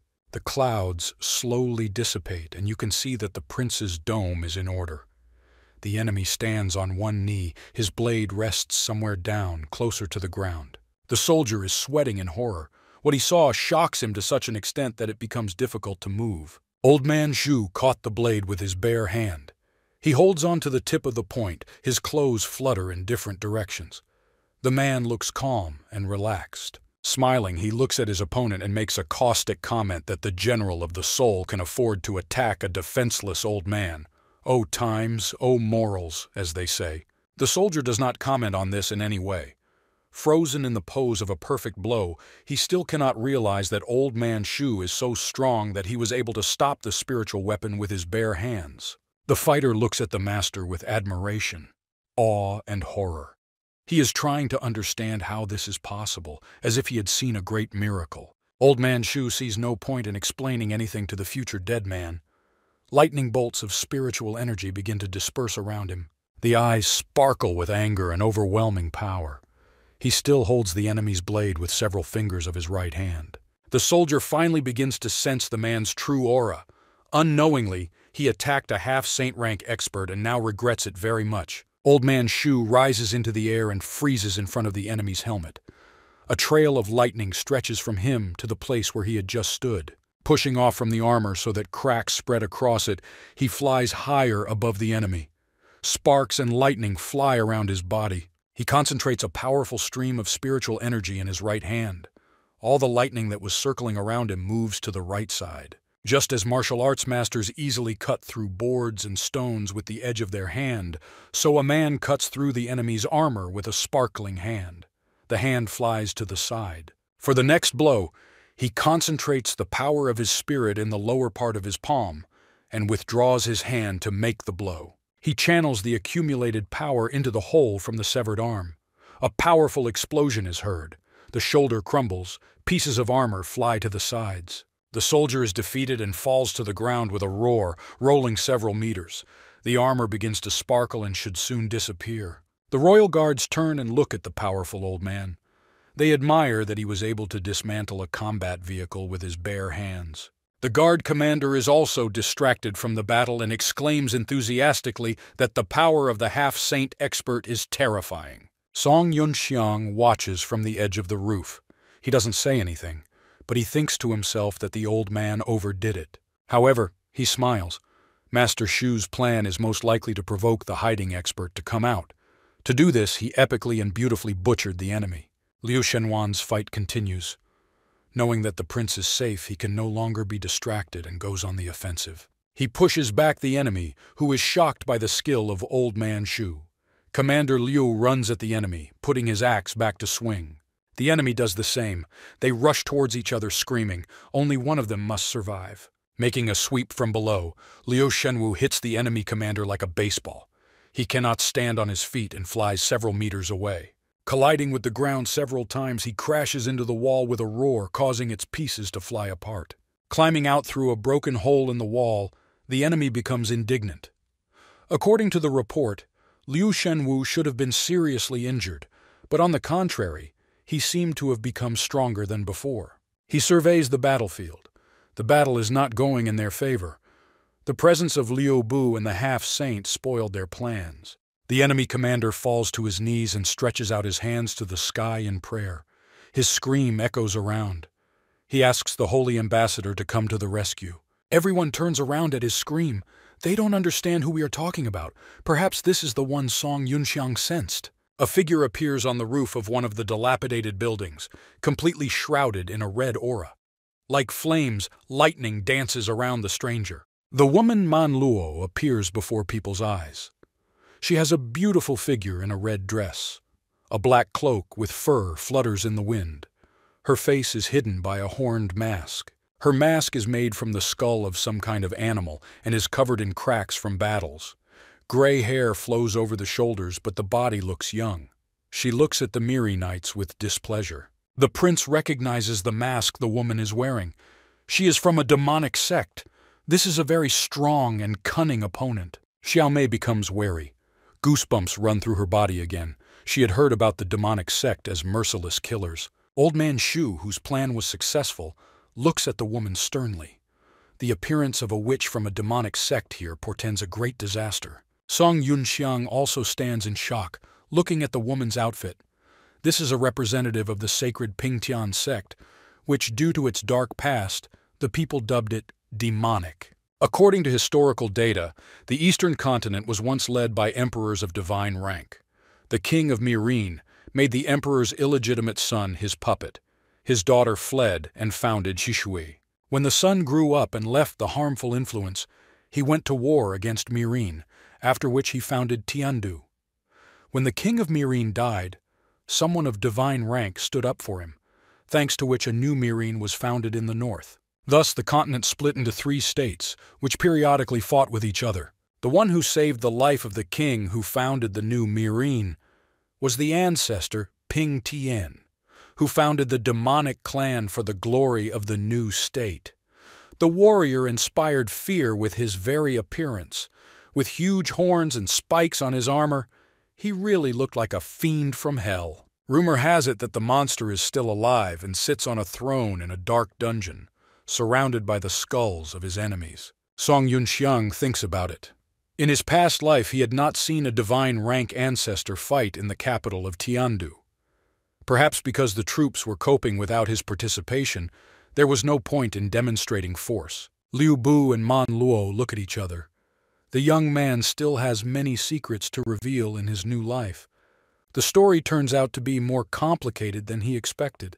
He decides to provoke the girl by shouting sarcastic comments about how she stands so much that you can see her panties. The woman's eyes light up with hatred. Her facial muscles twitch with indignation. This arrogant warrior is apparently looking for death. She reaches between her breasts and pulls out a sparkling ruby talisman. Smiling contentedly, she intends to test the new armor on the ignorant. At the very edge of the roof, she raises her foot to step into the abyss. Beautiful clothes are blown by the wind. The shoes reflect the sky. The woman rushes past the broken windows and speaks the words to activate the armor. A red aura covers her body. The demonic energy of the soul spreads around with a bright ruby glow. It forms the center of the armor and the spank with huge horns. The beautiful armor fascinates with its beauty and size. Suddenly, under the woman's furious scream, the scarlet armor breaks away from its place. Commander Liu looks up at the sky with concern. The enemy, who disappeared from sight for a second, attacks him. The entire earth is covered in ruby flames. The man's hammer flies off to the side. Man Lo pins the commander to the ground with his foot. Because of the armor model, she looked like a huge mechanical cyclops. A ruby eye glows in the helmet. A long train of feathers descends between the horns. The woman is pleased with herself. She will not need much strength to deal with the enemies of her country. The first one is already lying under her feet. The prince narrows his eyes in concern. Commander Liu is a strong fighter, but he could not do anything. He fell ill from the first blow. Apparently, the woman is not so simple. Song Yunxiang is also worried. He didn't expect to see the kingdom of Marine's new generation machine so early. This took him by surprise. The royal guard takes a stance behind the Minotaur. As protectors of the prince, They have no right to retreat. Manhwa turns his head and casts an angry, burning gaze at them. Any man will envy her attitude. The woman pulls out the swords connected to her armor, hides it behind her back, and takes off towards the prince. Song Yunxiang, in a panic, shouts to the old man to cover everyone in their area, since he will not have time to fly up and protect people so quickly. Master Shu already knows what to do. He has already prepared his old talisman and intends to use it. Manhwa is already close. She raises both swords behind her back and is about to make a powerful attack with both hands at the same time. She is greatly infuriated by the old man's calmness. She puts all her fury into the blow and lowers her swords on Master Shu with a scream. The old man had already put on his armor. With his signature short-wide sword, he repels the enemy's blow. From their collision, a powerful shockwave rolls across the ground, knocking down the royal guards. Tianze Hai and Shangguan Yin Qin were able to stay on their feet thanks to the arrays, and yet they had to close their eyes from the flow of air and dust. The prince cannot believe that anyone can compare with the half-saint. Thanks to this machine, the enemy even suppresses Senior Shu. When the wind subsides, the prince notices cracks in the dome, but the woman was not hitting directly at the massif. Even the burst of energy from these two nearly destroyed the defense. Even though he is still a prince, he yells at Xiao Mei to take care of Commander Liu first. As long as the array protects them, everything is fine. Xiao Mei obeys the order. She was thrown back along with the others by the shockwave. But the girl knows that it is her duty to protect the prince at all costs and carry out his orders even at the risk of her life. The evil threads of Manluo's energy mixed with Master Xiao's energy spread around and corroded the array like acid. The prince sees this and screams in horror. Out of anxiety, he did not notice how Liu Bu appeared in front of him and Shanghua. The young man would never have left these two to be torn to pieces by the enemy, so he ran as fast as he could. He holds out his palms for the guys and they climb on them. Now the main task is to carefully deliver them to a safe place, and then we can return. Old Man Shu interrupts his thoughts. He points out that there is no time to think. Let them first take cover, and then think about what to do. Liu Bu obeys the old man and instantly disappears behind him, leaving only a haze and a small light from the energy. The ambassador of the demonic union is indignant that the old man stood in her way. He belongs in an antique shop, not on a battlefield. Master Shu notices that Manluo is being too loud, and he does not like long conversations off topic. He presses his right foot into the ground so hard that it cracks with a crash. The old man specially strengthened the support for the attack. He lunges while charging the sword with his spiritual power. The woman flies away from the powerful attack. But she was not at a loss. While in free flight, Manluo throws his blades at the enemy. They fly towards Master Shu with a red glow. The swords fly past the master at great speed, leaving a pink beam of energy along the edges. He does not immediately understand what happened and turns his head. Realizing that the attack was not intended for him, he screams in an attempt to warn Student Sun. Hearing the warning call, Liu Bu begins to zigzag, takes a few steps to the right, and returns to the route. Enemy blades crash into the building. While the old man was distracted by what was behind him, Manluo decided to take advantage of the moment. She flies up to him point blank. The man no longer has time to react. From the power of the blow, he flies far down the street without even touching the ground. He thrusts his sword into the ground to stop his flight and slow down altogether. Cutting through the ground several meters, the warrior stops. Ruby ordinary blades also flew behind him. He easily knocks them aside. She was only able to hit him because she caught him off guard. The woman summons back her main blades, which are stuck in the building. They begin to glow, energy being drawn back to the Minotaur's armor. With dust and fumes flying around from collapsed buildings, Old Man Shu loses sight of the enemy. Apparently, Manluo decided to play on the effect of surprise. She lands behind the master, but now he is focused and already feels her aura. The ruby blade wants to pierce his head, but the man dodges. The blade flies near the helmet. Taking advantage of the situation, Master Shu counterattacks.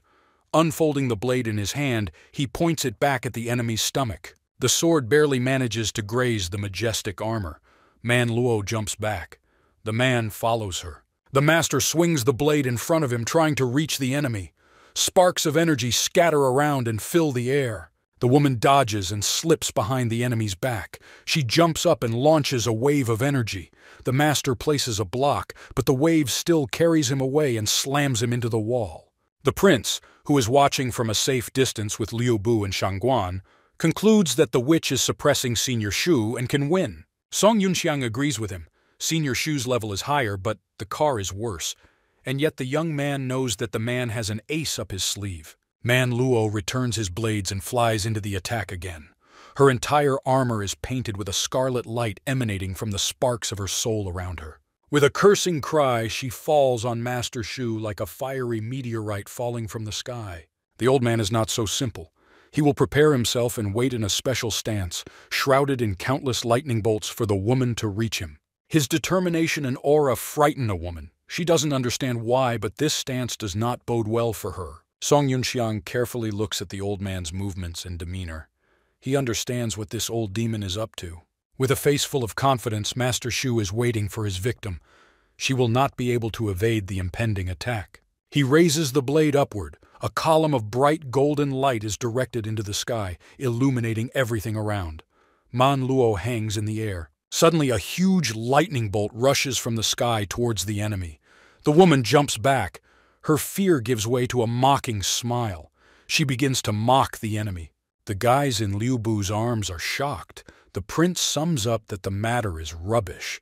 If the most powerful blow misses the enemy, then there is no chance of winning. Shangguan Yinqin does not believe her eyes. She loudly exclaims about the half-saint's mistake in the hope that she imagined it. The prince also begins to frantically go through his options. For him, a person with such experience and rank could not make such a mistake. Only Song Yunxiang smiles. Senior Shu is not that simple. You just need to wait and the true intention will be clear. The master is still releasing energy into the sky. His armor shimmers with gold and acid colors. Strange fumes and green lightning emanate from the armor. This technique was intended for another opponent. The sword in the warrior's hands crumbles and merges with the energy flow. The release of soul strength becomes greater. Above the master, magical clouds curl in the sky, in which lightning sparkles. Golden lightning is pouring down from the sky like rain. Man Luo dodges, but they seem to be chasing her, driving her into a corner. There are more and more lightning bolts. They pour in an endless stream towards the enemy. Suddenly, a fairly large charge appears in the sky. The woman covers her body with her hands, but understands that this will not save her. Her swearing can no longer be heard because of the thunder. The entire armor is flooded with light. Through the golden energy of the lightning, a silhouette can barely be discerned. The rain continues to fall all around, collapsing buildings and leaving them in awe of their creator. Explosions and collapses thunder from all sides. By the time the lightning rain stops, there are no entire buildings left in the affected area. All of them are broken, thrown on their sides, or completely destroyed. It is impossible to describe the surprise of the royal guards. They had never seen such a sight in their lives. Their eyes literally pop out of their sockets. In the center of the battlefield, someone's silhouette is visible in the dust. It is clear from the outline that he can barely stand on his feet. This is Cyclops. The entire armor was torn to shreds, as if it had been eaten by a pack of hyenas. Hands hang motionless. It's surprising that the owner is conscious. Those around her are amazed at the woman's resilience. It would seem that after such a powerful blow, death is inevitable. But Man Luo does not want to give up. Tianzi Haya and Shangguan are also amazed at the demonic expert's resilience. No wonder she was the trump card of the Mirinese. Song Yunxiang grits his teeth in disappointment. He, of course, hoped for the unconditional victory of Master Shu, but he understood that thanks to this armor, the enemy would not die just like that. The woman inside the armor remained unharmed. She experiences wild pain, but does not dispel the armor. The veins throughout her body are on fire. Nevertheless, she admires the enemy. Out of despair, her hand reaches for the control panel. A round control system block appears under her fingers. A monitor with strange signs appears before the woman's eyes. It looks like this is access to hidden armor settings. Man Luo did not want to use such a trick, but the thirst for victory is high. She is ready to win even by dishonest means. So the woman confirms the launch. The Heaven Demon's disintegration mode is activated. From the pleasure of the upcoming show, Man Luo truly begins to look demonic. A crazy smile and red burning eyes adorn her face. The armor is covered in flames. This wildfire of soul energy fills all damage. Beams of energy emerge from the head like lost feathers. The prince realizes that this is a terrible opponent. Beads of sweat run down his face. The woman's aura completely surpasses Senior Shu's. Manhwa laughs wildly. Her favorite swords materialize in her hands again. She shows with all her appearance that she is stronger than the master, since in this guise she is closer to the rank of a saint than he is. Song Yunxiang listened to her explanation and did not believe his ears. Experimental technology that allows one to increase combat power by a level is a threat to all states. Despite the fact that Master Zhu was able to inflict significant damage on the enemy, he himself was significantly depleted of strength. Trying to catch his breath, he wants to show that he can still fight. In a second, Manhwa disappears from the sight of everyone present. After it, only a bright light of energy remains. The demonic armor appears in front of the master's face, causing him to become frightened and stagger back. Master Zhu was not prepared for such a turn. It has been a long time since he met opponents superior to him in strength. This literally drives him into confusion. The woman swings her leg, which is completely covered with aura so that the armor is not even visible. The force of the blow causes the old man to fly away at high speed. He sees how he moves away from the enemy, from whom the shock wave diverges. Manhwa will not rest until he kills the half-saint. She disappears again and instantly appears above the old man with his weapon raised. From a blow from above, the man dives down. It looks more like a whipping toy.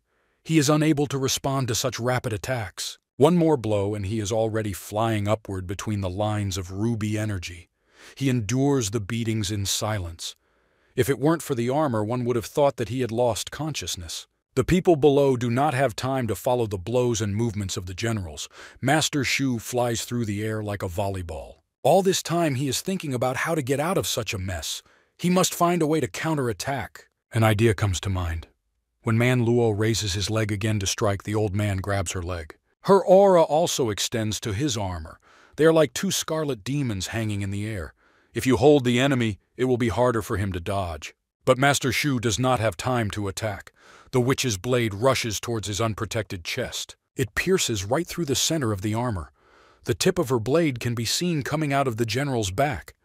The man sighs weakly. Despite being mortally wounded, he does not let go of his opponent's leg. Manhwa grabs his helmet with his left hand. She looks into the man's eyes and raises her weapon above her head. This blow will be the last for the master. With an oblique movement, the woman cuts off the helmet from the armor. Sparks of energy instantly appear at the site of the cut. Holding her opponent's head, the witch watches as his body flies to the ground, crumbling along the way. She wants to be sure of her victory, so she is going to make another finishing blow. It spins and hits the master in the chest. The armor instantly disappears, and the old man himself is slammed into the ground so that cracks form under him. Manhwa lands and walks towards the enemy's body. In one hand she has Shu's helmet shining. In the other she holds a sword with which she will finish him off. She shows the man his helmet with a crazy look and calls him trash. She is now too pleased with herself and her dishonest victory. The hand clenches. The helmet bursts in the fist like a balloon. The energy of the soul dissipates around the hand. The woman laughs again. The feeling of enormous power intoxicates her. It is unknown what price she will pay for a moment of such power. Like crazy, she laughs at the top of her lungs. Her laughter echoes through the streets of the destroyed city. Master Shu is still alive, but he is in critical condition. He coughs up blood, which makes it difficult for him to breathe. He slowly, with a trembling hand which is covered in bruises and abrasions, reaches for his pocket. From there, he takes out the treasured jar with the golden pill that Song Yunxiang gave him. This is his last hope. He wanted to save it and return it since it is very expensive. This is a transcendental tablet that allows lower earthly rank masters to jump a whole level. Song Yunxiang looks hopefully at the monitor to see the master better. The effect of the pill in his case will be lower but will clearly increase the master's power and restore strength. Since the young man likes to play it safe, he is glad that he gave this pill to the elder in advance. Now it remains to evaluate its effectiveness. A man sits on the ground and looks at the treasured elixir. He guesses what it is, but he has never seen such pills in person. He has only read about them in books. This little treasure shines in his hand, shimmering with the energy of the sun. He could not even imagine that someone could give him such a miracle. Master Shu thanks the young man, although he does not hear him, and puts an unusual pill in his mouth. He closes his eyes, hoping to enjoy all the flows that she will spread through his body. Gentle streams of light envelop his body. The tablet slowly dissolves, emitting a golden haze that envelops the owner and warms him, like warm tea on a frosty night. The man seems to be leaving the mortal world. His body is the center of the system. His spiritual world is full of light and harmony. He sees his reflection under his feet and is surprised. He understands that he is in his consciousness, but he does not understand how the reflection will help improve his rank. The tablet drips into the reflection. The circles spread out, showing him the secrets of the heart. He sees his obsession with the rank of saint. The master sees pictures of his past, 30 years ago, when he felt all the bitterness of defeat. He flew all beaten and humiliated to the ground. At high speed he crashed, forming an impressive hole. The stones from his fall were scattered to the sides. He was crushed both physically and mentally. The armor crumbled, and he lay in the hole for some time. Out of anger and resentment, he hits the ground with his fist. At that time he was no longer so weak that his enemies could make fun of him. At 33 years old, Shu Hemming was at the heaven rank stage. He was young and full of strength. Thick silver hair adorned his head, but his hair stuck out unruly in all directions. The allies ran as fast as they could to help him. At the edge of the pit, 2 figures are visible, shouting to Haman. His companions, the female Tu Ying and the male barbarian He Kun, are at the initial stage of heavenly rank. They became worried about their comrade and ran to see how he was doing. Expecting him to be alone after a bitter defeat, the future master is surprised by the appearance of these two. They are already in a hurry to go down the mountain. From their lips come words of encouragement that they once swore an oath to die shoulder to shoulder in battle. It's a little inappropriate to remember this. Haman smiles tightly and thanks his comrades. Hanging over the protective wall is the enemy general who sent Shu Hemming flying. He looks down arrogantly on the warriors without armor. All 3, standing shoulder to shoulder, look at the enemy, waiting for action. Apparently the intruder is not going to attack first. In his hand shines a cage of soul energy, in which a beautiful blonde woman can be seen. She leans against the wall of the cage and looks down. Tu Ying takes out the summoning talisman and shouts to the second barbarian brother to follow her example. In the center of the pit, 2 pieces of armor form from the glow. One stands with a rapier, the other with a huge blade. Shu Hemming, in a panic, tries to warn them and dissuade them from attacking. Star Soul General Wen Zhong is very strong. They will not be able to handle him. The enemy flies into the air. His aura spreads in purple waves in the air over a long distance. He looks like a huge dark demon. With one click, a roll of his spiritual energy, he destroys the armor of the rebels. They scream and fall to the ground. Wen Zhong's aura is so strong that it bends everyone to the ground. It presses, making it impossible to move. Tu Ying is beside herself with anger. One Holy Spirit expert killed 3 heavenly ranks in the blink of an eye. Shu Hemming curses as he tries to get to his feet. This is a difficult task. He could barely support his knee and elbows on the ground. The master inside the enemy armor decides to show himself. This is a woman. She comes out into the air dressed in armor. Being high above the wall, she seems to tower over her defeated enemies. The woman tells Haman that he should have realized a simple truth after his defeat. The beautiful woman, Huang Miao Yin, one of the 4 saints, comes into the world. Her face expresses complete indifference. Everyone below the saint rank is just ants under her feet. It turns out that her niece is sitting in the cage. Being willful and freedom-loving, the girl ran away from home. She begs for her friends' lives and promises that she will never try to escape again. Haman screams her name heart-rendingly. The face reflects such pain, as if the loss of this girl is worse than death. They look at each other from afar. This may be their last meeting. The girl's eyes are full of bitterness. Her aunt predicts a great future for her niece. As their family's talent, he's obliged to reach the saint rank and protect the country, ensuring the prosperity of the Huang family for 100 years. She looks down. The 3 warriors look like small insects. Time will pass and not even ashes will remain from them. But Huang's talents are not like that. They live for centuries, maintaining their youth. The girl understands that ordinary mortals mean nothing to the saint. With tears in her eyes, she kneels and begs not to kill Haman. But her aunt doesn't listen to her. For her, the girl is not to blame. She sees the picture in such a way that the guy stole his daughter from her home and tried to run away with her. However, having listened to the pleas, out of concern for the girl's mental state, she still will not kill the guy. She also puts forward the conditions that she will spare the lives of his comrades if his foot never touches the ground of Shishui again. Bending over, the young man clenches his teeth in resentment. His hand reaches for the knife, which is hidden in the hem of his clothes. He slowly, tightly squeezing the handle, pulls out the weapon. The girls look at him with worried faces. Their lives depend on it. Any unreasonable move will turn the efforts of the younger Huang into dust. With a stern face, Xu Heming raises the knife behind his head. With his left hand, he gathers his hair into a bun. In one swift motion, he cuts off his thick silver locks and holds them in his hand. Extending a bun of hair higher for everyone to see, he takes a sacred oath. Hair flutters in the wind. He will lay down his life for it, but will achieve saint rank. And only after this moment will he return to Shishui to ask for the hand of the younger Huang. His face is full of pain. He opens his hand and the cut-off hair is carried away by the wind. In parting, he asks the girl to wait for him. With tears in her eyes, she agrees. She will wait for him as long as necessary, and then they will both be free. These precious memories burn within Master Xu. His eyes shine with sunlight, and energy rolls through his body in waves. This power begins to spread around in an endless stream, interrupting Manluo's aura. She is terrifying in her power. The man's aura completely changed. With the beautiful sunlight that gives life and kills cruelly, the energy spreads around Master Xu. The enemy is trying to shield himself from the blinding light. This aura is extraordinary. The pressure makes the body heavier and leans towards the ground. Manluo is angry. She doesn't know what this old man had to eat to be so transformed. From the feeling, she understands that this is a saint-rank aura. The pressure also affects allies around you.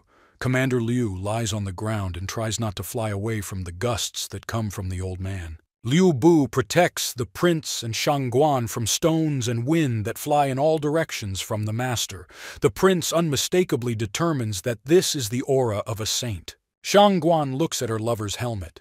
She understands but cannot believe that it is thanks to the pill that the younger son gave to the old man. Song Yunxiang is glad that Senior Xu was able to break through to the rank of saint. The effect is temporary, but should be enough to neutralize the enemy. He smiles softly. This inequality will be eradicated through his labors. Carriers and mortals on the battlefield will be equal. The young man also thinks that it's unlikely that one tablet will help him get to the saint rank forever, so he'll need to talk to the old man and tell him a couple of tricks. The master enjoys the energy flowing through his veins.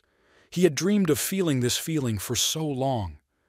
Now he understands Aunt Huang that the others seem like ants. Stretching his hand to the side, he finds his talisman with an aura. He was lying on the ground. Under the influence of the energy of the saint, the talisman rises. Master Xu tenses his fingers, through which lightning of spiritual energy runs, as if he is already holding something in his hand.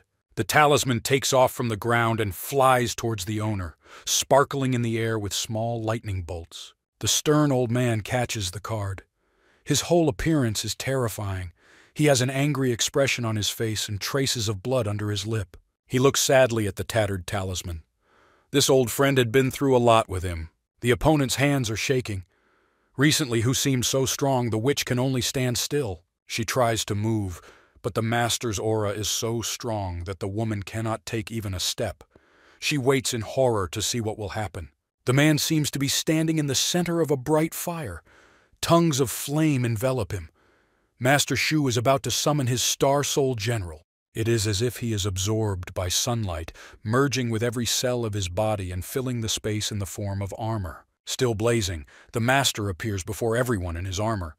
Thanks to the sparkling aura, it looks completely different, majestic. Manluo feels the gaze of the solar warrior on himself. She would like to fall through the ground so as not to feel such humiliation from a defeated enemy. Master Xu enjoys the moment. He examines his arms in armor, through which energy oozes. The power of the saint is truly great. Aunt Huan pops up in his memory again. Now he understands why she towered above the others. Manluo tries to move away in horror. She is frightened by the majestic appearance of the saint that she begins to ask him not to approach. The witch looks insignificant. The master looks at her without a drop of compassion. His stern appearance indicates an imminent attack. He presses his hand to his chest. In his entire life, before him there was only one example of the behavior and battle of a saint. At that moment, Aunt Huang was floating above him in the air, shattering his dreams with one wave of her hand. He makes a swing. The enemy trembles in horror. Shockwaves spread from every movement of the general. Manhwa freezes in anticipation that even her breathing stops. She looks questioningly at Master Shu, afraid to look away. The anger of humiliation and fall at the hands of Aunt Huang still lives in his heart. Now he remembers these wounds as clearly as if it happened recently. The old man brings his hands together at great speed. A directed sound wave knocks Manhwa off his feet. At high speed it rushes over the city. Having flown a considerable distance, the woman smells the street with her body, destroying the asphalt and raising a smokescreen behind her. She's shaking all over.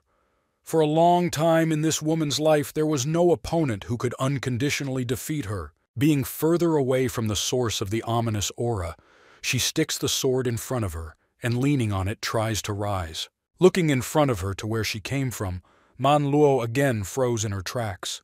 Without making unnecessary noise, Master Shu managed to bridge the distance between them. Levitating in the air, a man with his hands folded back examines his opponent. This fight is just an experiment for him. He is trying to feel the superiority of saint rank. He didn't even have to use a sword. Song Yunxiang understands that Master Shu, carried away by his power, is going to kill the Mirinese expert. He shouts at him to leave the woman alive. The man raises his hand, not intending to summon the blade. No one can see his face, but from the aura you can feel the master's satisfaction and calmness. With one slight wave of his hand, he launches a wave of energy that rushes down the street, surpassing the size of the houses around it. In this light, the silhouette of demonic armor is visible. The hand reaches out to the sky, washed by an endless stream of sunlight. This light seems to wash away the armor of the enemy. You can see how particles of armor are crumbling in this stream. It is becoming smaller and smaller. This continues until the armor completely disintegrates. Its parts begin to spin in a vortex of flow energy. When everything calms down, you can see the woman's body floating in the air. It is covered by a ball of sunlight. Master Shu reaches forward and controls the ball. The unconscious prisoner inside floats slowly in his energy. Suddenly, the warrior bends over and makes strange sounds. He feels that he has reached his limit. The armor bursts like a balloon. The old man finds himself in the air not far above the ground, with sunlight from the tablet scattering around him. Master Shu lands. He wants and tries to say something. His voice sounds excited. Thanks to Song Yunxiang, he felt what he had been striving for. Behind the man, Manhwa falls a few meters away. Thanks to the ball of energy, her landing was soft, a faint glow still enveloping her. The enemy commander, who had been hiding in the rubble of one of the buildings all this time and watching the battle, swears and curses his opponents. The Mirinese no longer have a trump card. The commander orders everyone to retreat, hide, and wait for instructions. He himself moves through the buildings with careful steps so as not to be noticed. Now he no longer looks so confident and scary. On the other side, the royal guards are already waiting for him. It would be a crime to miss this scoundrel who tried to kill the prince. On the street, the remaining enemy titans were also surrounded. They raised their hands up to be left alive. On the other side, they captured enemy infantry. The fighters are on their knees. There are blades around their necks. The buildings around continue to fall. The entire area is destroyed and buried in dust and sparks of battle. Military academy forces arrive and take control of the area. Song Yunxiang, in the guise of Liu Bu, surveys the area from the roof of one of the buildings. They see Director Gu appear in his purple armor. He is surprised at the woman's prudence. She timed her appearance just right. He looks at the director's armor with a satisfied grin. The area is almost entirely in rubble, but peaceful people will return here. The area will recover and life will begin to boil. In the meantime, a slightly different life is in full swing in its broken corners. A camp was set up on the field of the previous battle. There is a lot to do: look after the wounded, collect evidence, conduct interrogations. Gu Shijing greets the second prince amidst this devastation. She tries not to show that she was very worried about his life. The director and secretary bow to the royal person. The prince asks them to stand, extending his hand to the director. Gu Shijing continues to stand on one knee, bowing his head. She apologizes for not being able to come to the rescue in time. The prince smiles sweetly, his hair swaying in the wind. He reassures the director that the outcome was successful, so there is no point in making any accusations. The woman gets up. Tianze Hai makes an interesting point. Even though she wasn't there, she made up for it by sending Song Yunxiang.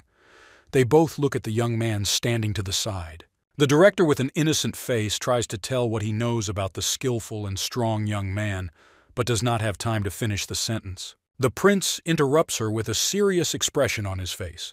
Looking at Song Yunxiang, he suggests that there is something more behind him, which remains a mystery for now. The director narrows his eyes and looks at the prince carefully. She wonders whether her assumption about the civilization of the ancients coincides with the young man's reasoning.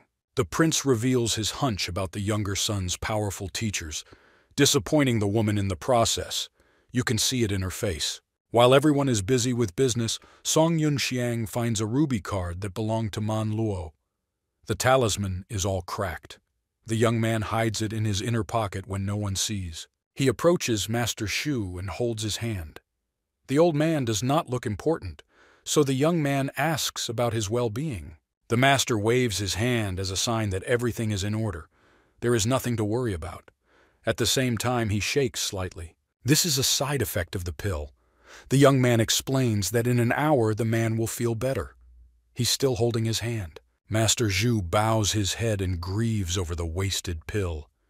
If he had taken it at the beginning of the battle, when he was full of strength, he would have been able to overcome the wall. The cunning young man whispers in the old man's ear that he can provide him with another pill so that the old man can finish what he started. The man immediately perks up. He looks at the student with wide eyes and screams at the top of his lungs in surprise. He realizes that he was too loud and anxiously turns his head in different directions to see if anyone heard them. The master tilts his head closer to the young man. He whispers to understand whether he heard correctly about another unique drug. The young man answers evasively and looks away. There is no pill, but I have a lot of experience behind me. Song Yunxiang can make the pill himself. The old man calmed down. He asks how he can repay the young man. Tablets like these are a real treasure. Song Yunxiang notices several military men watching them. Perhaps the old man's scream attracted unnecessary attention. He waves to the soldiers and orders them to seize Man Luo, who lies unconscious on the ground between them. She needs to be taken to Director Gu. Both military men, without any doubt, stand upright and loudly say that the order has been accepted. Song Yunxiang looked so confident that they didn't think twice before complying. After a few seconds, one of them begins to have doubts. An academy student cannot command them. The second soldier, with a confused face, states that if they are helping the director, then it doesn't matter where the order came from. A strange thought for soldiers. They come closer to look at the criminal. A woman in a beautiful red dress lies on her back. Her cloak covers the ground around her. She breathes raggedly. Song Yunxiang watches as the warriors lift and carry the woman towards the tents. He would like to know what information she could give. His thoughts are interrupted by a blow. Old Man Shu elbows him in the stomach and smiles. He realized long ago that the young man was not the carrier of Zhuozi. The young man moves away from the old man and rubs the sore spot. With a smile, he pretends that he does not understand what the man is talking about. Master Zhu clears his throat into his hand, and with a serious face, says that he has had to deal with secret civilizations while traveling around the world. Approaching again, the old man smiles strangely and narrows his eyes. The sly fox wants to know whether it will count as covering half of the debt if he keeps the student's secret and helps him. The student turns away, smiles, scratching the back of his head. The old man turned out to be not as easy as he thought. Master Shu continues with a soft expression. He guesses that the young man has something from the secret kingdom. The fact that he doesn't care about such things reassures Song Yunxiang. The men notice someone approaching them. Apparently, we will have to continue the conversation later. The director's secretary slowly approached them. The girl greets the men by bringing her hands together and bowing her head. The master and student look at her carefully. The old man is worried that she came alone and tries to find out where Gu Shijing is now. The girl ignores the question and gets into the system. She came to tell the master that they now have the device he found. The young man listens carefully. Now it is clear how the Miri Knights caused rifts in the sky. There is a special machine for this. 1988. The secretary also reports that the second prince and the director went to inspect the device. She came to the men to see if they wanted to proceed to the device. The girl turns to the system again. The roads are badly damaged, but she can call the airship. Master Shu, inspired by his earlier dialogue with the young man, refuses. He says he is tired, so he wants to return to the academy. Song Yunxiang also follows the old man's example. Stretching his shoulder, he complains that he was up running errands. The secretary smiles and turns to the system again. She will still call an airship, but in order to deliver these two to the academy. The girl emphasizes that Song Yunxiang does not leave the academy, since the director is organizing a celebration at which he will announce that he has become the bearer of Zhuozi. Master Zhu nods approvingly and smiles. A holiday is what tired people need to boost their morale. A ship appears in the sky, flooding the communicating people with bright light. The younger Song tells him that he will wait for the holiday. The ship arrived quickly. A large car slowly lands, dispersing dust along the street. The ship's heavy hatch opens and the ladder extends. It's time for the men to go home. Following the man, Song Yunxiang suddenly looks back and looks into the distance with a sad look. The man looks at him worriedly and asks what happened. What if the young man forgot something? Slowly moving along the bridge, Song Yunxiang glances around the area and scratches the back of his head. He doesn't want to answer the question. Feeling awkward, he pretends that he's just lost in thought and that it doesn't matter and looks away. The engines start and the ship soars over the city. The secretary waves after her and already seems so small from the sky. Having risen high enough, the ship accelerates and disappears into the clouds. Senior Shangguan jumps out to the departure site. In her hands is a white box with a seal. She frantically looks around for Song Yunxiang. At her exclamations, a fuss begins in the tents and voices are heard. People are waiting for bandages and help. Shangguan remembers his duties. Frustrated, she runs to the tents. The restoration of the academy is in full swing.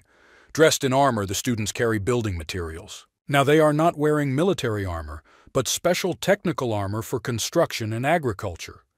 Warriors are actively transferring materials and patching up broken walls. Some of the Titans are engaged in restoration of the statue. It stands covered in patches of reinforcement and soil. The Academy's residential buildings were not damaged by the attack. System calls can be heard from Song Yunxiang's room in the men's dormitory. In the lotus position, a young man hovers above the bed, completely enveloped in a flame of energy. Talismans fly around, system messages ring. He's very focused, his whole body is tense. Beads of sweat roll down his face, he clenches his hands impatiently. Sometimes, peeking with one eye, he sees how much more time he needs. The veins on my face tremble with tension. Left a little. On the floor in front of the bed lies a whole mountain of empty jars and bottles with different signatures and descriptions. He had to accept all this to achieve his goal. He finally finishes the grueling task. My feet touch the floor for the first time all day. Song Yunxiang was tired, but very pleased with the result. In 3 days, he rose to the initial stage of the Earth rank. True, the price for this was the constant replenishment of the energy of the soul. Therefore, he completely spent all his reserves. I'll have to order more. He takes the system clock from the table, instantly slams them on his left hand. In 3 days, he has become completely unaccustomed to technology and now feels awkward. He turns on the screen and looks at incoming messages and missed calls. During pumping, he completely turned off the devices so as not to be distracted. 21 missed calls and 99 unread messages. Someone was very worried about Song Yunxiang's absence. The young man looks at the numbers in surprise. He looks at the list of messages in more detail. Almost all of them came from Shangguan. A tense moment. He is not satisfied with such communication. He clicks on the girl's photo and goes into settings. In the settings, he selects the blocking option. A girl in love can go far in her dreams, but her importunity is out of place now. The young man sighs with relief when the system confirms that the girl has been blacklisted appears on the screen. It's Director Gu's turn. He wonders what the head of the academy wanted from him. He clicks on the woman's photo. Junior Song decided not to hesitate, so he dials the director via video link. Connection in progress. Gu Shijing appears on the monitor. She looks dissatisfied and stern. The young man is trying to find out what happened. The woman starts screaming so loudly that it seems like she's about to crawl out of the monitor and slap the student. She swears that she couldn't get through. The young man looks distant and offended, picking his nose. He glances sideways at the woman. He had so much trouble because of her. Song Yunxiang remembers her a ceremony where, in a huge hall filled with a bunch of students and teachers, the principal awarded the participants in the battle. Not only did she force him to attend, but she also announced to everyone that he was the carrier of the Star Soul General Zhuo Zi. Song Yunxiang swears at the director that even his face changes with irritation. Because of his fame, he was not given access, so he locked himself in the hostel. The woman is trying to calm the tense situation. The Star Office added the young man to the list, and the official announcement was for his own good. The young man looks at her with disbelief. Raising an eyebrow, he suggests that she had her own motives. But he understands that there is some truth in the idea that publicity is beneficial. Gu Shijing is indignant, then changes the subject. She already looks calm and tells him to come pick up his car. The young man's eyes widen. He didn't expect that the armor he had recently provided the blueprints for would be ready so soon. An armor factory was destroyed during the attack. The academy sheltered its workers temporarily. Thanks to these people, Song Yunxiang's car was prepared so quickly. All he had to do was evaluate the work. The student is happy about this news. He'll be there soon, so he turns off the ringer and minimizes the monitor back to the system clock. The director is a smart woman, so it's difficult to unravel her moves. The young man with a stern face ponders this. It's time to move out. He plans to reach the rank of saint within a year, so there is no point in worrying about someone else's plans. The young man leaves his room. He walks through the dorm, observing the view in the distance. The city is destroyed, but the inhabitants are alive. The Mirini's plan was destroyed, and Song Yunxiang's fate changed course. He is completely immersed in thoughts and memories of the current days, and San is safe. The things he collected from her pursuers are now with the prince. Tianzihai came to him at night to say goodbye, which woke up the young man. The days were hard, and there were bags under my eyes from lack of sleep. Trying to say goodbye quickly, the younger Song gave him a whole bag of Mirin storage cards. The prince will find a use for them. Now he remembers that Master Shu also woke him up. In exchange for cleaning up his tracks, the student gave him a bottle of long-awaited pills. Shangguan Yin Qin was the last one to wake him up that night. She came to say goodbye, but the young man only threw her an array with a rupture crystal and announced the price tag. He slowly walks along the central road of the academy. His gaze falls on the two titans who are erecting the monument. The young man stops and watches as the warriors try to place the stone exactly, which is all painted. There is no free space from top to bottom.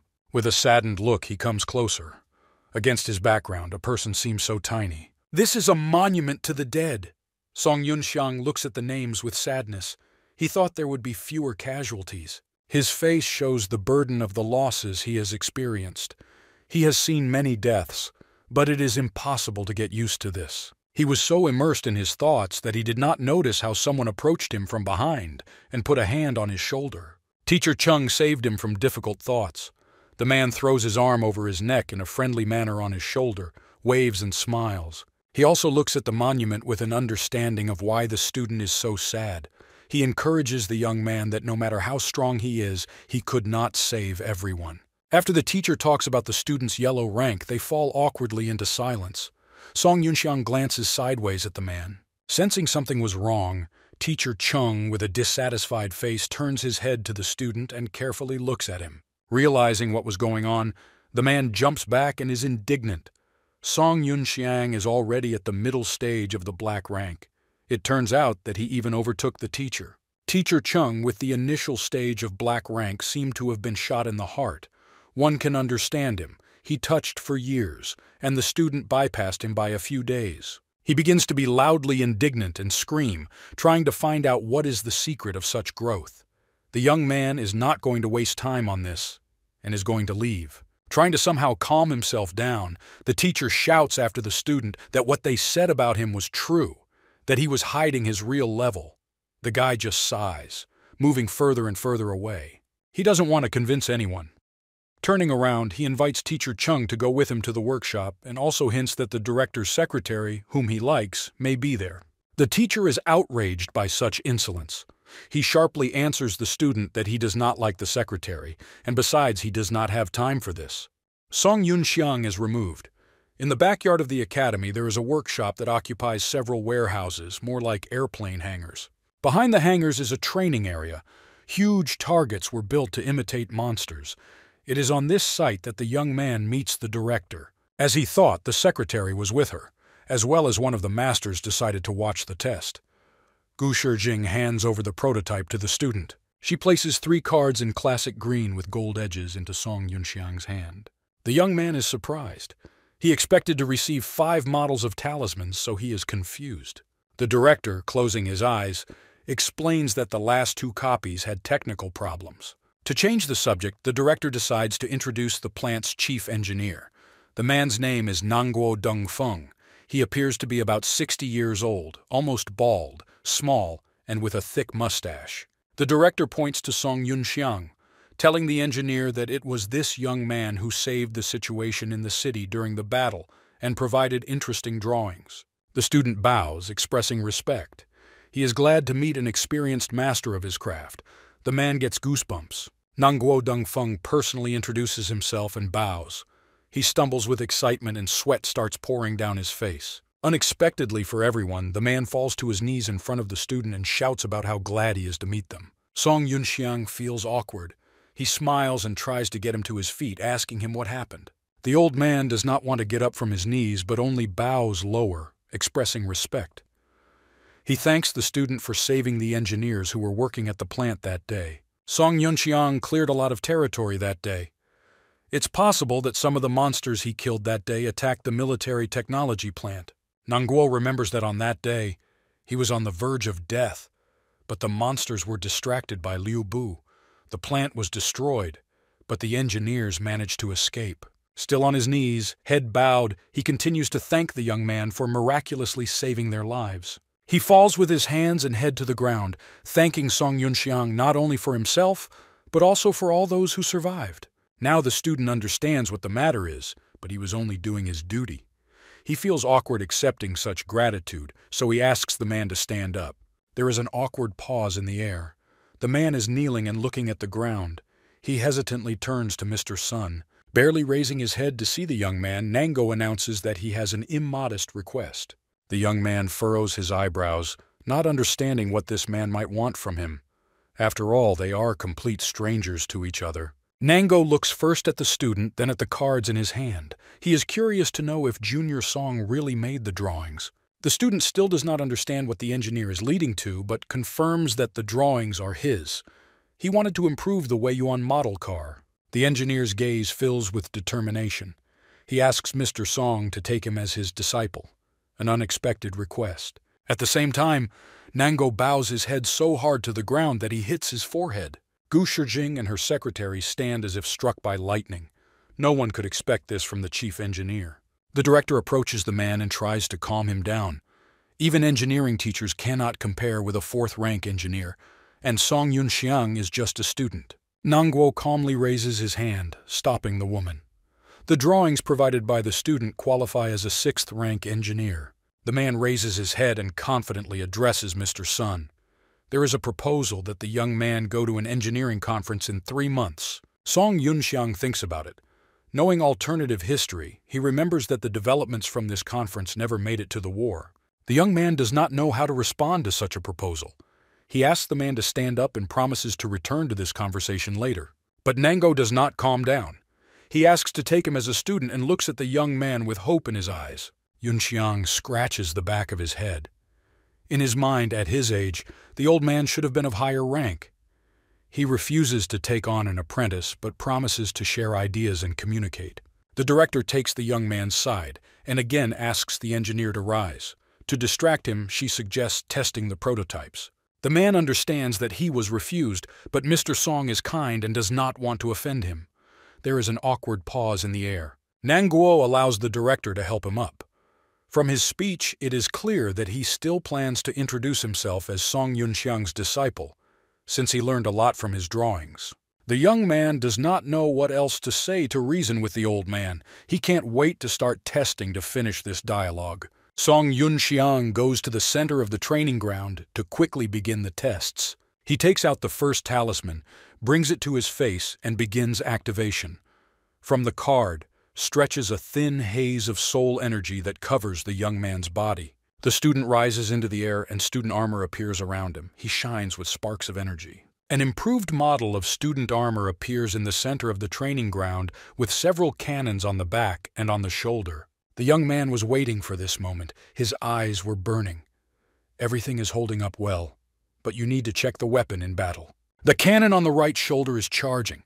A powerful salvo is being prepared against dummies of enemies. From the outside, it looks impressive. A salvo is heard. A powerful beam is sent in an arc to the center of the fake enemy army. There is an explosion that destroys at least 10 enemy figures, the debris of which scatters around. Smoke is coming from the explosion site. The director and secretary look at the demonstration performance in surprise. The power of the gun is comparable to the artillery weapons of warships. Song Yunxiang himself was surprised by the power. This is not quite what he expected. Handling and strength are beyond praise. It is the turn of the gun from the left shoulder, into which the rocket launcher is loaded. The young man puts it into action. The unit rises, the latches open, and the signal light lights up. Targeting occurs. The salvo signal sounds. 6 rockets rush forward, leaving behind a trail of soul energy. All of them crash simultaneously into one target, causing the space around to tremble. Director Gu is amazed. Since the rockets did not explode immediately, this means that they work like grenades. Song Yunxiang bides his time and enthusiastically snaps his fingers to detonate the remote charges. Explosions are heard. The impact of each shell is so strong that nothing is visible except fire and smoke. Gu Shijing freezes at what he sees. Such weapons will easily destroy monsters and will be a threat to enemy armored vehicles. Looking at the targets, Song Yunxiang sums it up. The machine consumes a lot of soul energy and is only suitable for those who quickly recover energy. He takes out the second card with a satisfied face. It's his turn to try the next card, so he dispels the first one. Still floating in the air in sparks of energy, the young man summons the second student armor. He has 4 blades on each hand. These are supposed to be flying swords, but Song Yunxiang expected there to be more of them. He is disappointed that there are only 8 of them. The student decides to try them out. The swords detach from the hand, controlled by the blue light of soul energy. As soon as the warrior determines his targets, the swords rush away from him at high speed. Guo Shijing's eyes widen and his mouth opens in surprise. A sensor weapon controlled by the power of the soul in the air is attached to the student's armor. The student is completely concentrated. With his head down, he waves his burning hands as if conducting with a baton. The blades fly at his will around the targets, creating beautiful and dangerous patterns in the air. The speed of the swords causes the wind to rise across the site. The director covers himself with his hands and voices the idea that such a weapon in the hands of an elite fighter will mow down not a single opponent of the corresponding level. The targets are completely broken. There is no trace left of the former images of monsters. Now they are just beaten pieces of wood. Song Yunxiang also understands that for the elite, the weapon is flawless, but students cannot handle it. We need to consider the following example. He changes his armor again, and a warrior with a shield cannon appears before the observers. Looks impressive and strong. The director does not understand what is new. Everyone sees the classic fusion of shield and weapon into one weapon. The engineer, without taking his eyes off the warrior, wants to clarify that this model is not based on new technologies. It has more tactical options for the user. Song Yunxiang turns to the observers. He has a request to the director. Use an array to create moving targets. The woman tilts her head slightly to the side, surprised by this request. She doesn't understand what exactly is required of her. The young man clarifies that he needs small, agile monsters like Howdu. This is needed for demonstration. Now Gu Shijing understood the request. Calling up the panel, she clarifies whether 3 Hawu will be enough. The warrior had already taken a stance and prepared his weapon. He needs at least 10 opponents to demonstrate the capabilities of this handsome man. The director warns the student before summoning monsters. Despite the fact that they are only residual energy, one cannot be careless. Smoke begins to rise from the site to the sky. Monsters appear above the warrior, surrounded by a green aura. Having landed on the platform, mad dogs, sparkling with their bones, rush towards the student. Song Yunxiang grabs the lever at the very base of the shield and switches to buckshot. At the same time, he also activates an energy shield, which spreads in a large circle and completely covers the fighter. Switching to melee shooting mode, the young man begins to shoot at enemies like a machine gun. The fire only has time to fly out from the center of the shield. One by one, he destroys the Howdu. Their ghostly bodies break and bones scatter throughout the area. However, the dogs run up to the warrior and try to break through the shield towards him, opening their soulless mouths. The student directs fire along the edges of the shield. Enemies fly away to a decent distance, where he can easily shoot them to pieces.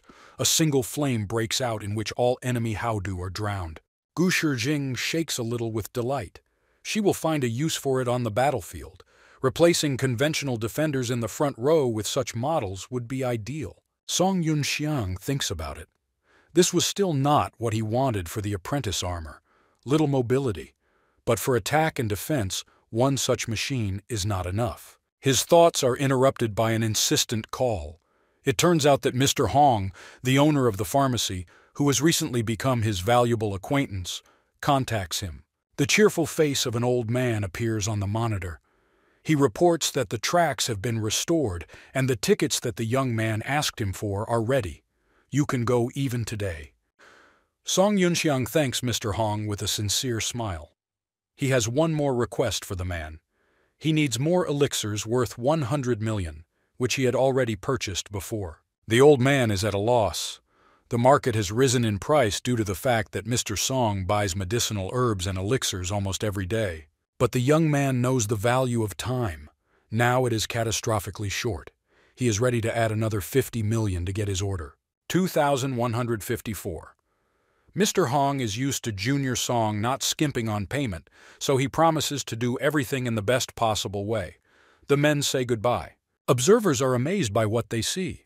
Nangguo turns to Gu Shijing, pointing out that she should now understand why he wanted to become Mr. Song's disciple. The woman is immersed in her thoughts. The capabilities of these machines could affect all spheres of military life and completely turn the tide of battles. While everyone is thinking about the use of prototypes in life, Song Yunxiang dispels his armor and walks towards them. He hands the cards back to the engineer with praise. Now the task is to reproduce such machines en masse. While Nango is hiding the talismans in his inner pocket, the student goes to the director so that she can find worthy users for the new armor in the near future. The woman frowns.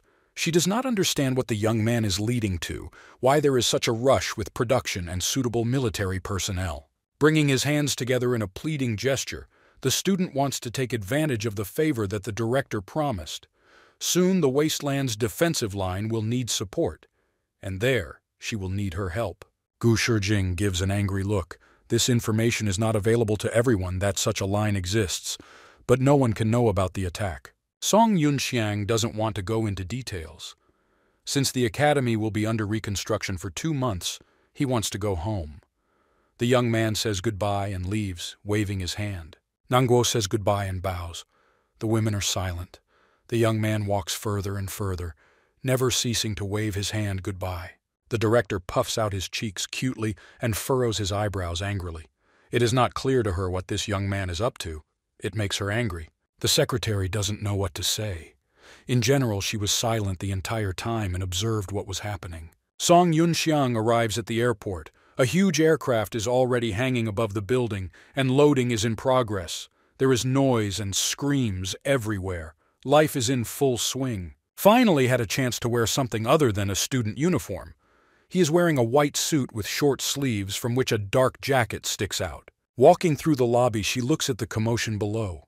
Someone's flight has been rescheduled. Someone's luggage has been lost. His attention is drawn to a girl in a red dress with red hair and ponytails. She is just a baby, holding her mother's hand. The girl is spinning around. Thanks to this, the young man can see her face with tender, deep emerald eyes. He can't believe what he's seeing.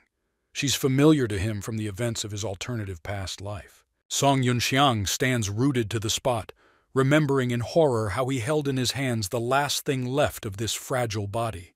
When Yuanding was on fire, there were monsters everywhere. Everything was destroyed. She was a ray of kindness. He fled from the destroyed Yuanding with many casualties. People lost everything, were exhausted, wounded, sick, but there was no choice. They walked for a long time. Since monsters periodically attacked, they had to go through the desert. People hoped to hide from deadly attacks. At some point, they found a place to rest with clean water and a little shade. People were able to relax and quench their thirst. Song Yunxiang moved away from everyone and sat down to rest. The sun burned mercilessly and the young man did not have the strength to live any longer. He still doesn't understand why he kept his talisman to summon armor, but he always had it in his hand. This little girl found it herself. She stood above him and was glad that she was able to find a star soul master in this crowd. With deft leaps she descended closer to him. She was so active and bright. In a series of sad events, Song Yunxiang lost the habit of doing this. The girl smiled sweetly and handed him a bag of steamed buns.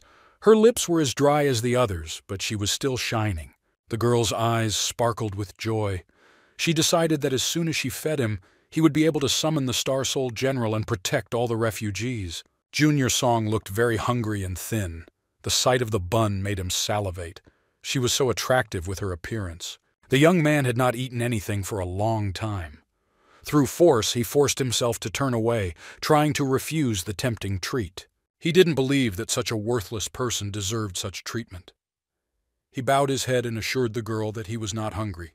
A loud rumbling sound came from his stomach. Either the lack of food for a long time had an effect, or the stomach sensed the approach of food. In response to the rumbling of his stomach, there was an equally quiet rumbling from the girl. This little one is very hungry herself. They laugh awkwardly at this coincidence. But this at least deflated the gloomy atmosphere in which the young man was immersed. The girl nevertheless decides to share with the boy. She opens the package and breaks the bun into 2 pieces. Having given him some, the girl sits down next to him and begins to eat.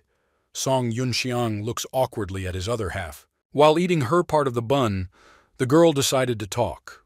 She wonders if her brother is really from the Academy of Military Technology, since she recognized his uniform. The young man hides his face in shame. He is silent but still decides to take a bite of the bun. He hadn't had anything edible in his mouth for a long time. Meanwhile, the girl has already managed to stuff the last piece into her mouth and is wiping away the crumbs. She also talks about her sister, who also studies at the academy. Sadness appears in her eyes. Her sister was left to restrain the monsters along with the city guard. The girl is worried about her. Tears well up in the little girl's eyes. Song Yunxiang pays attention to the sobbing. He has never had the opportunity to calm children down. He doesn't know what to do. The girl wipes her tears with her sleeve. At such a young age, she already knows that she needs to be strong.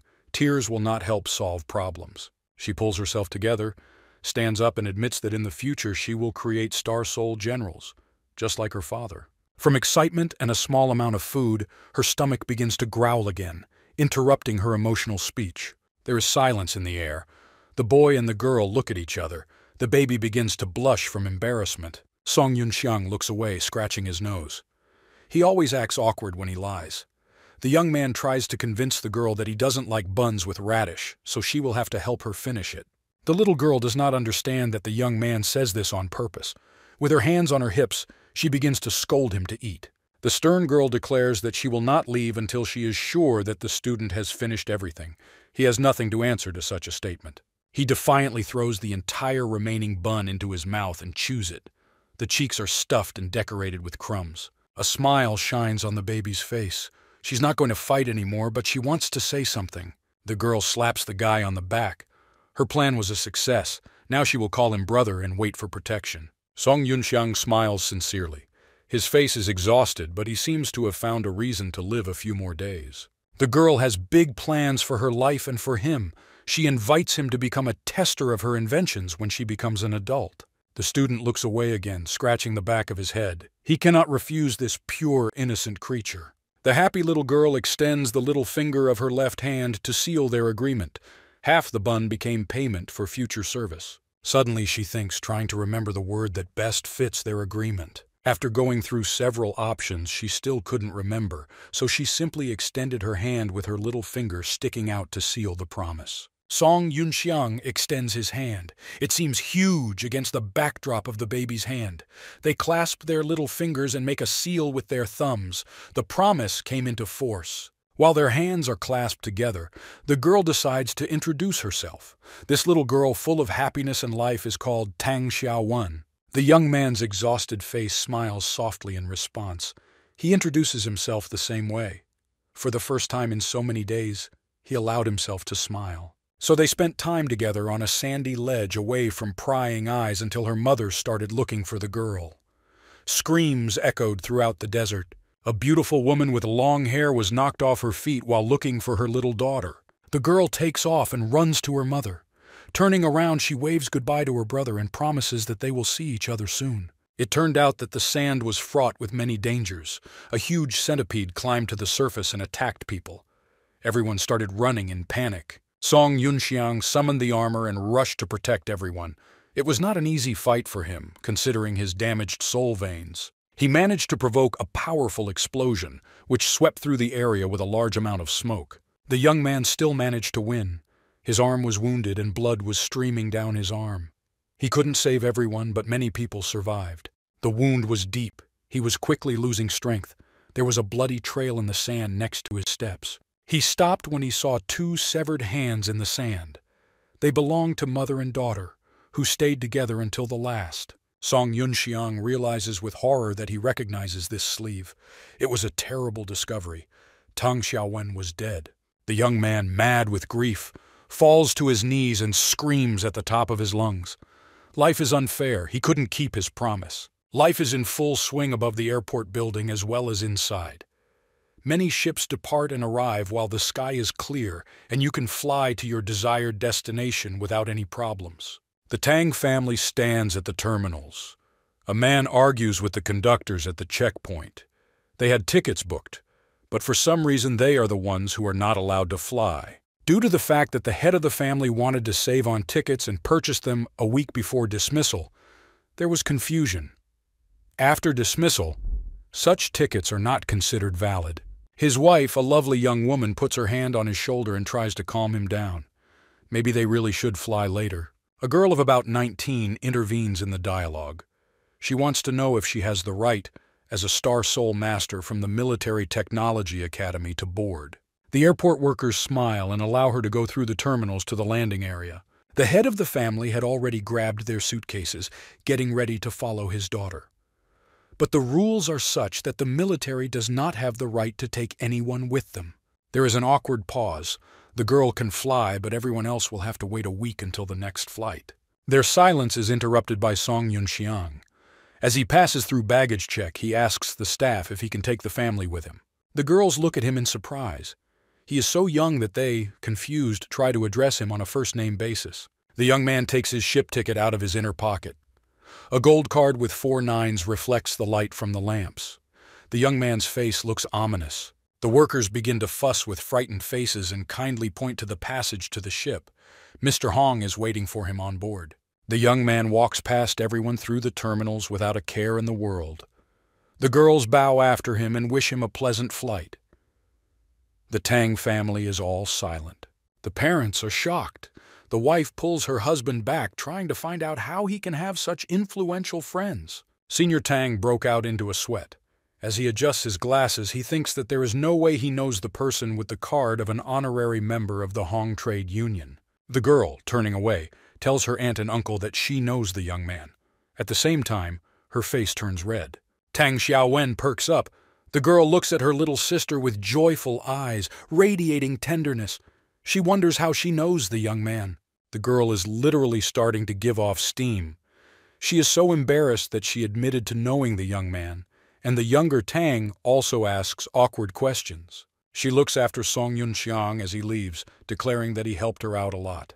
If it weren't for the commotion and the armor, he would have recognized the girl he saved during the attack on the academy. Senior Tang looks at his niece in bewilderment, while his wife covered her mouth with her hand. The woman cannot hide the romantic feelings emanating from the student.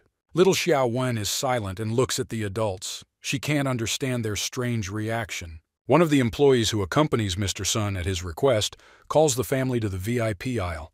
They run down the beautiful ramp towards the aisle. The family is afraid of being late. They got a lucky ticket despite their father's stupid trick. From above, the ship looks more like an emperor's palace. luxurious buildings with classic roofs and a garden in the center. The young man's cabin is located on the top level. The upper level can be reached by a spacious, comfortable elevator. A couple of seconds and you are already on the desired floor. Here, guests are already greeted by a cute employee in a red dress. Song Yunxiang follows her. The Tang family tries to keep up. The employee approaches one of the doors, opens it, and bows. Here, her work is finished. Manager Hong is waiting for the young man inside. Junior Song and the Tang family enter the room. Crystal chandeliers hang inside, shining and casting a beautiful glow on the luxuriously furnished room. Everyone is delighted except the young man. He did not come here to look at the decoration of the local rooms.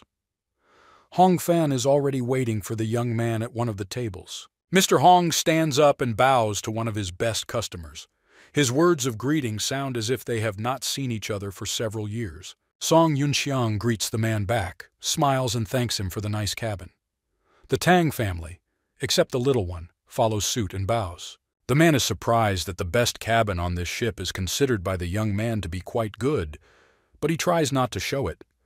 This turns out badly for him. The young man looks back and introduces his companions to Mr. Hong. They greet the manager in confusion. Hong Fan laughs. He was promoted to general manager only because of his successful transactions with Mr. Song. Senior Tang opens his mouth in surprise. The chief manager is equal in power to the mayors. Mr. Hong and Junior Song exchange pleasantries, after which the manager invites them to retire for a business conversation. Song Yunxiang turns to his companions to say that he will leave for a while and they can settle down. The head of the family, his wife and niece bow. They find it very awkward to be in such a luxurious place among important people. The girl's cheeks light up again. She thinks about how cool the young man turned out to be, how he can carry on a conversation with a big shot. Hong Fan opens the door without any decorations. She looks impressive and strong. The man is waiting for the young man. As they disappear behind the door, little Tang peeks out from behind her mother. You can't hear the men talking at all. This surprises her. The room they entered is isolated by a magical field. It is not as heavily decorated as the others on the floor, but it is a great place to discuss any business. The young man praises the manager. This is what he wanted. In this room, he can spend time creating pills without disturbing others. Hu Fan also hands the young man a storage card. It contains the elixir that Song Yunxiang needed so much. He opens the properties of the card, inspects the goods, and thanks the manager. The man will receive payment a little later. Since they have established a trusting trading relationship, Mr. Hong does not worry about payment. Smiling, he takes his leave. He has to go. He also says goodbye to the young man's companions, promising to look at them sometime during the flight. The Tang family is at a loss again. Such an important person is paying attention to them. They bow and say goodbye in return. Already in the elevator, through the closing doors, Hong Fan informs them that the service personnel will soon come and brighten up their journey. Tang Xiaowen waves his small hand at the interesting guy, peeking out from behind his mother. Soon the elevator goes up to the floor again. A cute girl dressed as a maid arrives on the floor. On her head there are cute wolf ears that are the same peach color as her hair. Song Yunxiang looks at the girl sternly as she slowly walks towards them from the elevator. Perhaps the young man is mistaken, but she looks like a werewolf. Having caught up with the guests, the maid gets down on one knee and introduces herself. Her name is Xiao Meng, and she will serve them until the end of the flight. The young man fills his eyes with soul energy to get a better look at the maid. He hadn't seen a werewolf in over 30 years. When Tiandu was defeated, through the secret realm at the emperor's tomb, he was sucked into a spatial rift. He fell into it and was able to move. The stream threw him onto the southern continent. In the center of the forest, he was found lying unconscious by several lovely ladies in beautiful clothes. Sometimes opening his eyes slightly, he could make out the cute bunny ears of one of the girls with beautiful silver hair. Another lady had a wheat-colored bob and classically shaped ears. The southern continent was a place of harmony where werewolves and celestials lived. People met here extremely rarely. The streets and squares were filled with beautiful inhabitants of various types: lizards, half-bulls, beastmen. They coexisted peacefully in one state. This world was so calm that even monsters didn't come here. Song Yunxiang was led to the main palace gate. Inside, he was met by a girl who was supposed to take him to the ancestor of the clan, Dozhan. He was already expecting an interesting guest. On the southern continent, the young man gained a lot of knowledge and gained new strength. Later, he even took a place in Dao Zhan's inner circle, becoming the fifth disciple of his family. He could only teach as his soul general was sealed by the five-element array, and no one could remove it to free the progenitor. Du Zhan hovered above the throne next to his armor. At that time, Song Yunxiang still did not know much about the technique of copying generals, so he was unable to copy the progenitor general. One ordinary day he was drinking with other students in a tavern. He was told a legend about a reborn man who must save the worlds. He couldn't learn much from his drunken interlocutor. The last thing he heard was that the immortal commander would return with the stars to protect the house. The maid looks at the young man with concern. Apparently he was so immersed in memories that he frightened her with his detachment. The young man rubs his eyes and apologizes. The girl reminded him of a wonderful period of his life. It is unknown whether he will ever be able to visit the southern continent again. Xiaomeng tilts his head to the side, expressing incomprehension. Her ears move slightly. She's a real cutie. In order not to attract any more attention to himself, Song Yunxiang asks for a menu. The Tang family sits separately from him, so they did not notice the young man's strange behavior. The maid hands a beautiful thick book to Mr. Sun. Decorated with gilding and hand-painted, it looks as expensive as everything around it. The young man begins to leaf through the menu. He also addresses the Tang family. What if they are hungry? He can order anything for them. Tang Xiaowen is the first to react to the proposal. The little girl rolls over on the sofa so she can see the boy and screams that she wants steamed buns. The mother turns and covers the girl's mouth and begins to apologize for her daughter. She feels awkward. She leans over to the girl and swears that in such a place no one eats ordinary buns. And besides, there is one specially for her in her bag. The little girl pouts that one bun is not enough. Song Yunxiang no longer listens to family squabbles. Turning to the maid, he asks for 5 servings of steamed buns. Xiao Meng, with a confused look and ears drooping at the sides of his head, awkwardly tries to tell the master that I have no buns. Junior Sun doesn't let her finish. With a satisfied face, he hands the girl a talisman for storing money. Even if there are no buns on the menu, let the cook prepare them. The girl looks in surprise at the talismans that will now become hers. The young man clarifies that 2 servings should be with radish, and if it is not on the ship, then let them buy it. Xiao Meng grabs the talisman and presses it to his chest with both hands, bows, and promises to do everything in the best possible way. The young man only smiles in response. She can go. The maid runs away towards the kitchen, clutching the treasured money in her hands. Now she will do everything to please the gracious master. Feeling the opportunity to rest for a while, the guy leans back on the sofa, throwing his hands behind his head. Tang Xiaowen sits next to him and tugs on his clothes, trying to attract attention. The girl wants to know if her brother likes radish buns. Song Yunxiang never liked their taste, but the memory associated with them warmed his heart. Turning slightly in the opposite direction, he gave the girl a positive answer. Throwing his head up, he admits that once he couldn't stand them, but it turned out that they don't have such bad taste. The girl enthusiastically begins to rummage through her cute, duck-shaped purse. She repeats, as she did in the desert, that radishes are nutritious and healthy. Her family does not agree with such enthusiasm. They loudly declare that only she likes such a dish. Having found her treasure, the baby makes herself more comfortable on the sofa. She looks at the young man sincerely and holds a bun, offering to share the meal with her as a sign of gratitude. Song Yunxiang takes the soft bun in his hand, warmth filling his heart. Once upon a time, it was this girl. It was this bun that saved him from the abyss of loneliness, despair, and unwillingness to live. He removes the wrapper, smiles, and leans towards Xiao Wei, offering to split the bun in half in a friendly manner. The girl is happy about this offer. She smiles back, closing her eyes. The long landing had made her hungry.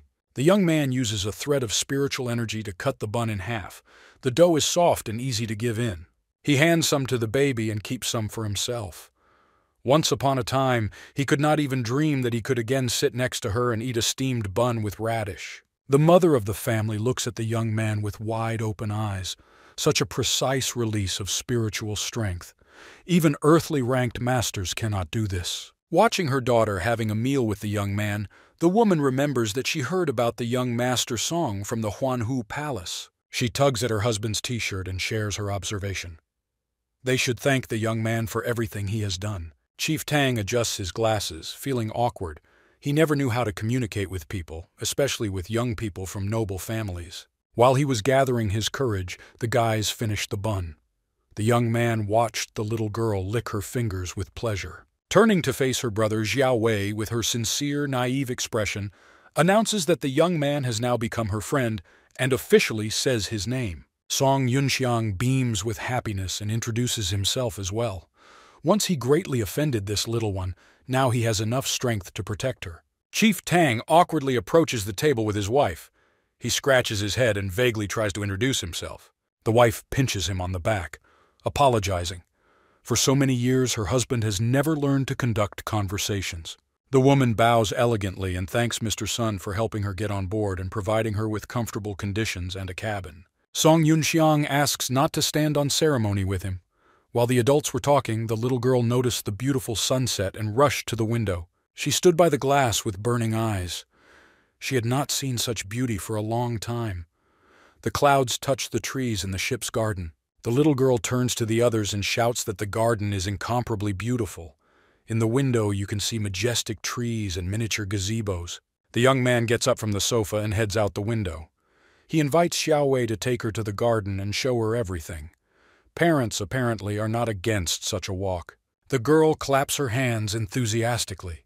She invites little sister Joey to go for a walk with them in the garden. Spread over a quarter of the ship, a beautiful oasis awaits guests. The girl is embarrassed, but Xiao Wei specifically called her sister to be with the young man. In another part of the airship, another traveler is observing the garden. A cute girl with short hair admires the beautiful landscape. Her hair and eyes shine silver. She turns to the man behind and asks him to walk with her in the garden. A young man with the same silver hair sits on a chair and twirls a summoning talisman, all decorated with patterns. He is not excited about the walk. Several hours passed and the landing was completed. The aircraft undocks from the airport. The engines are noisy. In a beautiful garden at a great height above the cities, life is in full swing. This beautiful place beckons to be visited at sunset. In one of the clearings near a huge tree, a maid thanks a beautiful woman in a long dress. Xiao Meng holds a whole crop of fresh radishes in his hands, just dug up. The owner of the kitchen advised us to find it in the central garden. The lovely Lin Qinghua is the singer on the ship, but she knows a lot about the ship. She is dressed in delicate light clothes and holds a fan in her hands. She raises her beautiful lilac eyes to the sky, thinking that a person who can afford comfort ordered simple radish buns. Inspired, Xiao Meng is already running to the kitchen with a radish in her hands. The light coming through the trees falls on her dress, turning her into a beautiful forest nymph. In a moment she disappears from view. Lin Qinghua is left alone in the shade of a tree from which yellow leaves are falling. Two more people with silver hair head into the garden. The girl still managed to persuade her companion to take a walk among the trees. They are stopped by a ship employee. Until the ship reaches optimal speed, for safety reasons, all passengers should stay in their cabins. The entrance to the garden is closed. The girl, whose name is Naila, makes a dissatisfied face. It was with such difficulty that she persuaded the young man to go to the garden. And then there is such disappointment. She starts screaming and waving her arms, freaking out like a little child. Her companion Fei Te and the employee look at her without any emotion. The young man comes up to her and puts his hand on her head. Stroking the girl's hair, he promises her that they will come later and will definitely take a walk in the garden. Stopping for a second, Naila continues to scream and wave her arms, only now towards the young man. He has to put his hand on his forehead and keep it at a distance. Xiao Meng is just approaching the doors from the garden. In her mind, she goes over the list of ingredients for the steamed buns that the local chef gave her. This is a strange combination for her. In her homeland, this would not have been successful.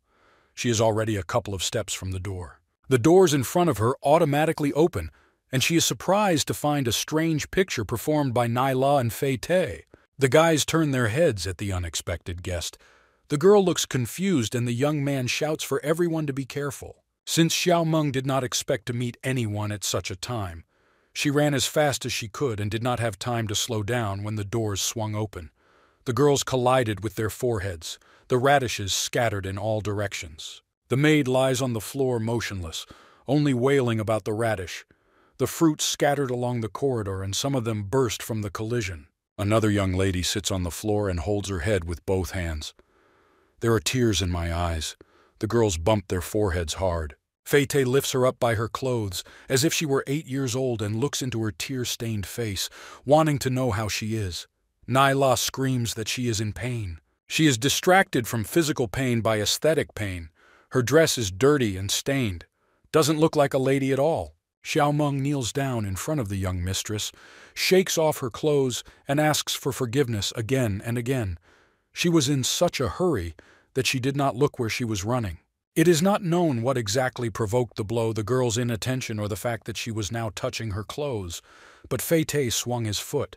His blow hit the girl in the sternum, close to the collarbones. Any higher and it would have hit him in the neck, making the blow fatal. The maid didn't even have time to think about anything before she took off. Having smashed the doors with her body, she found herself back in the garden. She lies immobilized, face down on the stone path. The light of the setting sun illuminates her stained dress. Dust from the impact swirls around. The scarf that had previously covered her neck fell off. Underneath was a metal collar, meaning that the girl was in bondage. The employee looks at the angry Fei-Te with caution, placing his hand on the baton behind his back. The young man looks very angry and continues to hold Nyla in his right hand. His yellow eyes are filled with hatred. With every fiber he feels disgust for the big-eared slave and wants her to get out of here. The young man believes that she is not worthy to touch the noble lady from the Samelin family. The girl in his hand begins to resist and swears so that he does not have to spend money to compensate for the death of the slave. Out of anger, the young man deliberately crushes the radish that is lying near his feet. The vegetable breaks and falls into several pieces. Xiaomeng raises his head and barely opens his left eye. In a pitiful voice, she asks not to stomp on the food intended for the young master. Fei-Te goes out into the slot where the door was a few moments ago. Heading to the maid, he curses and humiliates the werewolf race. On the way, he again comes across a radish, which he also crushes with his foot. He doesn't care who the slave carried the food to. Xiaomeng, turning over on his stomach, crawls towards the young man, trying to ask for forgiveness with the desire to save at least part of the food. She grabs the angry man's pant leg with her hand and again asks for forgiveness. Tears stream down her face. Traces of blood are visible in the corner of the mouth. Fei-Te's face shows veins. Her face is distorted in a grimace of disgust. He is disgusted that the werewolf dares to grab at him in his clothes. Without hesitation, he strikes the girl again with the same leg she was holding on to. Splashes of blood fly upward like a fountain. The young man seems to be going crazy. He kicks the girl in the back, ribs, and head. The servant and his companion stand aside, not trying to stop the madman. The servant is unable to watch the beating. He wants to approach, but Nyla stops him by grabbing his shoulder. She smiles affectionately at the servant, showing a card with a lot of money. From the girl's explanations, it is clear that the guy's family was killed by werewolf slaves, and now, when he sees them, he goes mad. Apparently, previous encounters with werewolves ended fatally for the latter, since the girl does not mind Fei-Te killing the maid. They compensate the owner for losses, if necessary. The young man swings again, screaming. Now he wants to punch her, although at the beginning he did not want to get his hands dirty on her. He didn't even notice that someone approached him from behind. Song Yunxiang couldn't stay away after seeing what was happening, so now he's holding the soulless boy's hand. At first he became distracted when he was grabbed by the arm. Usually no one dared to interfere in the beatings. He glances angrily at the young man. 2386. It turned out that Song Yunxiang's grip is not easy. He was able to immobilize a black-rank expert. Thinking about this, he still continues to hold the girl by the dress. Song Yunxiang is determined. His gaze is stern and gloomy. He wants to find out who dared to attack his personal maid. They stay like that for some time. Fei-Te comes to his senses after a while and begins to resent Song Yunxiang's familiarity. The silver-haired youth threatens. Knowing that no one from the social circle would mess with him and that he is superior in strength to most people, Fei-Te is not afraid of anyone. But he attacked the wrong fish this time. Song Yunxiang is ready to take on the challenge. He is ready to see what this young man can show him. Since Fei Te is quite a reckless person, he is ready to activate his Star Soul General right here. He takes out the activation talisman. Knowing what destruction and losses this could result in, Nai La flies up to the men and asks for an explanation. She hands Song Yunxiang the vault with the money. There are 50,000 Xiaoyu coins in the vault. The young man looks sideways at the money with suspicion. He takes the card and looks at it, then at the strange couple. He is silent, but no longer touches the narcissistic Te, just waits for them to leave. Fei crumples his numb hand and curses at the girl. He wouldn't want to get away with being treated boorishly. Nai La bows to him. Interrupting his indignation, she hits the young man on the head with her fist. Her feelings suggest that he cannot win here, since the guy is an expert of earthly rank. His eyes begin to pop out of their sockets. He did not try to examine the aura since the uninvited guest did not look more than 20 years old. 2398. The angry girl puts her hands on her hips and demands from the puzzled Te that he apologize to the elder. Fei Te is unhappy with this demand. Distrust and indignation are visible on his face, and he was not used to asking for forgiveness. He crosses his arms over his chest and bows his head as a sign of respect. Words of apology are heard. Song Yunxiang doesn't even look at the boy. The young master approaches the maid, who is still lying on the sidewalk. Curled up in a ball, she covers her head. Hearing the kind voice, Xiao Meng relaxes but still cannot get up from the beating she received, despite the fact that she deceives Song Yunxiang that she is fine. He examines her sternly.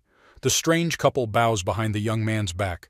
Nai La asks permission to leave. If he didn't have to take care of the maid right now, he would hardly let them go just like that. But now, he has no time for that. He dismisses them with a gloomy look. Nai La and Fei Te hastily leave the garden and run across the hall to their cabins. The Tang family, mother and daughter, watched. Song Yunxiang looked after those leaving. In their bow and skin color, they resemble the inhabitants of the Xiaoyu Kingdom. Located in the southwest, the Xiaoyu Kingdom treated Tiandu differently at different times and was often at odds with other neighbors. Once upon a time, a kingdom under the influence of Mirin attacked Tiandu. Their best warriors attacked the borders together with Taihe. Tiandu united with Longhai, the abode of monsters. Their wars were always at odds with the Xiaoyu clan. Their soul generals were the exact opposite of each other, like fire and water. They hated and fought with every fiber of their soul. The Xiaoye kingdom was not afraid to capture slaves. Most often these were werewolves. Men and women were put up for auction like livestock. This is precisely why the people of Xiaoye see werewolves only as goods. Because of this, poor Xiao Meng is now lying beaten on the ground. Her appearance makes him remember his past life and the girl who was ready to give her life for him. Despite the fact that she was a werewolf, they communicated well. Song Yunxiang leans over the maid, trying to understand how bad she feels. He reaches into the inner pocket of his jacket. The young man takes out a jar, 1/3 filled with recovery pills. He doesn't mind the drugs for the girl. Xiao Meng begins to brush it off. She is not used to kindness from people. In addition, such a pill can buy several werewolves. Their lives are so little valued. She pretends that everything is fine, scratches the back of her head and playfully sticks out her tongue at the young man. The girl is used to beatings and often pretends that more damage was done so that the tormentor would leave her alone. The young master does not believe her pretense. He grabs her jaw to force her mouth open. Xiao Meng looks at the savior in fear. Song Yunxiang forcibly stuffs the recovery pill into the maid's mouth. She is clearly unhappy with this and purses her ears. The young man looks sternly at the girl. Despite the fact that most werewolves cannot obtain a soul general, they are a fairly strong race. The fact that he looks at the maid and wipes the drool from her mouth makes her feel embarrassed. A small blush appears on the cheeks. Xiao Meng begins to get indignant and waves his hands. She doesn't understand why waste the jewel on her. While she is tormented while sitting on the garden path, Song Yunxiang gets up and leaves. He asks her not to worry about such trifles. Pills are not a problem for him. Moving away from the girl, he looks at the bottle of medicine. There aren't many pills left. You will need to return to the cabin and do more. He approaches the Tang family. The little girl points her finger at the employee and complains that she can't go into the garden because of the flight. Song Yunxiang pats the girl on the head and promises that they will definitely return to the garden for a walk. Tang Xiaowen still looks unhappy. She turns away from the young man and puffs out her cheeks, crossing her arms, dissatisfied. Suddenly, the girl gets distracted and looks somewhere. Her face looks puzzled, serious. Her gaze fell on how Xiao Meng, crawling on his knees, collected the remains of the radish from the floor. She promised that they would serve steamed buns. Xiao Wen runs to the maid. She wants to help the girl collect everything from the floor. By this time, the maid had already picked up several pieces. Singing can be heard from the garden. It flies through the half-open doors and beckons you to walk between the trees. Song Yunxiang hears a wondrous song and turns to the windows. He was interested in who remained in the garden and whose wondrous voice it was. The song spills out from the central gazebo, enveloping the surrounding world, becoming part of it. Lin Qinghua sits on a ledge in the gazebo and plays an ancient musical instrument, the pipa. The girl sings along to the music coming from the strings. Song Yunxiang recognizes this voice. He had already heard it a long time ago. It was enjoyed by thousands of people in Tiandu. The young man closed his eyes to enjoy the beautiful voice of one of the future prima donnas. When will such an opportunity arise again? He recalls those years when he was in the defense of the black shell. As a grown man, he attended many of her concerts. It might be worth getting an autograph while you can. A few minutes later, the loud voice of the ship's commander is heard above the ship. The ship is leaving. Below, the signalmen are waving their wands, which means that there are a couple of minutes left before takeoff. Passengers must wear seat belts. The ship is disconnected from power. Huge cables fly to the base. The charge is enough to fly around the entire Tiandu. The system check begins. The engines turn on. The main and auxiliary engines are in perfect order. The aircraft is gaining altitude. The commander requests permission to leave the port. There is a control room above the huge building. After checking everything, the ship is allowed to depart. The controller wishes you a pleasant flight. The engines turn on at full power.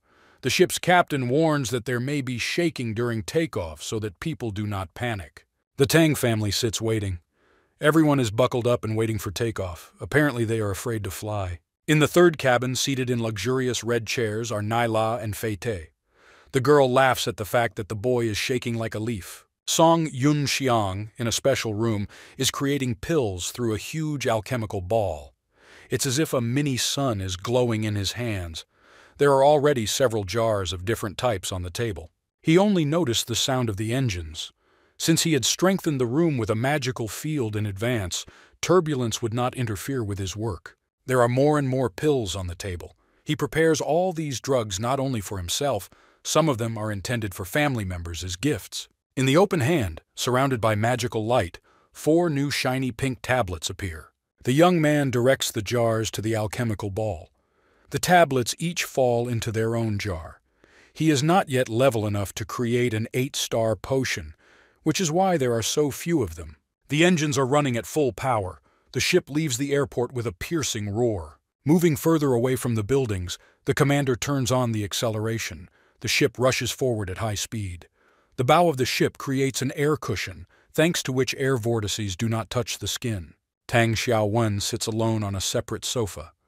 The turbulence makes her shake all over, despite the fact that she is wearing a seatbelt. Judging by the appearance, the girl is not well. The baby sat separately from her entire family. Her family is sitting at a separate table. The girl's mother calls her to them so that she won't be so scared and lonely. Xiaowen doesn't want to join her family.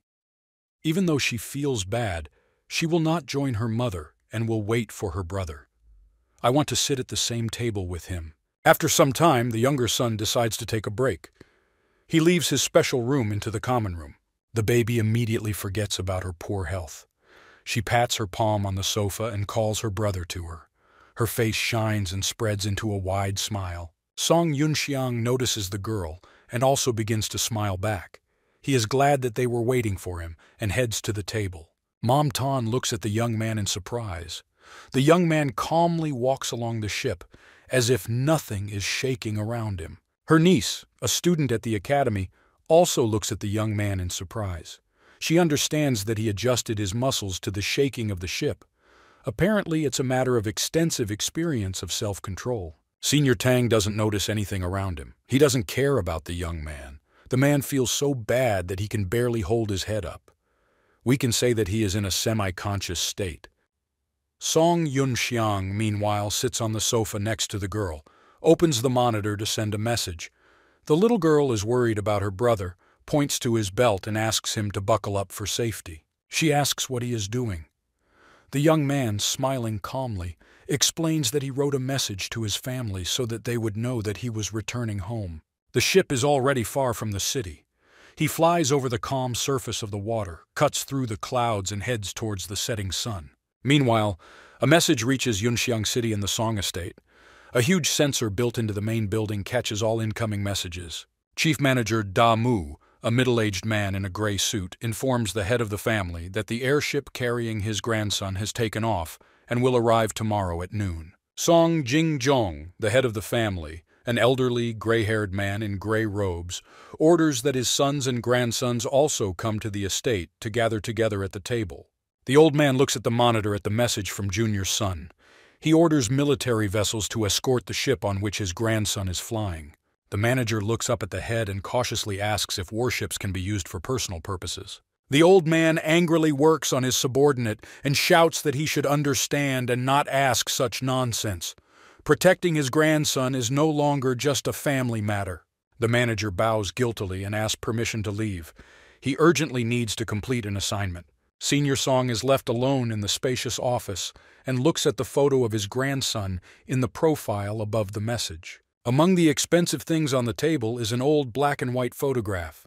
It depicts a man and woman tenderly holding a baby in their arms. The old man picks up the photo frame and looks attentively. No one could have thought that this little guy in the picture would be able to heal his damaged veins on his own and gain powerful strength. There is a gilded jar on the table from which a gentle smoke emanates. The aromas of incense spread around while the man looks at the photo. Meanwhile, the ship that Junior Song is flying on has stabilized and is flying calmly through the sky. The captain of the ship announces that you can move freely. Maid Xiao Meng finally delivered the order to the first cabin.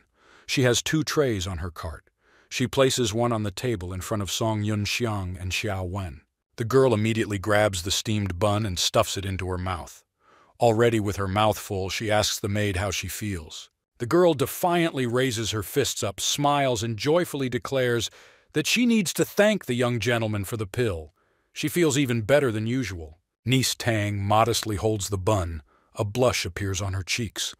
The girl thinks that perhaps he gave her the same pill that time when he saved her from the monsters. Little Xiao Wen chews and continues to talk. With a stern look, she says that if she were in her brother's place, she would 100% beat the bastard who beat Xiao Meng. Without finishing her sentence, she falls silent and looks suspiciously at the filling in the bun. The young man notices that the girl suddenly fell silent. He excitedly asks if she choked. But the baby literally begins to shine all over with happiness. The bun turned out to be so delicious that she could hardly contain her delight. Yunxiang hasn't tried the bun yet. He takes one in his hand and bites it, doubtfully asking if the girl is exaggerating. The young man carefully chews a piece and examines the filling inside the bun. He can detect notes of soy sauce and honey. This taste is familiar to him. The maid is sincerely happy that the guests like the buns. She explains that they are made using a special recipe from Lady Jinghua. The girl suddenly falls silent, thinks about it, and tells the visitors that she completely forgot to tell them about Lady Jinghua. So Meng is about to take the cart away. Before this, she explains that a song and dance performance will soon begin in the central garden, and she can escort the guests into the garden. On the lawn in front of the gazebo, 2 armored warriors hold special projectors. Thanks to this, the guests are presented with a huge stage with dancers. A little further, there is a special viewing area. There are chairs in rows of 3 on a wooden podium. From the conversation comes a beautiful voice that can be heard even outside the ship. It spills over the entire area. The light of the searchlights can be seen far in the sky. They merge and, like a small star, twinkle in the darkness of the sky, illuminating the garden with blue light. The girls on stage dance to the rhythm of the song, which tells the story of a beautiful woman dressed in expensive clothes. The dancers are dressed in oriental clothes. Light skirts with golden rings envelop their legs. Delicate silk scarves cascade down their arms. Lady Jinghui plays the pita while sitting in the gazebo. The girl enjoys the process with her eyes closed. She performs a tender song dedicated to the love of a beautiful woman. The podium is already half filled with people listening attentively to the piece. The guests sat in comfortable chairs in their seats. Xiao Meng leads the young master and the Tong family across the bridge to the podium. Passengers in the first cabin are given the best seats in the middle of the first row. On the one hand, and most likely, they are noticed by a plump young man. He glances sideways at the passengers in the first cabin. This is the young master Kan Dagi from a fairly wealthy family. An evil grin appeared on his face. He judges people by their appearance. It is suspicious to him that such simply dressed people occupy the first cabin. Naila also notices the guests who have arrived when Xiao Wen tries to climb onto the chair. She understands that this is the same young man. The girl tugs Fei Tei's sleeve when he, like a March cat, emitting an aura of love, carefully looks at the dancers and listens to a beautiful song. He did not hear what the girl said, but because of the tugging of her sleeve, he is distracted and looks angrily in her direction. Nai La reasons that there are important guests of the Hong Union sitting in the Diamond Zone. Apparently, the young man is not so simple, so the Somalin family should make friends with him. Her companion does not understand what we are talking about. His stern gaze is directed to a completely different place. Xiao Meng feels the gaze on him and turns towards Fei Tei. For a moment she looks at the man in surprise. Realizing who is looking at her so carefully, the girl's hair stands on end like a cat's. Song Yunxiang notices a suspicious couple. Judging by the fact that they have front-row seats, they are not ordinary citizens of the Xiaoyu kingdom. He turns his head towards the maid and extends her hand, inviting her to sit on the next chair to the left. Gratitude accepts his offer. At that moment, the dancer's performance had just ended on the stage. The presenter comes out and announces the start of the performance, which is based on a true story. The play, The Battle of Yuanding City, will be shown to the people. The curtain opens and shows the guests a picture of burning buildings. Sun Yunxiang slumps in his chair, puzzled. He will be very embarrassed to look at himself. Unexpectedly, an actor dressed in simple peasant clothes runs out and calls for help. He screams at the top of his lungs that monsters have attacked the city, asks for help again, and calls on everyone to run away. 3 more actors in monster costumes appear on stage. They appear to be gluttons and want to eat as many people as possible. Xiao Wen watches the action on stage carefully. She opens her mouth in surprise and exclaims how scary the monsters are. On the other side of the work scene are 3 actors dressed in dummy student armor. Raising artificial swords, they go at the monsters. A fierce battle begins, in which it is difficult to make out what is happening. Screams are heard all around. The monsters throw themselves away from the Academy's defenders with one blow, where they fall on their backs, losing their swords. Enemies with monstrous smiles stand over immobilized bodies and cut the air with their huge claws. Xiao Wen screams in fear and covers his eyes with his hands. The girl had never seen such a play before. An unusually dressed man appears on stage. His gray armor is different from the students and looks larger. He stands in a heron pose. This is Star Soul General Zhuo Zi. He screams so that the monsters can hear him. The guests in the hall begin to make noise and talk to each other, discussing the appearance of the hero on stage. The main actor takes the pose of summoning the Star Soul General. He announces a change of form. A canvas falls on top of him, in which he completely disappears and begins to spin. Some guests even stand up from their seats so as not to miss what is happening on stage. They all open their mouths in surprise. Sowen is all beaming with surprise and delight in anticipation of a miracle. Her side was also slightly open and a blush appeared on her cheeks. The actor throws off the canvas. His outfit has changed. A warrior in red and emerald armor and a long red cloak stands in front of the audience. This is Liu Bu. The young man in the back rows stands up and shouts that he recognizes him. He was lucky enough to see the general with his own eyes when he was in the city. The actor extends his hand and the extras, trying to blend into the background, slowly bring him a halberd. Liu Bu summons a horse. 2 other extras attach a fake horse to his lower torso. In this form, the main character chases monsters around the stage. They try to run away from him in horror. Ken Degui claps his hands with sparkling eyes. He believes that this is a real example for their generation of Star Soul Masters. Tang Xiaowei's eyes also sparkle. She keeps her fingers crossed for the majestic hero. Song Yunxiang is depressed.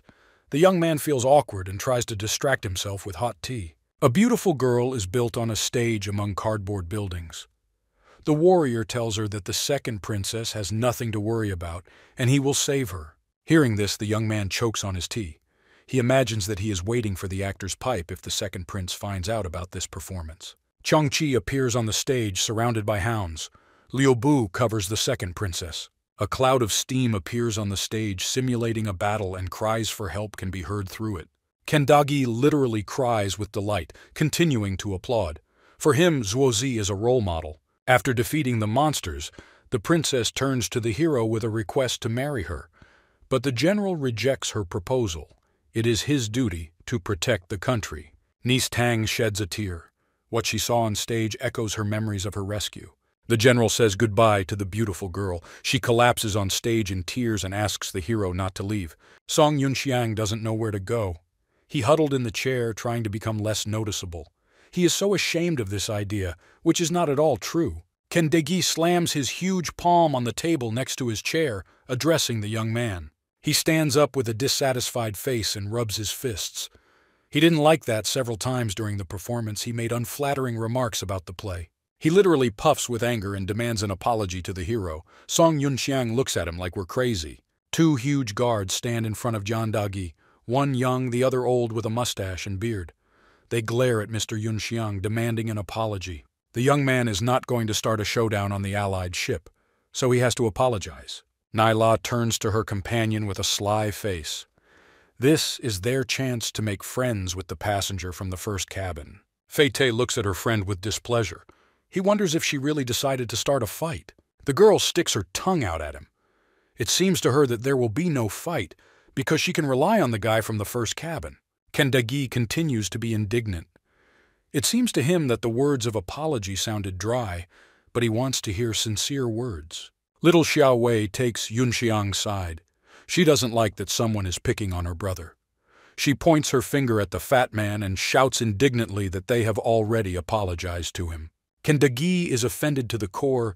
He doesn't like that the girl calls him fat, so he screams and calls him names back. To disassemble when connected, a silver-haired couple. Naila sticks out her tongue and teases the rich man that they are not offended by the truth. Kendagi rubs his fists with a serious expression on his face. If the ignoramuses want to fight, they will get it. Fei-Te is dissatisfied and points out that the fat man prevented them from watching the performance. Therefore, he is ready to punish him. The young man pulls out his beautiful summoning talisman from his clothes. One of the older guards, with an angry expression on his face, points out to the savages from the Xiaoyu kingdom that they should not be so arrogant. Fei-Te shows his disgust for arrogant men with all his appearance. He is confident that he can finish off both guards in a few moments. The senior guard draws his card from the summons. He is confident that he can punish the impudent boy. Kendagi tries to calm the man down. With the scenes, the words of the presenter are heard. He asks the guests to give the floor to the beautiful lady who is standing next to him. Everyone turns and looks at the stage. Most people freeze in surprise when they recognize Lady Jinghua herself. The girl stands next to the presenter in her usual appearance of a delicate peach color. Her wheat hair is tied with a red elastic band and goes down over her left shoulder. Kendagi bows shyly. He is embarrassed that the author of the play had to go on stage herself. Fei-Te is delighted to be able to see the girl up close. His cheeks turn pink and his eyes show love. Song Yunxiang looks at the beautiful lady with a nostalgic smile and tenderness. Only he knows that in 3 years she will become famous throughout the kingdom. Lady Jinghua begins her speech. She heard an argument while in her gazebo and came out to reconcile the guests. Kendagi awkwardly scratches the back of his head in confusion and, closing his eyes, asks the lady to continue her speech. First of all, the girl thanks for the love for her work, but wants to note that her story, based on a legend, is a literary work and not a reflection of the truth. Turning to Yunxiang, she notes that perhaps the young man participated in a real battle that was shown on stage. She can only humbly accept his amendments. In addition, she had to make some changes for commercial reasons, for which she apologizes and bows from the stage. You can see the blush of embarrassment on her face. The young man felt somehow awkward. He scratches the back of his head. Trying to soften the situation, he says that the play wasn't that bad. Lady Jinghua smiles in response. She asks the audience to watch the play until they can enjoy her singing. Kendagi smiles embarrassedly and asks the lady and everyone around for forgiveness. Now he realizes that he really got excited. Song Yunxiang tries to calm down Xiao Wen. The girl still teases the fat man and sticks her tongue out at him. Nai La goes to her place. Fei Te finally threatens the guard by running his finger near his throat as a sign of what could be fatal for the man next time. The old man leaves with the rest of the guards, casting an angry glance at the impudent young man. The presenter with a smile announces to the stage that the audience will be treated to a wonderful composition performed by Lady Jinghua, Statue of General Star Soul. The girl sits down in front of the audience on a small chair. In her hands is a classic pita. Hands begin to slowly slide between the strings and beautiful music sounds. Covering her eyes, the girl begins her song. The air around her seems to be filled with flickering lights. The wind subsides. All the spectators are silent, enjoying the beautiful voice. Even the nature around seems to freeze. Only the leaves float in the air, slowly descending to the ground. Song Yunxiang closes his eyes. The whole world seems to cease to exist around. How long had it been since he had heard the voice of his beloved prima donna? Nostalgia overcomes him. Behind Lady Jinghua, a curtain opens. The stage is filled with clouds of steam in which beautiful girls in red and green dresses appear. They dance in sync. The girl plays amazingly, the dancers dance amazingly. Having finished the song, the singer and girls bow. The audience is happy. The guests applaud and asks for an encore. Everyone really enjoyed the performance. Lady Jinghua is happy that everyone liked the performance. She agrees to perform one more song but doesn't know which one. Kendagi joyfully shouts from his chair that he heard rumors that the singer is working on a new song, Burning Star. It would have been a pleasure for him to be one of the first to hear this work. The spotlight falls on the girl from above. She tries to explain that the song is not ready yet. The audience takes up the desire of the passenger in the second cabin and begins chanting the name of the new song. Lady Jinghua still agrees to fulfill the public's wishes. She is very glad that everyone likes her works, and perhaps, even without the ending, the song will be a success among people. Song Yunxiang looks at the stage with a satisfied face. He remembers that Burning Star brought fame to the diva, but he did not know that the song was written so long ago. The singer sits down on a chair and touches the strings with a gentle expression on her face. Her beautiful lilac eyes look somewhere above the audience. She begins to sing to the unknown hero. The young man doesn't even notice how he closes his eyes, and drowning in his beautiful voice, begins to sing along. He knew many of the prima donna's songs by heart. This song resonates in the hero's heart, correlating its lines with periods of his life.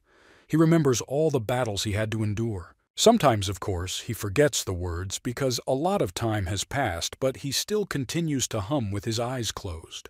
Having sung the line, "I will be the one who returns," he is already thinking that his new life has begun, that he can correct all his mistakes. When he opens his eyes to applaud, he realizes that there is deathly silence all around. Even Lady Jinghua is silent. Song Yunxiang doesn't understand what happened. He was so surrendered to the moment that, opening his eyes, he was confused by such suspicious silence. He turns his head around, searching for an answer. All the spectators in the hall look at him alone. The girls cover their lips with their fingers. Lady Jinghui stands on stage with her head bowed. Even at this distance, you can see how the hands holding the instrument are shaking. Xiao Meng leans over to the young master and whispers that the singer has not yet finished the song and the last lines are missing. But the young man took their place. Song Yunxiang is horrified. Cold sweat begins to drip from his forehead. He understands that perhaps this could affect the singer's career because it was this song that made her popular. Lady Jinghua bows. Her face shows peace. These words, "I will be the one who returns," echo what she feels. So she thanks the young man. Mr. Song doesn't know what to say to her. He mumbles something inaudibly, opening his mouth and raises his hands as if giving up. He did not at all expect such a development of events. A beautiful girl, illuminated by the spotlight, tenderly looks at the young man and admits that her heart froze for a moment when she heard the words. It was as if she had met a kindred spirit. Song Yunxiang feels awkward and looks away, feeling as if he cheated on an exam. Who knew that his attempt to enjoy the evening could end like this? Huge gray clouds begin to gather around the ship. The ship flies through them as if on waves. Lady Jinghua looks at her hands in surprise. Her body and clothes are covered with emerald flames which stretch to the sky as if evaporating. The girl realizes what is happening. She breaks through to the next rank. Whirlwinds of a gentle flow lift her clothes and hair. A blush and a gentle smile appears on the singer's face. She had been at the peak of the yellow rank for a long time, but the words of the young man prompted her soul to break through. Suddenly she screams as if her body was filled with ecstasy. The emerald flames quiver along with her body and spread around her like an aura. The girl finds herself in a circle of shining streams that strive upward. Her gaze is directed to the sky.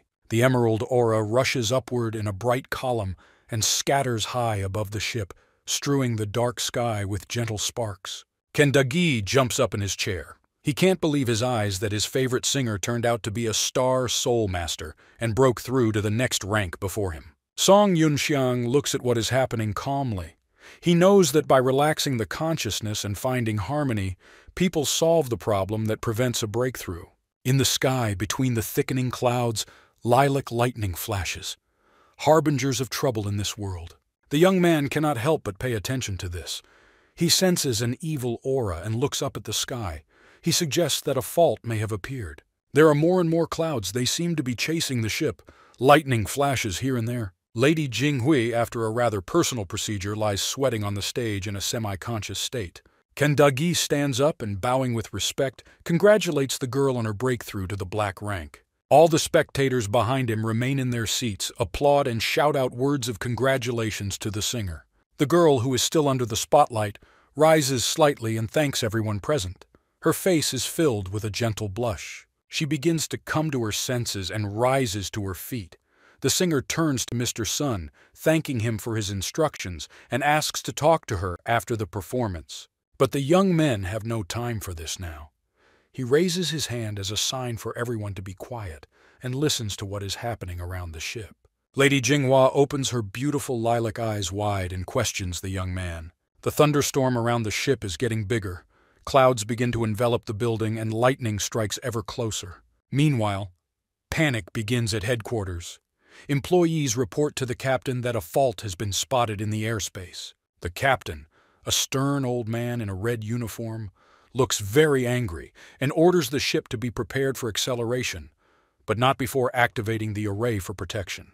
A sky-colored shield appears around the ship, thanks to which the clouds retreat several meters. Alarms sound everywhere, signaling that passengers are in danger. The siren is heard in every corner of the aircraft. Guests in the garden hear a message from the ship's staff that they will have to speed up the ship, as monsters have been discovered nearby. Above their heads, people who have just watched a wonderful performance see a huge rift. It crosses the sky like a crack, dividing it into two parts. Countless numbers of bifons, special flying monsters that appear only in groups and have fairly high ranks, fly through the rift towards the ship. Resembling something like vultures, they freeze in the sky and, opening their huge beaks, collect balls of energy for attack. They simultaneously shoot bright rays towards the ship. Even one such monster can cause irreparable damage to the ship and kill many people. The deadly rays fall into a special high-level array installed by the ship's employees.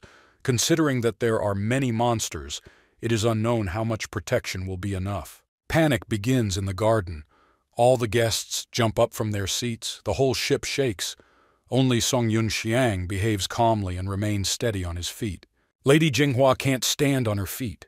Due to constant blows, the ground disappears from under her feet, and the girl finds herself on the edge of the stage. Song Yunxiang manages to notice that the singer is in danger.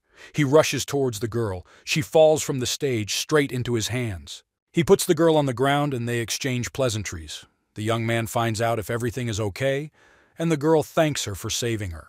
Song Yunxiang looks at the array and expresses concern with a stern face that the protection will not last long. The girl presses her hand to her chest and looks excitedly at the sky. Meanwhile, at the headquarters, one of the employees, with an expression of horror on his face, reports the situation. The ship is completely surrounded by monsters. The captain is angry and does not know what to do. When the protection is activated, the ship cannot reach maximum speed. A bead of sweat runs down his temple. He has no choice but to issue the order for a distress signal and request support. And while waiting, the employees will have to take the fight. Warriors in armor with long-range weapons are distributed around the perimeter of the ship and shoot flying monsters. A large number of trained warriors are distributed throughout the ship. Their primary task is to prevent monsters from destroying the protective array. This is the main stronghold of their defense. Kendagi is picked up by his legs and arms by two of his guards and tries to take him to a safe place. He resists, wanting to fight. Kendagi is trying to convince his uncles that he simply must fight. Now any help is important. His face shows courage and anger. Fei Te and Nai La are sitting on the floor behind the chairs. The young man seriously asks his companion what she thinks about joining the battle. Nai La has always been a sensible girl. She looks at the young man. She will have to fight, but not for the sake of others, but for herself. Song Yunxiang and Lady Jinghua look at the barrier glowing from the attacks. The young man takes out a green summoning talisman with patterns. Shan Ruowei, who is watching the couple from the side, takes a closer look at the talisman in Yunxiang's hand and is surprised. Her eyes go wide. She recognizes her thing. The girl thought that she had lost the talisman in the battle. Jove blushes sharply and covers his mouth with his fingers. She finds it very sweet that her savior is using her talisman. This is a very exciting discovery. The monsters that attack the ship are not going to retreat. Like circles on water, vibrations spread out in different directions throughout the protective array. In some places, the protection becomes especially thin. Enemies sense this and gather to attack small areas at once. The command post already knows this unpleasant news. The staff responsible for maintaining the array inform the captain that monsters are trying to break through into a weakly protected place. The captain reacts excitedly. He has a stern face, but there is panic in his eyes. He sends another squad to provide security. The threat of protection hangs on the screens. The employee reports that no one can leave their current post. There are fierce battles everywhere. The captain understands that the situation is hopeless. He breaks out in a cold sweat. Now all hope is that the passengers will also come to the aid of the ship's defenders. Most of the people making the flight are ordinary people and are barely able to kill even the weakest monster. The spectators leave the garden in a hurry. Lady Jinghua is engaged in the evacuation of people. She tries to organize their movement, tells them exactly where to go. Monsters gather in the sky above the garden to hit one place at the same time. The sinister energy is again gathering in the beaks. The enemies make a joint attack, shooting rays that intertwine into a single stream that falls and spreads across the protective array. Not all people manage to escape from the garden. 3 beautiful dancers run along the path near the western wall. They fall from constant shaking. At this moment, the protective dome cracks due to the joint impact of the monsters. The beam hits the western wall. Part of it collapses. Debris falls on defenseless women. Lady Jinghua sees this but can do nothing. She shouts for the dancers to quickly get out of the danger zone. But the girls won't make it in time. Sitting on the path, they see huge boulders flying towards them. Suddenly, a blue, sparkling card flashes past Lady Jinghua. She flies, sparkling with energy, towards the defenseless ladies. When they try to cover themselves with their hands out of fear, a transparent dome appears around them. Cobblestones fall but bounce to the sides from the energy field. The dancers raise their heads and look around questioningly. They cannot understand where the protective array above their heads came from. Lady Jinghua turns around to see where the card came from, which unfolded into an array. She is surprised to see the passenger from the first cabin. Few people are able to instantly create such things. He stands behind him, finishing the spell. Song Yunxiang gazes upward at the crack in the massif. He understands that a battle awaits him. The monsters have made their way. The first enemy flies into the garden area. The rest of the monsters bark angrily, waiting for their turn. Zhan Degi and his guards turn around and there is a roar. Now it becomes clear to everyone that there is no point in running. Mustachioed Uncle Wu from the guard pushes off the ground in the intention of preventing enemies from approaching the defenseless guests. In a turn, he throws his summoning talisman to the master with a request to save himself. They will all have to fight. Kendagi catches the card with both hands and also asks his uncle in return to take care of himself. The words sound sincere. These people practically became his family. The old man has already activated his talisman. The transformation begins. He continues to run, donning his armor. His armor looks quite simple and does not have any decorations. The steel shines. Uncle Wu raises his axe for battle. His classic simple weapon strikes the monster's hard shell, creating a bright spark like steel hitting steel. The man's blood is boiling. He swings an axe, trying to break through the enemy's defenses. Sparks from the collision fly in different directions, leaving bright lines in the air. The monster still can't move. While everyone is watching Uncle Wu's battle, Song Yunxiang is distracted by a message from the system and steps aside. He listens carefully as the system recommends leaving the area due to increased danger. The young man thinks, the monsters that attack the ship do not pose a significant threat to it, but apparently the system detected an enemy higher than the saint rank. He turns around to look at the Tang family and the others. The hero is not going to abandon them, but he won't be able to hide with so many people. Recalling the memories of recent battles, he was able to obtain several summoning talismans and copy Liu Bu. This may not be enough to fight a strong opponent. The young man rests his chin thoughtfully. It's a pity that he doesn't have other generals with long-range mobile attacks. Despite all his efforts, Uncle Wu cannot penetrate the enemy's shell. The monster strikes with its hind paw and throws the war away from itself. He falls down. The monster instantly directs the beam after the old man. Uncle Wu disappears in a cloud of energy and dust. People recoil from the rising wind. Nyla and Fei Te watch the fight. The girl assesses the situation. The old man's car is too weak. She sends the young man to fight the monster. Fei Te glances sideways at her companion and takes out a talisman. This is his chance to show dominance. He summons armor that is completely different from Tiandu's machines. The more angular shape makes it look more like a cyborg than a warrior's armor. Uncle Wu is still alive. He curses and tries to get to his feet. The monster looms over him in the air. The monster is not going to leave him alive and prepares another beam in its open beak. A beam of yellow energy flies at the enemy, crashes into his head, preventing him from shooting at the downed guard. Uncle Wu turns towards the noise to see what saved him. He looks in the direction where the beam came from. Fei Te stands there with his outstretched hand covered in brilliant yellow energy. Circles radiate from her from the shot she just made. The old man sighs heavily, looking sternly at the savior. This car is familiar to him. The person inside is from Xiaoyu. He rises to his feet, not wanting to show weakness. Uncle Wu wants to fight further. Perhaps together they will defeat the enemy. Fei Te shoots again towards the monster. Several beams shoot out from his hand. Uncle Wu fights in close combat, so he closes the distance with a jump, swinging his axe. Xiao Meng asks the Tang family and Mr. Song to go to the lower deck.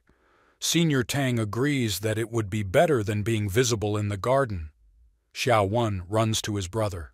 The young man takes the girl in his hand and turns to Xiao Meng with a serious look. He asks the maid to look after his friends and asks if there is a lifeboat on board. The girl takes Xiao Wen from Mr. Song into her arms, confirming the availability of a boat for the ship's personnel. The girl resists and reaches out to her brother. To make the baby feel more relaxed, Xiao Meng hands her over to her mother. They need to move out while they can still move normally in the garden. The family leaves. Xiao Wen is upset. She was calmer with her brother. Mama Tang turns around to call Ru Wei, who looks back at Mr. Song. The girl, without turning to her family, asks her aunt to hide on the lower deck without her. She is serious about fighting alongside Mr. Song. With a smile, she holds the newly made talisman to her chest and closes her eyes.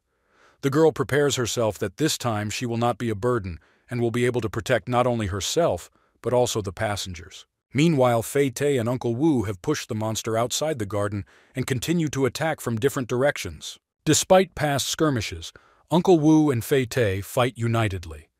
The young man volunteers to act as a distraction while the old man looks for an opportunity to wound the enemy. The man attacks the enemy from all sides. In his judgments, he is already more gentle towards the impudent young man. They complement each other well, strength and speed. The monster falls for their tactics and chases after Fei Te, forgetting about the second enemy. Trying to catch a nimble fighter, he himself becomes vulnerable. The young man notices that the enemy has relaxed and opened up. He points this out to Uncle W. Perhaps it will be possible to make a successful attack. The man walks behind the distracted monster, jumps up and is about to hit him on the head. He screams, swinging his axe. Because his uncle was loud, the monster reacted and hit him in the stomach with such force that the axe flew out of the warrior's hands. Uncle loses his balance in pain. It swoops down into the garden, crashing against the east wall into the trees so hard it raises a large cloud of dust. Kendagi, in a panic, points his finger at a crack in the massif. The warriors were unable to hold back one enemy, and several more monsters had already made their way into the crack. Vultures hover over the garden and bark loudly in search of victims. Fei-Te rushes between them, trying to join the others. The young man may be able to slip through unnoticed. One of the monsters charges a beam in its beak to attack not only Uncle Wu but also everyone below. Shen Ruowei and Lady Jinghua are the first to pay attention to the enemy's plan, but they can't do anything.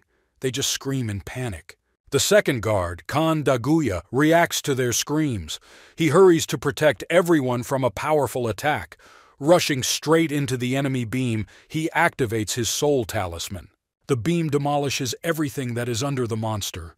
Nothing can be made out in the clouds of fire and smoke, and the monster continues to fire. The guard stands dressed in classic armor, covering the master with his shield and himself, and turns to him to find out if everything is okay. Kendagi sits on the grass and answers in a stuttering voice that everything is fine. His gaze, full of surprise, is fixed on the guard. Shen Ruowei covered herself with her student's shield, and Lady Jinghua, who stood a little further from the attack area, was able to cover herself with her hands. The dome shimmers at her feet. Shen Ruowei looks around, trying to understand if everyone is safe. Her gaze is fixed on the dome under the singer's feet. When the dust settles, she sees that her family is in the dome. Someone deployed a protective array to save them. She is amazed and realizes that only Junior Song could have done this. The girl looks around, but the boy is not nearby. Where he had just stood, flows of energy were still diverging in different directions. It turns out that the young man had to save another life. He stands away from the others, having deployed a protective array above him, and holds Nyla's clothes in his right hand. Since the young man holds her like a kitten, the girl looks embarrassed and blushes on her cheeks. She thanks for the rescue, but is shocked that someone was able to block the monster's attack with their bare hands. Song Yunxiang silently unclenches his hand, letting go of Nyla. He doesn't treat the couple very well, but he won't let anyone die. The girl barely has time to touch the ground with her feet before the young man disappears. The array dissolves, leaving behind small circles and dust all around.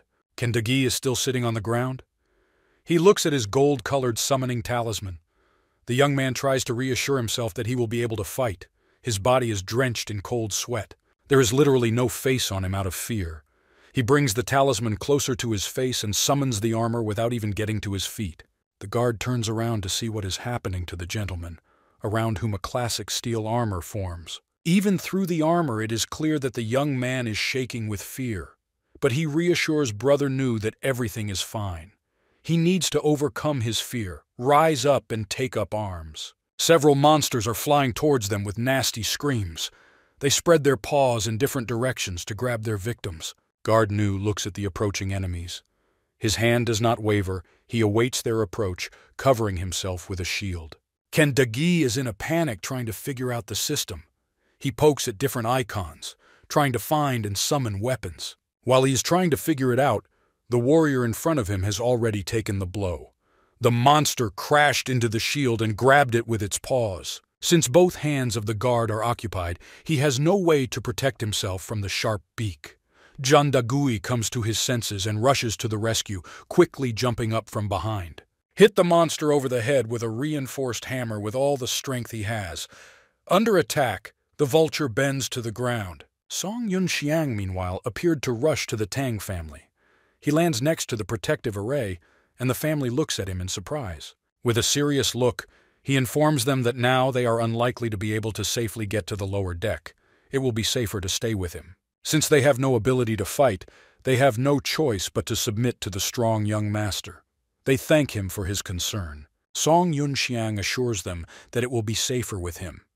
If the system is right and a stronger monster appears, then it will be more convenient for him to save them if the family is nearby. Family members react differently. The elder Tang agrees that if stronger monsters appear, it's even scary to imagine what will happen on the ship. He comes closer to the young man. His face suddenly becomes stern. He is worried that if they have the opportunity to escape, what will the rest of the passengers do? He suggests talking to the captain of the ship. Senior Tang doesn't have time to fully express his opinion when he gets hit by his wife. Glasses fall off your face, and a huge lump instantly appears on the back of your head. Meanwhile, Shen Ruowei and Jing Hui took on one of the monsters. The monster shoots beams at the ground, but the student is quite fast. Dodging, she shoots back. The singer attacks from the other side. The monster, who is unable to catch up with his nimble opponent, turns his attention to Lady Jinghua. Shen Ruowei doesn't know if the singer has a speed advantage over the monster, so she panics and tries to warn the girl about the danger. The death ray hits the place where Lady Jinghua's red and yellow armor was located a second ago. The girl made a quick somersault back to dodge the attack. She takes a bent-legged half-guard stance with two swords drawn. If she had not been warned, she would hardly have been able to dodge. The girls go on the offensive again. Shen Ruowei is attacked from afar with a student's crossbow. Lady Jinghua looks for weak points for a close attack. Having calmed her husband, Mrs. Tang and her daughter awkwardly apologize for not being able to help. But if something is within their power, they are ready to do it. Song Yunxiang tries to calm them down with a serious expression. He took them on board, so they were in danger. Therefore, their protection is his top priority. There are more and more monsters in the garden. Screams and explosions are heard everywhere. On the ground between the trees, battles are raging. One of the enemies pins Uncle W to the ground. He tries to defend himself with an axe, pushing the monster's paws and beak away from him. The battle quickly exhausted him. He does not have the strength to push away and attack the monster. He cannot get out of this situation on his own. Fei Te comes to his aid. The young man appears like a ghost above the enemy's back, and his blades are ready to attack. He is going to jump on the back of the flying monster so that it does not have the opportunity to fight him off with its paws or tail. He plunges his left dagger into the enemy's spine. Apparently, the protection on the back is not so strong, since the shell breaks easily and the blade penetrates the flesh. Finally managed to wound the monster. Splashes of pink caustic blood fly onto Uncle WU's armor. From pain, the enemy begins to rush in different directions. He forgets about his victim and turns to Fei Te with a heart-rending cry. The young man, being half a meter from the screaming mouth, once again raises the blade and cuts the monster's head. The vulture's eyes go dark, blood flows down the broken skull, and a blade sparkles between the eyes. Fei Te pulls him out of the monster's head. The vulture falls in a splash of blood to the ground. Uncle Wu is temporarily safe. Lines of caustic blood flow down his armor. He tries to catch his breath and thanks his savior. The next monster is already flying towards them. There is no time to relax. The young man turns his face to the danger, intending to fight further. Uncle Wu is now in debt. He rises to his feet and picks up his axe. The men stand back to back, and a difficult battle awaits. Meanwhile, Kan De and the second guard hold off another monster. One holds the defense, the other will have to attack. The monster crashes into the strong shield again. This time she puts more anger and force into her attack, so that the guard can barely hold back such an onslaught. Kan De runs to check if everything is okay with the war, not noticing how the monster flies after him and pulls its huge paws towards his back. He grabs the young man by the back and helmet, knocking him over and pinning him to the ground. On the other side, things are not so smooth either. Lady Jinghua made a mistake, and the monster grabbed her by the shoulders. He lifts her into the air with no way to free herself. The dancers, who are still sitting under the protective array, watch what is happening, sigh loudly, and worry about the singer. The monster throws away the yellow-red warrior. The girl flies straight to Shen Ruowei. Everything happens so fast that Zhou Wei will not be able to dodge. Lady Jinghua flies into her ally at full speed, knocking her down and pinning her to the ground with the weight of her armor. And you have a collision again. A cloud of smoke rises in the garden, and visibility has become poor due to constant explosions. Having pushed its two opponents to one side, the monster decides to attack them with the beam again and gathers energy into its mouth. The girls who are still lying on the ground look towards the enemy. The situation looks dire. Suddenly, someone comes to the lady's aid and grabs the monster by the tail with a steel hand.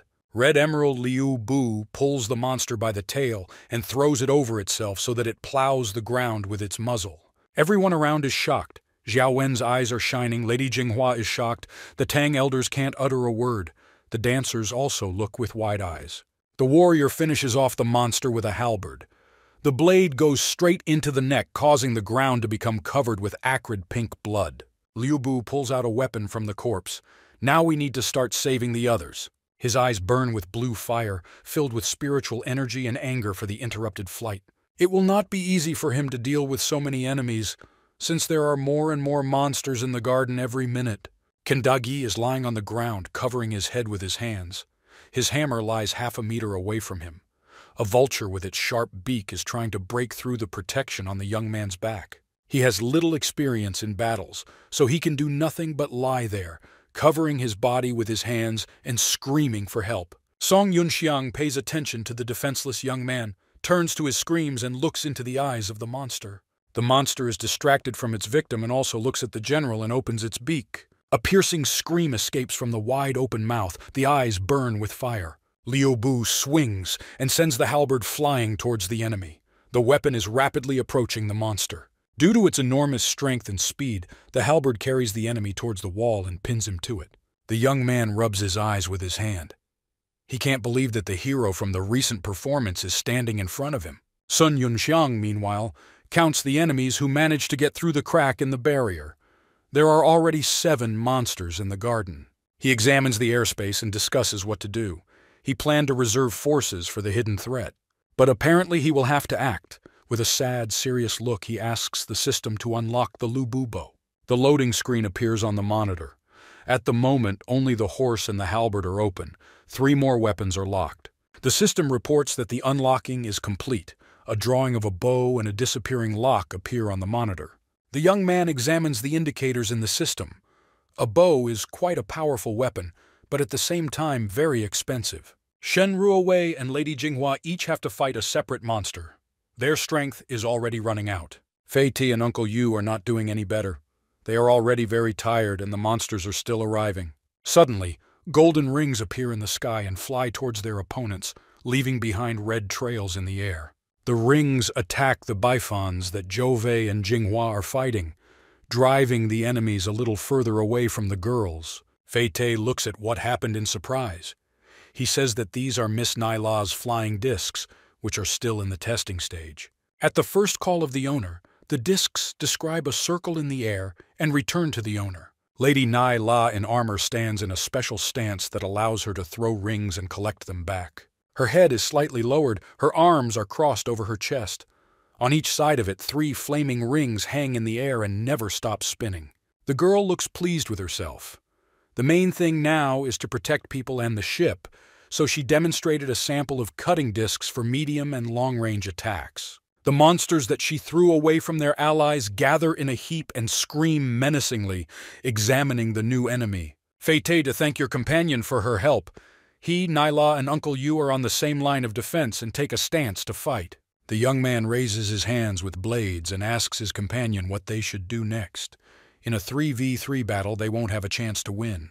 The monsters are not attacking yet, but Uncle Wu voices the idea that we need to start attacking ourselves, since with the appearance of more monsters, they will have no chance of staying alive. Nyla, with a serious expression on her face, is about to hold back the 2 monsters with her discs.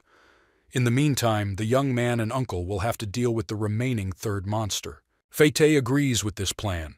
Turning his head towards his uncle, he points out that the monster below on the right looks weaker and should start with him. The man considers the target and agrees that he can start there. He will distract the monster, and the young men will attack him from behind. Nyla orders a rattletail formation. But since the couple is from another country, Uncle Yu has not heard of such a formation. They will all have to act intuitively. While they were counting down the time before the attack, a beam of energy flashed in front of them, in which their enemies drowned. This beam was so strong that it flew beyond the protective array built around the ship. Through the red spiritual energy, one could barely see the monsters crumbling into pieces. When the beam completely flew past, it turned out that all the monsters were torn into pieces and their remains fell to the ground. Due to the enormous power, the attack destroyed part of the eastern wall, leaving a huge hole in it. This shot was the work of the red emerald Lu Bu. The warrior stood holding a huge bow, sparkling with energy. The trio is shocked and looks questioningly at the unknown man. Uncle asks them what kind of formation they wanted to make, The warriors, who are now safe, cannot believe their eyes. They have many questions, but they cannot say anything other than surprise. Uncle Yu rubs his eyes. He cannot believe what is happening, that there was such a strong person on the ship that he wiped out 3 Bifons with one blow. Fei-Te tries to ask Miss Nyla if it is true. They all saw the same thing. He breaks out in a cold sweat. The companion, with a childish expression on her face, confirms that she sees incredible power and admires the lightning attack. Sun Yunxiang, meanwhile, prepares another charge and pulls the bowstring. Particles of energy are collected from the air, forming an arrow. Kendagi is shocked that there is actually a participant in the battle in Yuanding City in front of him. His face expresses surprise, panic, and admiration at the same time. At the shouts, the rest of the fighters turn their heads in his direction. With surprise, they repeat what they heard. Sun Yunxiang stands in a stance, holding a bow. He doesn't know whether to answer, so he remains silent. He is upset and feels awkward. From the reaction of those around him, he understands that he overdid it. The young man looks at the wall he has broken through, from which smoke is coming. There were apartments on that side. He hopes that people were no longer there at the time of the attack. He's distracted, but Lady Jinghua brings him back to reality. She shouts at him to be careful and points her finger somewhere. Sun Yunxiang reacts quickly and turns his head in the direction the singer pointed. 3 Bifons approach him. They open their beaks intimidatingly and scream at him. The young man understands that he will destroy everything here with his bow, so he asks the system to unlock another weapon, the claws that tear apart the skies. The system begins hacking, and a picture of a strange weapon in the form of a hand with 3 long fingers appears on the monitor. Once the system has finished, Sun Yunxiang begins changing weapons. A strange weapon appears in the air, looking like a spider from the outside. The gray part of the device clings to the hand, and the half painted in red and emerald becomes its continuation. Lu Bu takes a stance, his claws serving as support, piercing the ground. It charges the weapon with soul energy. The warrior makes a swing and cuts the monster that flew close in half. An arch of energy and blood of the enemy is formed in the air. The next monster, seeing the death of the first one, stops and hovers in the air above the enemy. Sun Yunxiang turns his head at him. The monster is at a range suitable for attack. The young man plunges his sky-rending claws into his opponent, ripping open his stomach. Blood pours around him. The third monster tries to retreat. Screaming, he weaves through the air and moves away from Lu Bu, who is holding the corpse of the monster he just killed. He can't hide. The warrior quickly closes the distance and jumps onto the monster's back, grabbing it with his claws. He wants to throw the enemy to the ground. Jumping down, she pulls him along with her, holding the back of the body and neck with her claws, while striking him with lightning from the soul. Lady Jinghua stands flushed, her eyes wide with surprise. She is amazed by Sun Yunxiang's strength and assumes that he can help her. Shen Ruwei also looks at the hero with fear and trepidation, covers his mouth with his hand. In her eyes, Junior Sun looks even stronger than before. Kendagi is delighted and keeps his fingers crossed. His eyes light up from the fact that he can watch live the hero who has become an example for him. Lu Bu stands silently at the edge of the garden wall and holds in his right-clawed hand the charred corpse of a monster that is still smoking. He throws the lifeless body down. It falls to the ground with a roar, creating a cloud of dust. Lu Bu rises above the garden. Sun Yunxiang looks around. He looks stern because the main threat that the system foreshadowed has not yet revealed itself. Meanwhile, Lady Jinghua and Fei-Te look at Nai La, who is epically surrounded by rings, and approaches them. The young man clarifies whether this is really a passenger from the first cabin. The girl bows her head and smiles awkwardly. She has no choice but to confirm the assumption. Fei-Te looks at the warrior in horror. It's good that he didn't make more problems with him and retreated. Nai La smiles sarcastically and offers a companion. If their skirmish had continued, Fei-Te would have met the weekend in a coffin. Uncle Yu does not understand the girl's bullying, so, with a serious look, she explains to the young man her words that he would have died in a battle with Sun Yunxiang. Fei-Te doesn't want to listen. All 3 look at the crack in the array. The enemies keep coming. There is no time to be distracted. Dozens of monsters hover over the garden, wanting to tear apart the passengers. The guys are expecting their attack. Dozens of monsters also surrounded the headquarters. which houses the employees managing the array and the ship, and the captain. There is panic inside. One of the employees turns to the captain with a message that the array is unstable and will soon turn off. The crew and passengers have no choice. The captain orders the distress signals to continue. He clenches his fists and is indignant that there has been no support for a long time. A monster looks into the window of the headquarters. His huge head scares the employee who sits closest. He shouts, raising his hands up. The monster begins to knock on the window with its beak, like a bird trying to get a grub out of a tree. The window is reinforced but will not hold up for long. Cracks spread across the glass. The employees, under the leadership of the captain, leave the bridge in panic. A scream is heard from the window. The captain turns around and sees that the monster has given up trying to get inside. Lu Bu grabbed the monster by the neck and pierced it through with a halberd. Blood sprayed from the enemy's back. The blow is fatal. The warrior decides to get rid of the monster for sure, so he tears the body in half. One part flies down, the second remains in his hand. He unclenches his hand and throws out the remains of the monster. Lu Bu looks around the garden, wondering what to do next. The captain and crew look at the fighter through the cracked window. He stands with his back to them, and his helmet and back are visible. The old man is shocked. The employee points his finger at the window and stutters that he recognizes the Red General. In the garden of this ship, protecting passengers and crew, stands a Red General with a halberd. The captain realizes who he sees. He screams with pride and excitement. The hero of Yuanding himself is on his ship. His daughters have become fans of the warrior. He turns to the employee next to him and enthusiastically orders that when it becomes quiet, they should bring him 2 autographs from the hero. He thinks that 2 will not be enough and begins to count on his fingers how many he needs for his daughters and wives.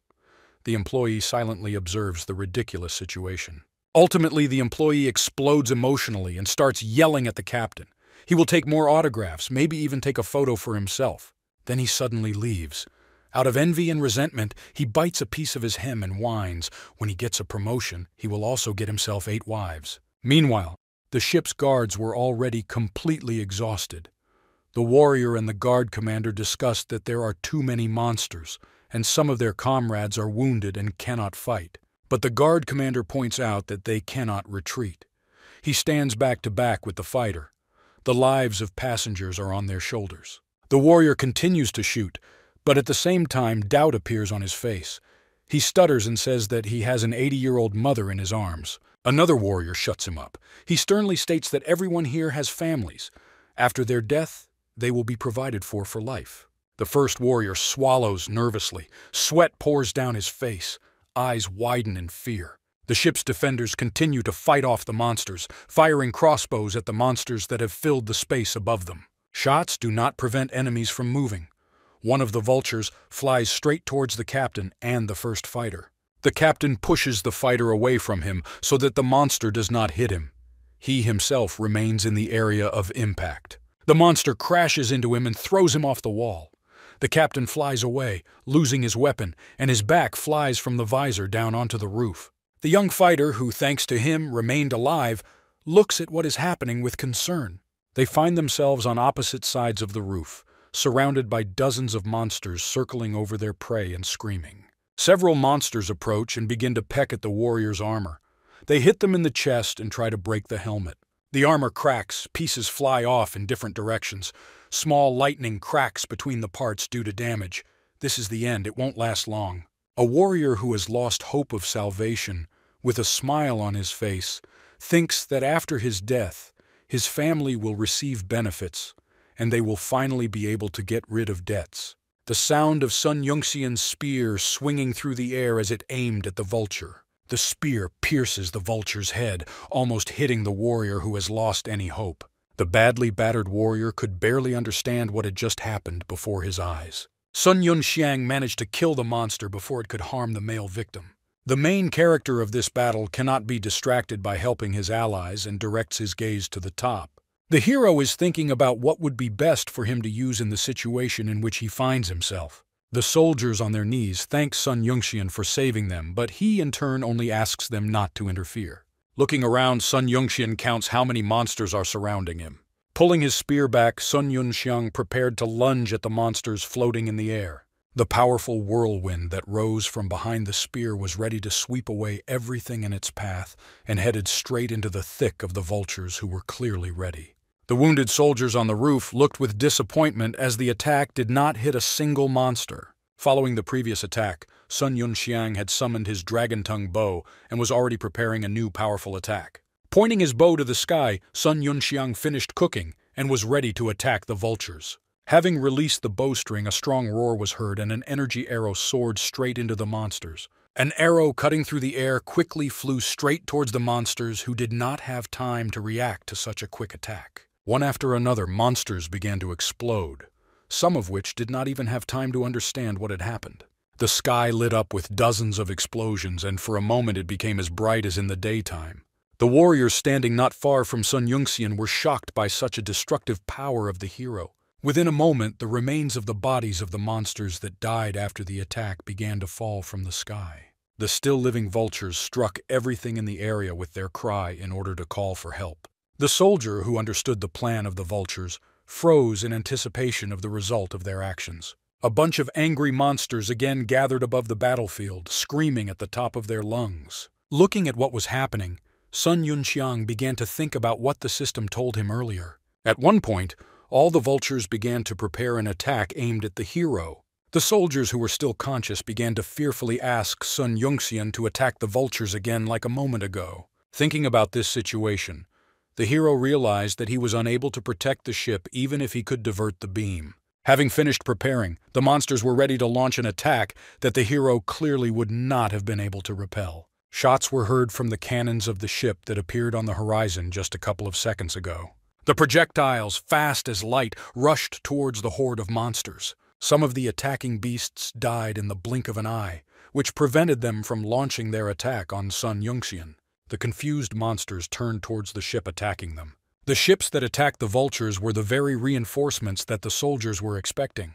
Rushing towards reinforcements, the vultures were ready to tear to shreds everything in their path. At that second, as the monsters flew towards the arriving reinforcements, further sounds of shots were heard. Almost all the attacking monsters were killed with one cannon salvo. The second ship that arrived began to establish communications with the ship of the Hun family. From the captain's room of the Hun family's ship, a cry went up that the reinforcements they had called for had arrived. The main screen of the captain's cabin turned on, and everyone turned their gaze to it.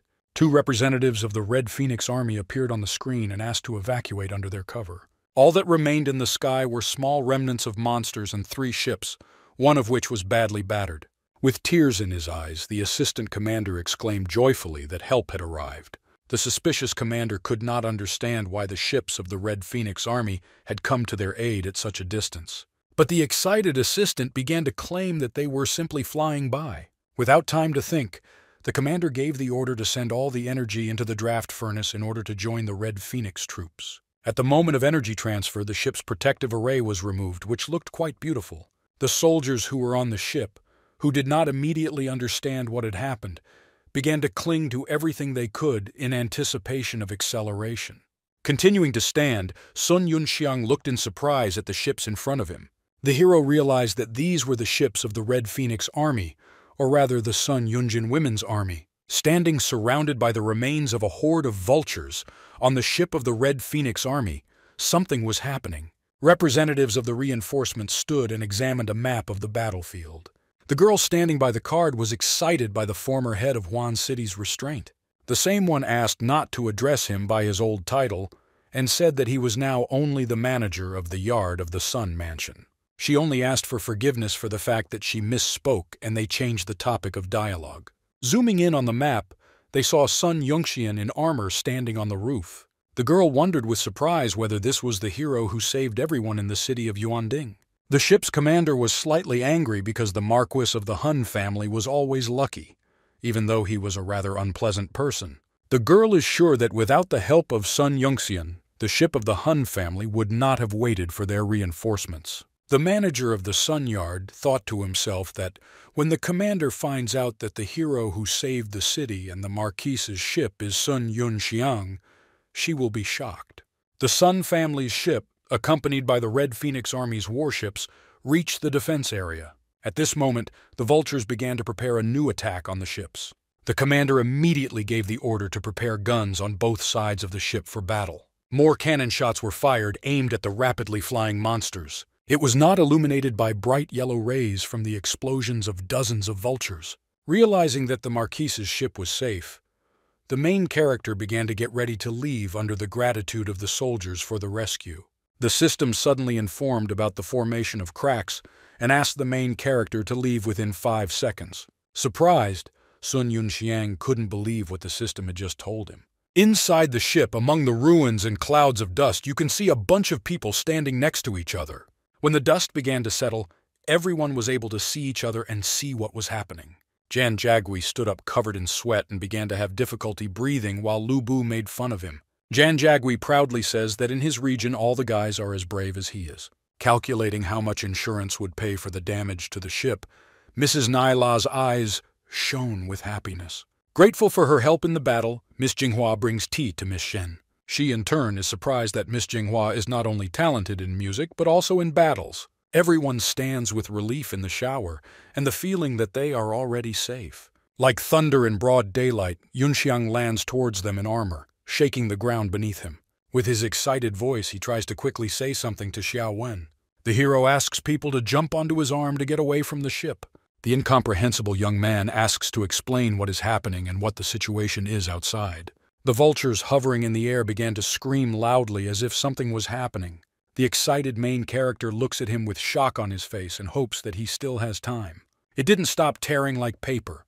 And in the middle of the crowd of vultures, a crack the size of hundreds of ships appeared on which Yunxiang was. From the crack that continued to grow, eyes could be seen, the gaze of which chilled horror to the very bones. When the head became visible, it was already possible to understand how huge and dangerous this monster was. The fear he feels at the sight of the monster became clearly visible in the young man's eyes. He doesn't understand how it happened that the monster appeared here. A whale-like monster swam out of the crack and filled the entire sky. Even a fool would understand how strong it is. By emitting blood-red energy, the monster clearly made it known that he was not a kind person. The eyes of the people in the captain's room of the Hun family ship widened to such an extent that they almost fell out of their orbits. The captain could not answer the question what kind of monster this was that his assistant asked him. The commander of the Red Phoenix Army, who does not understand, cannot understand what kind of giant this is and whether the third madam was talking about it. Almost completely flying out of the crack, Kun obscured almost everything visible above the ships. To the sounds of the system, the main character froze at the sight of the monster above him. He was clearly not prepared for this turn of events. Sun Yunxiang noticed that Kun looked strange. He noticed a huge amount of fluctuation in soul power within the monster. Opening its mouth, the monster began to suck in huge volumes of air as if preparing to scream. The very second the hero saw what the monster was doing, he realized what was happening. He radioed to everyone to cover their ears as quickly as possible, but not everyone could hear him. An overwhelming scream escaped the monster's mouth. It was so loud that people's blood vessels began to burst and blood began to flow from their ears and eyes. Even soldiers wearing armor could not resist such a powerful sound attack from the monster. In just an instant, the people on the ship started bleeding from their eyes, ears, and mouths. The monster's scream was so loud that people could not hear their own, and weak barriers simply burst like balloons. Thanks to the fact that Yunxiang put up a barrier, all those who were near him were safe. But the noise was still difficult to bear. Barely standing on his feet, the hero could not imagine how powerful the roar of a divine-class monster would be. Without weakening the barrier, Sun Yunxiang shouts that this must end soon. Kneeling, the ship's captain was bleeding, covering his ears as much as possible. The captain's assistant also could not stop covering his ears in order to avoid a bad fate. The warrior whom Yunxiang saved was bleeding while trying to get up. His ears and eyes were covered in blood. The army commander who brought in reinforcements was protected by a heavenly rank barrier that was placed by the manager. After the monster weakened its roar, the army commander was surprised that it was just a simple roar of the monster. Emotions of indignation and fear were visible on the girl's face. A light sweat appeared on my body from exertion. The yard manager thought that if this creature roared again, they would have a hard time. If she starts preparing for a roar again, she will need to be left. The commander somehow gathered her strength and gave the order to prepare the guns for battle. The ships began to float through the air. changing their formation. Only the Hun family's ship fended off in one place. The ship's cannons were already ready to strike the monster if it began to prepare an attack. Having already prepared for the attack, the soldiers were waiting for the order to open fire. The monster never moved from its place after its appearance. Sun Yunxiang appeared on one of the screens of the warship asking him not to attack the monster. Not expecting this, the army commander and Mr. Damu were shocked. They instantly turned to the screen. Sun Yunxiang asks him to listen in an excited voice. Damu answers faster than the young commando. The left girl's surprise at what she heard knew no bounds. She clearly didn't expect to see Sun Yun-sun in such a place. The main character was also shocked to see Mr. Damu on this ship. As it turned out, the manager of the Sun family yard arrived on this warship on the orders of his master to escort the master home. Not immediately understanding what was happening, the girl began to have more and more new questions for Yun Xiangi and Mr. Damu. The hero sighed and thought to himself that he had not been home for a long time and he missed it. Having thanked the arrival of help from the Red Phoenix Army, Yun Xiang moved on to the topic of the monster. The main character was sure that if he did not show aggression towards the monster, he would not notice them, and they would be able to leave unharmed. He suggested turning off the power and discharging the cannons on the ships and fending off towards the ground until they reached it. The young lady did not understand Yun Xiang's plan and was about to clarify, but he interrupted her. The hero proposed a rather difficult adventure. Even if someone has indignation on this issue, they simply do not have other options for salvation. With skin as pale as a corpse, the captain of the Hun family ship screamed. He was afraid that with the slightest mistake, they would clearly not be able to survive. Yun-sun hastened to assure the captain that this was the only escape option. And if you don't do as he says, they definitely won't have a chance of survival. The captain of the Marquis's ship clearly did not expect to hear what Yun Xianggem had said earlier. On the warship, Mr. Damu ordered to do whatever Yun Xiang said. The main character began the countdown until the engines were turned off, and the Star Soul generals were dispersed. Within seconds, all the ships were in free fall at an altitude of 3,000 pounds. Stoned down, they quickly flew down under the pressure of gravity. With every second, the speed of the fall grew, as did the tension around this whole situation. At that moment, almost all the people on the ships began to scream, thinking that this was their end. Many of the people did not understand what was happening since there was no warning. The captain of the Marquis's ship and his assistant, floating in the air, screamed just like everyone else on the ship. Taking a group of armored people into the barrier, Yun Xiang attached himself to the surface of the ship. While in free fall, Yun Xiang counted how long they had left until they hit the ground. They quickly fell lower and lower, moving away from the monster as quickly as possible. Hundreds of vultures rushed towards the falling ships, which had already forgotten about the monsters. Noticing the impending threat, people began to panic and did not know what to do. A horde of monsters approached the ships, which were still falling, faster and faster. In a maximally tense state, Yun Xiang counted down the last pounds to the ground, and just moments later he ordered the engines to be activated at full power. Everyone accepted his order in unison and directed energy to the ship's engines. At the moment the vultures approached the ships as close as possible, all three ships rushed sharply towards the horizon. Three blue ones flew faster and faster away from the vultures and Kunya. On the ship of the Huan family, due to lack of energy, the speed began to rapidly decrease. Due to the fact that they spent a lot of energy maintaining the protective array, they do not have enough energy to escape from the battlefield. Gradually, the ship began to lag behind the warships of the Red Phoenix Army. The soldier who informed the captain about this threw her into some kind of shock, since she clearly did not expect to hear this now. Mr. Dama understood why they began to lose speed, and he became worried about the young master. The captain of the warship ordered the second ship to attach boarding ropes to the passenger ship. Dozens of hooks flew out from the side of the ship and rushed towards the Marquis's ship. With a crash, dozens of grappling hooks crashed through the side of the ship and became tightly attached to the ship.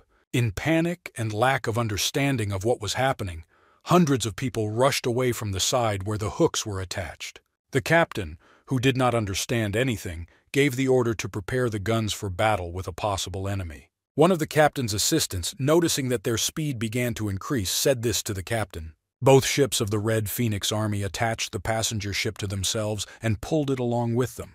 A smile appeared on the captain's face, and he said with relief that they were saved. A girl sitting not far from the captain told her that not everything was as good as it seemed.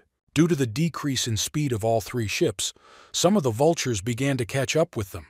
The map showed dozens of monsters approaching the ships from all sides.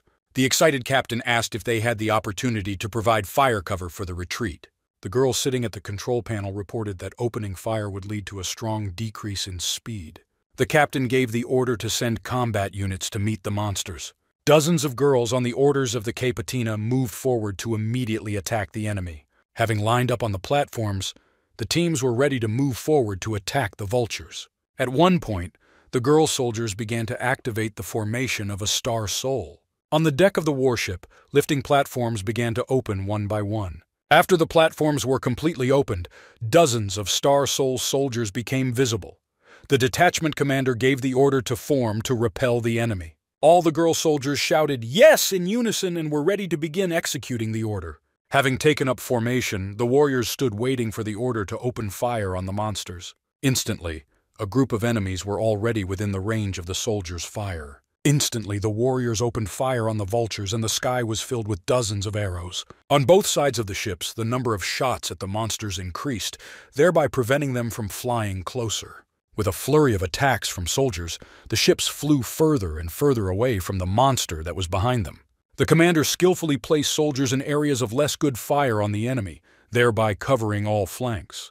The monsters wanted to break through to the ships, hiding behind each other's human shield. One of the suicide monsters disrupted the operation of one of the protective arrays of the second ship. Having fallen onto the deck of the ship, the monster destroyed the battle formation of the second ship. The captain gave the order to direct a strip of forces to support the second ship. On the deck of the second ship, a melee battle broke out due to the monster's breakthrough. The detachment commander gave the order to clear the ship of the monsters that had gotten on board, as well as to reorganize the rifle formation. The warriors quickly rushed to attack Bifonov, with the desire to destroy everyone in their path. Another group of monsters flew to the Bifon's aid, thereby putting the warriors in a stupor. The surprised detachment commander gave the order to prepare for defense. She understood that now they were not in the best state of affairs. The sky was pierced by a blue energy beam that took away part of the Bifonov. As the beam dissipated, dozens of monster corpses fell from the sky. Shocked by what was happening, the squad leader wondered who saved them. Even before he had time to change his position after the attack, Sun Yunxiang stood on the roof of the ship. Due to the high energy consumption, the attack took a lot of strength from the hero and clearly weakened him. Yunxiang took a breath and began to think through the next attack on Bifonov. Within a second, he was surrounded by a bunch of monsters ready to kill him at that very moment. Without having time to react, the arrows that had just been fired flew at the monsters. The sky once again shone with the explosions of Bifonov, which, like their predecessors, rushed down like a stone. The captain of the ship and Mr. Dama, watching what is happening, look at Yunxianga with some admiration. In the captain's eyes, one can see glimpses of misunderstanding where the protagonist has such terribly great combat power. To the sound of explosions, one of those whom Yunxiang saved enthusiastically began to talk about the need to help the hero. The soldiers who fought earlier decided to split into groups and help Yunxiangi from the rear. Nyla asked to lure Bifonov closer so that she could attack them with her discs. Her partner agreed to help her with this. As the Bifons approached, Miss Nyla fired her discs right at them, leaving behind them a light as yellow as the sun. The discs rushed to attack Bifonov. Suddenly, the monsters stopped attacking and fixed their gaze on the monster that was behind the ships. The soldiers, not understanding what was happening, wondered why they stopped acting. The actions of the monsters put them in a stupor, and the soldiers did not understand what to do in this situation. Hordes of vultures soared into the heights, thereby further confusing people. Moments later, the hellishly loud roar of Cunha was heard from far away again, which, although loud, was not as loud as the last time. The confused soldiers began to think what kind of signal it was and what would happen after it. The Bifons began to fly away, as if the roar that had been a moment ago was a signal to retreat. The girl monitoring the situation informed the captain of the warship that the monsters were retreating, etc. Sighing with relief, the captain allowed herself to close her eyes and relax, at least for a short time. Watching the vultures retreat, Sun Yunxiang seemed to be expecting this moment. When Yunxiang was able to relax, he realized that they were still able to escape from Cunha. Screams of joy and relief rang out throughout the ships. Many could not believe that they managed to escape certain death. More and more people shouted victory and raised their hands in the air in joy. Tired, But such happy people did not stop screaming from a sense of pride in themselves. The warrior standing on the heavily damaged roof of the ship also rejoiced at the victory over the monsters. As soon as Mr. Dama stood calmly and understood that they lived only thanks to Yunxiangi. Having calmed down, the captain of the ship wondered how the hero knew about the habits of this monster. Yunxiang, who clearly did not want to talk about it, tried to escape the answer under the pretext of being tired. Before disconnecting the connection, he said that they would discuss everything after the horse had rested. Tired of what was happening, Yunxiang went out to the people he was protecting on the deck of the Marquis's ship. The exhausted hero was carried to the cabin to rest, accompanied by all those who were on the deck. Because of the screams of Naila and Liungbu, the girl carrying Yunxianga looked at them fearfully and made it clear that they would shut up. Miss Shen, who was watching this scene, tried to restrain herself from laughing out loud. Before entering the cabin, everyone stopped and bowed their heads to Yunxiang for saving them today. A couple of hours later, the ships were already approaching the city. The warships still pulled the passenger ships behind them. Waking up due to the noise created by the loudspeaker, Yunxiang had difficulty opening his eyes. Getting up, he looked around and saw a sleeping girl on the floor. Most likely she was here the whole time. As soon as he looked at her, she woke up. Rubbing her eyes, she looked at Yunxiang. Going out onto the balcony and looking around, he noticed that they were already flying to the city of Yunnan. Flying high into the city below, you could see tiny-looking buildings. Clouds covered part of the visible land. Stretching and yawning, the man on the sun lounger admired what a beautiful day it was today. The people who had just approached this man began to ask for forgiveness, addressing him as a boss. The same one asked not to call him that because they are not some kind of bandits. Looking at Nebo, the man said that he was destined to become the strongest soul master. In his head, Shunxia turned to the old man named Du, asking when he would be able to give him the Star Soul General. The entire city was surrounded by a wall. Areas within the city were also separated by walls. The city was the border of 3 countries, 2 of which signed an agreement on a joint border. Arriving at the airport, the warships unattached the Hun family's ship and flew off in their own direction. The happy Marquis ran away with autographs for his daughters and wives with sparkling eyes. The hero was thirsty and didn't understand how Marquis got so many daughters. Sun Mu approached Yunxiang and asked how he was doing. One could see the emotions of some indignation on the boy's face. Turning to face Sun Mu, a wide smile immediately appeared on Yunxiang's face. The hero rushed to hug Sun Mu. His hug was so tight that it was difficult for the man to breathe. With a smile on his face, the manager said that not much time had passed to miss him so much. But the guy hastened to say that enough time had passed for him to get bored. The main character begins to notice that Uncle Mu is suppressing cultivation. The fact that Sun Mu was in the middle of the heavenly rank greatly shocked Yunxiang. The hero felt ashamed that in his past life he could not understand how strong the one who took care of him as a nanny really was. The hero's thoughts were suddenly interrupted by the question of who his companions were. The hero introduced his friend, as well as her family who stood next to her. Turning to face his companions, he introduced them to the manager of the eastern courtyard of the Sun family. Bowing her head in front of Sun Mu, Shen Dai introduced herself and her niece, Shen Juowei. Just from one glance at Sun Mu, Dai was able to understand how strong the person standing in front of her was. Mr. Mu, having built a logical chain, was able to understand that Shen Dai's father is the head of the Shen Shenhua family. Mu's guesses were confirmed by the following words of Mrs. Dai that the head of the family is her father. The manager kindly offered to provide them with a flying boat to take them home. A woman with a beautiful smile on her face refused, saying that their driver was already here. Addressing Yunxiang, Mrs. Dai invited him to visit their family if possible, and she again thanked him for saving them. The hero accepted the gratitude, and also asked Xiao Wen whether she had written down his contact information. Suddenly slapping the bag with her hand, she replied with a smile on her face that she had written everything down. The hero, in a soft tone, invited the girl to contact him to go to dinner with him. With a happy smile on, Xiao Wen said that she would be glad to have dinner with Yunxiang. Xiao Wen asked if she could take Juowei with her.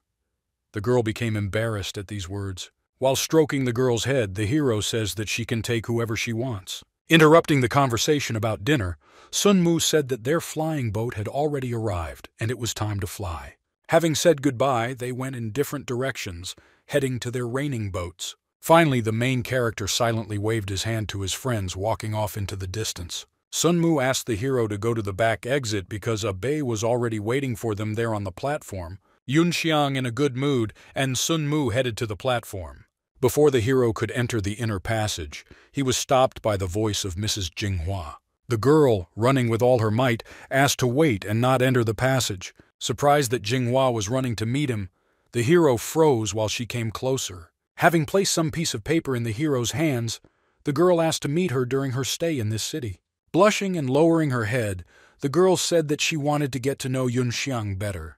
Without any more words, the girl rushed to leave the hero without responding to his words. Yun Xiang, who did not understand what was happening, interrupted Sun Mu, saying about the banquet that the head of the family was hosting, and that his fiancée Xin Xin was also invited. Hearing that his fiancée would be at the banquet, the hero began to think seriously. In a past life, as soon as the hero arrived in the city after miraculously surviving in the desert of death, this girl came to him. Interfering with the thoughts of the hero Sun Mu, he said that they already need to go. With a malicious smile on his face, Yun Xiang realized that his uncles and brothers, who treated him like trash, would be at the banquet. Coming out onto the platform, there were 3 flying boats waiting for their passengers. At one of the boats stood a white-haired smoking man with only one eye. Raising his eyes, Xiabeja saw the passengers he was expecting coming towards him. With a smile on his face, Yun Xiang greeted the man he had not seen for a long time. As the servant believes, Beja opened the door to Yun Xiang and greeted him with all the formalities. The hero directed his gaze at the driver who lowered his head in front of him. Gaja asked Yun Xiang if he liked everything or if he needed to change something. The hero looked at him very sternly, clearly very dissatisfied with something. Going inside the flying boat, he said under his breath that nothing had happened. Sitting at the helm, Geiji asked what the hero's level of cultivation was and whether it was true that he had failed to reach the earthly rank. Yun Xiang remained silent while Sun Mu asked the driver to focus on the road. Trying to laugh it off, Geiji fell silent and turned his face to the road, clearly feeling ashamed for his questions. Sun Yunxiang immediately felt that the driver was also in the middle of the heavenly rank. By babbling about the earthen rank, he made it clear that he might know something. This theory is strengthened by the fact that Sun Mu shut him up without allowing him to finish.